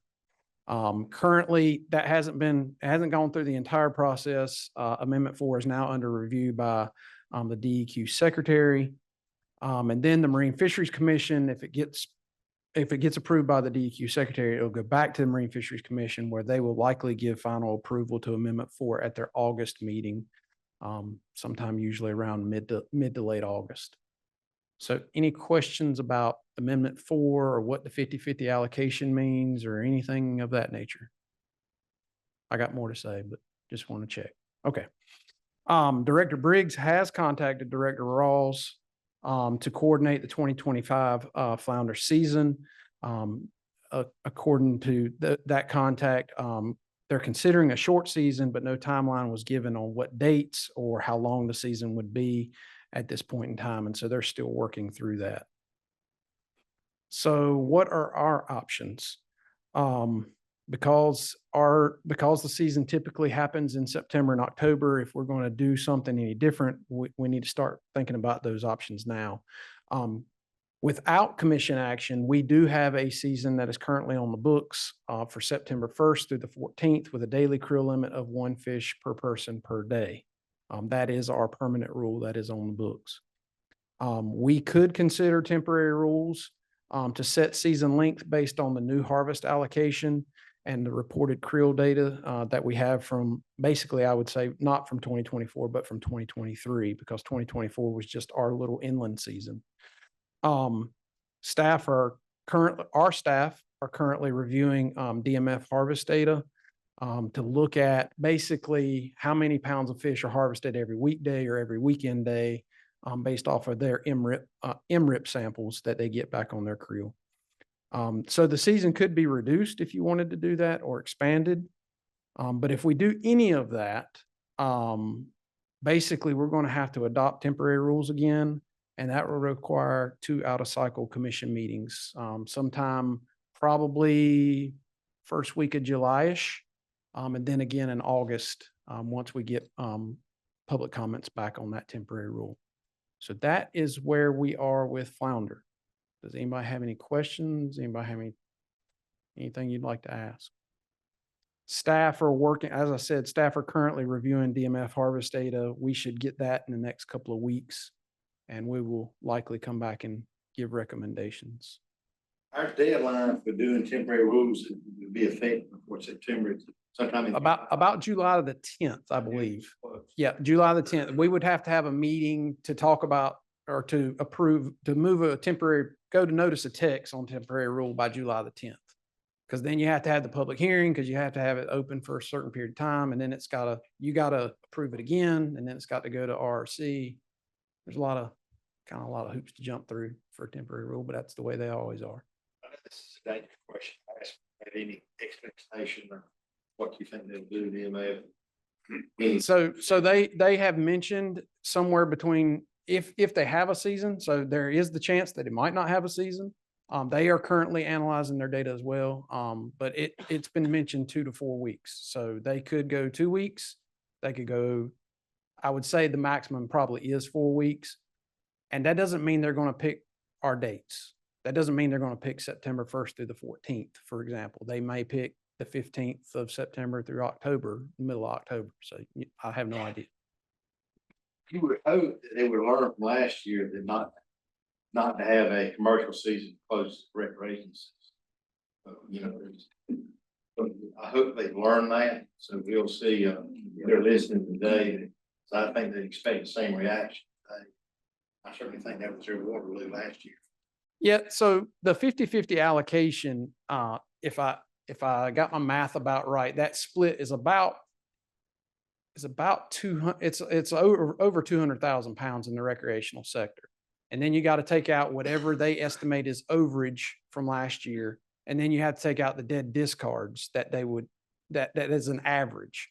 So that's roughly, if my math is right, and my staff's working on this, and that's what we'll come back to you with, is about 60 to 70,000 pounds, roughly, something like that, that'll come out. So there should be a season. How long that is, you really need to look at, like, how many fish are harvested daily to really get, because it may be 7 days, it may be 10 days, it may be 14, it may be 28, you know, we just got to look at those numbers. Wildlife Commission still does have authority. Absolutely. Yes, sir. And in joint with hook and line. Yes, sir. Yes. How to ask the question from asking one of the things he says, but if we don't do anything, well, we've got a season from September 1 through September 14th, with 1 fish per day. If we don't do anything, that's going to happen. That is correct. And with the 50-50 allocation taking out for bycatch and other factors, we've got about 140,000 pounds. I don't know that. I'd say it's probably a little more than that, because I'm trying to think off the top of my head. I did the math last night and my brain's gone blank. I think the split is 267,000 pounds each. Is there a formula or a way to look at it and say, if we did the 14 days, 1 fish per day, is that going to still keep that? That's what sustainable. That's what we're working on right now. Okay. Yeah, is to figure out if we should, come back to you and make suggestions of reducing it or expanding it or keeping it the same. That's what. Question why you were saying. No, it's fine. You're great. No, it's good. That's a good question, but yeah, that's what we're working. We're fine. Exactly. Yeah. Yeah. Understood. Yeah. I got it. And if they could have done what we asked them to do last year, speed up this allocation, not got in the bind they got to either, but you know how that is. Enough said about that. Their decision making. Is there anything else? Y'all have a question about finding everybody understand where we're at? Thank you, Court. Yes, sir. Thank you. This time I'll consider a motion to go into closed session pursuant to general statute 143, 318, 1103. Consult with the Edge Council, reserve attorney privilege in regard to ongoing litigation. So moved. Motion, second. Motion to second, Brad Stanback, Landon Zimmer. All those in favor, signify by saying aye. Opposed? We're now in closed session. Got a motion from Landon Zimmer to go back in the open session, second by Wes Seegers. All those in favor, signify by saying aye. Opposed? We're back in the open session of the committee of the whole, but here no business further conduct, meetings adjourned. We have reservations tonight at Ray's Steakhouse in Cary. We've been there several times.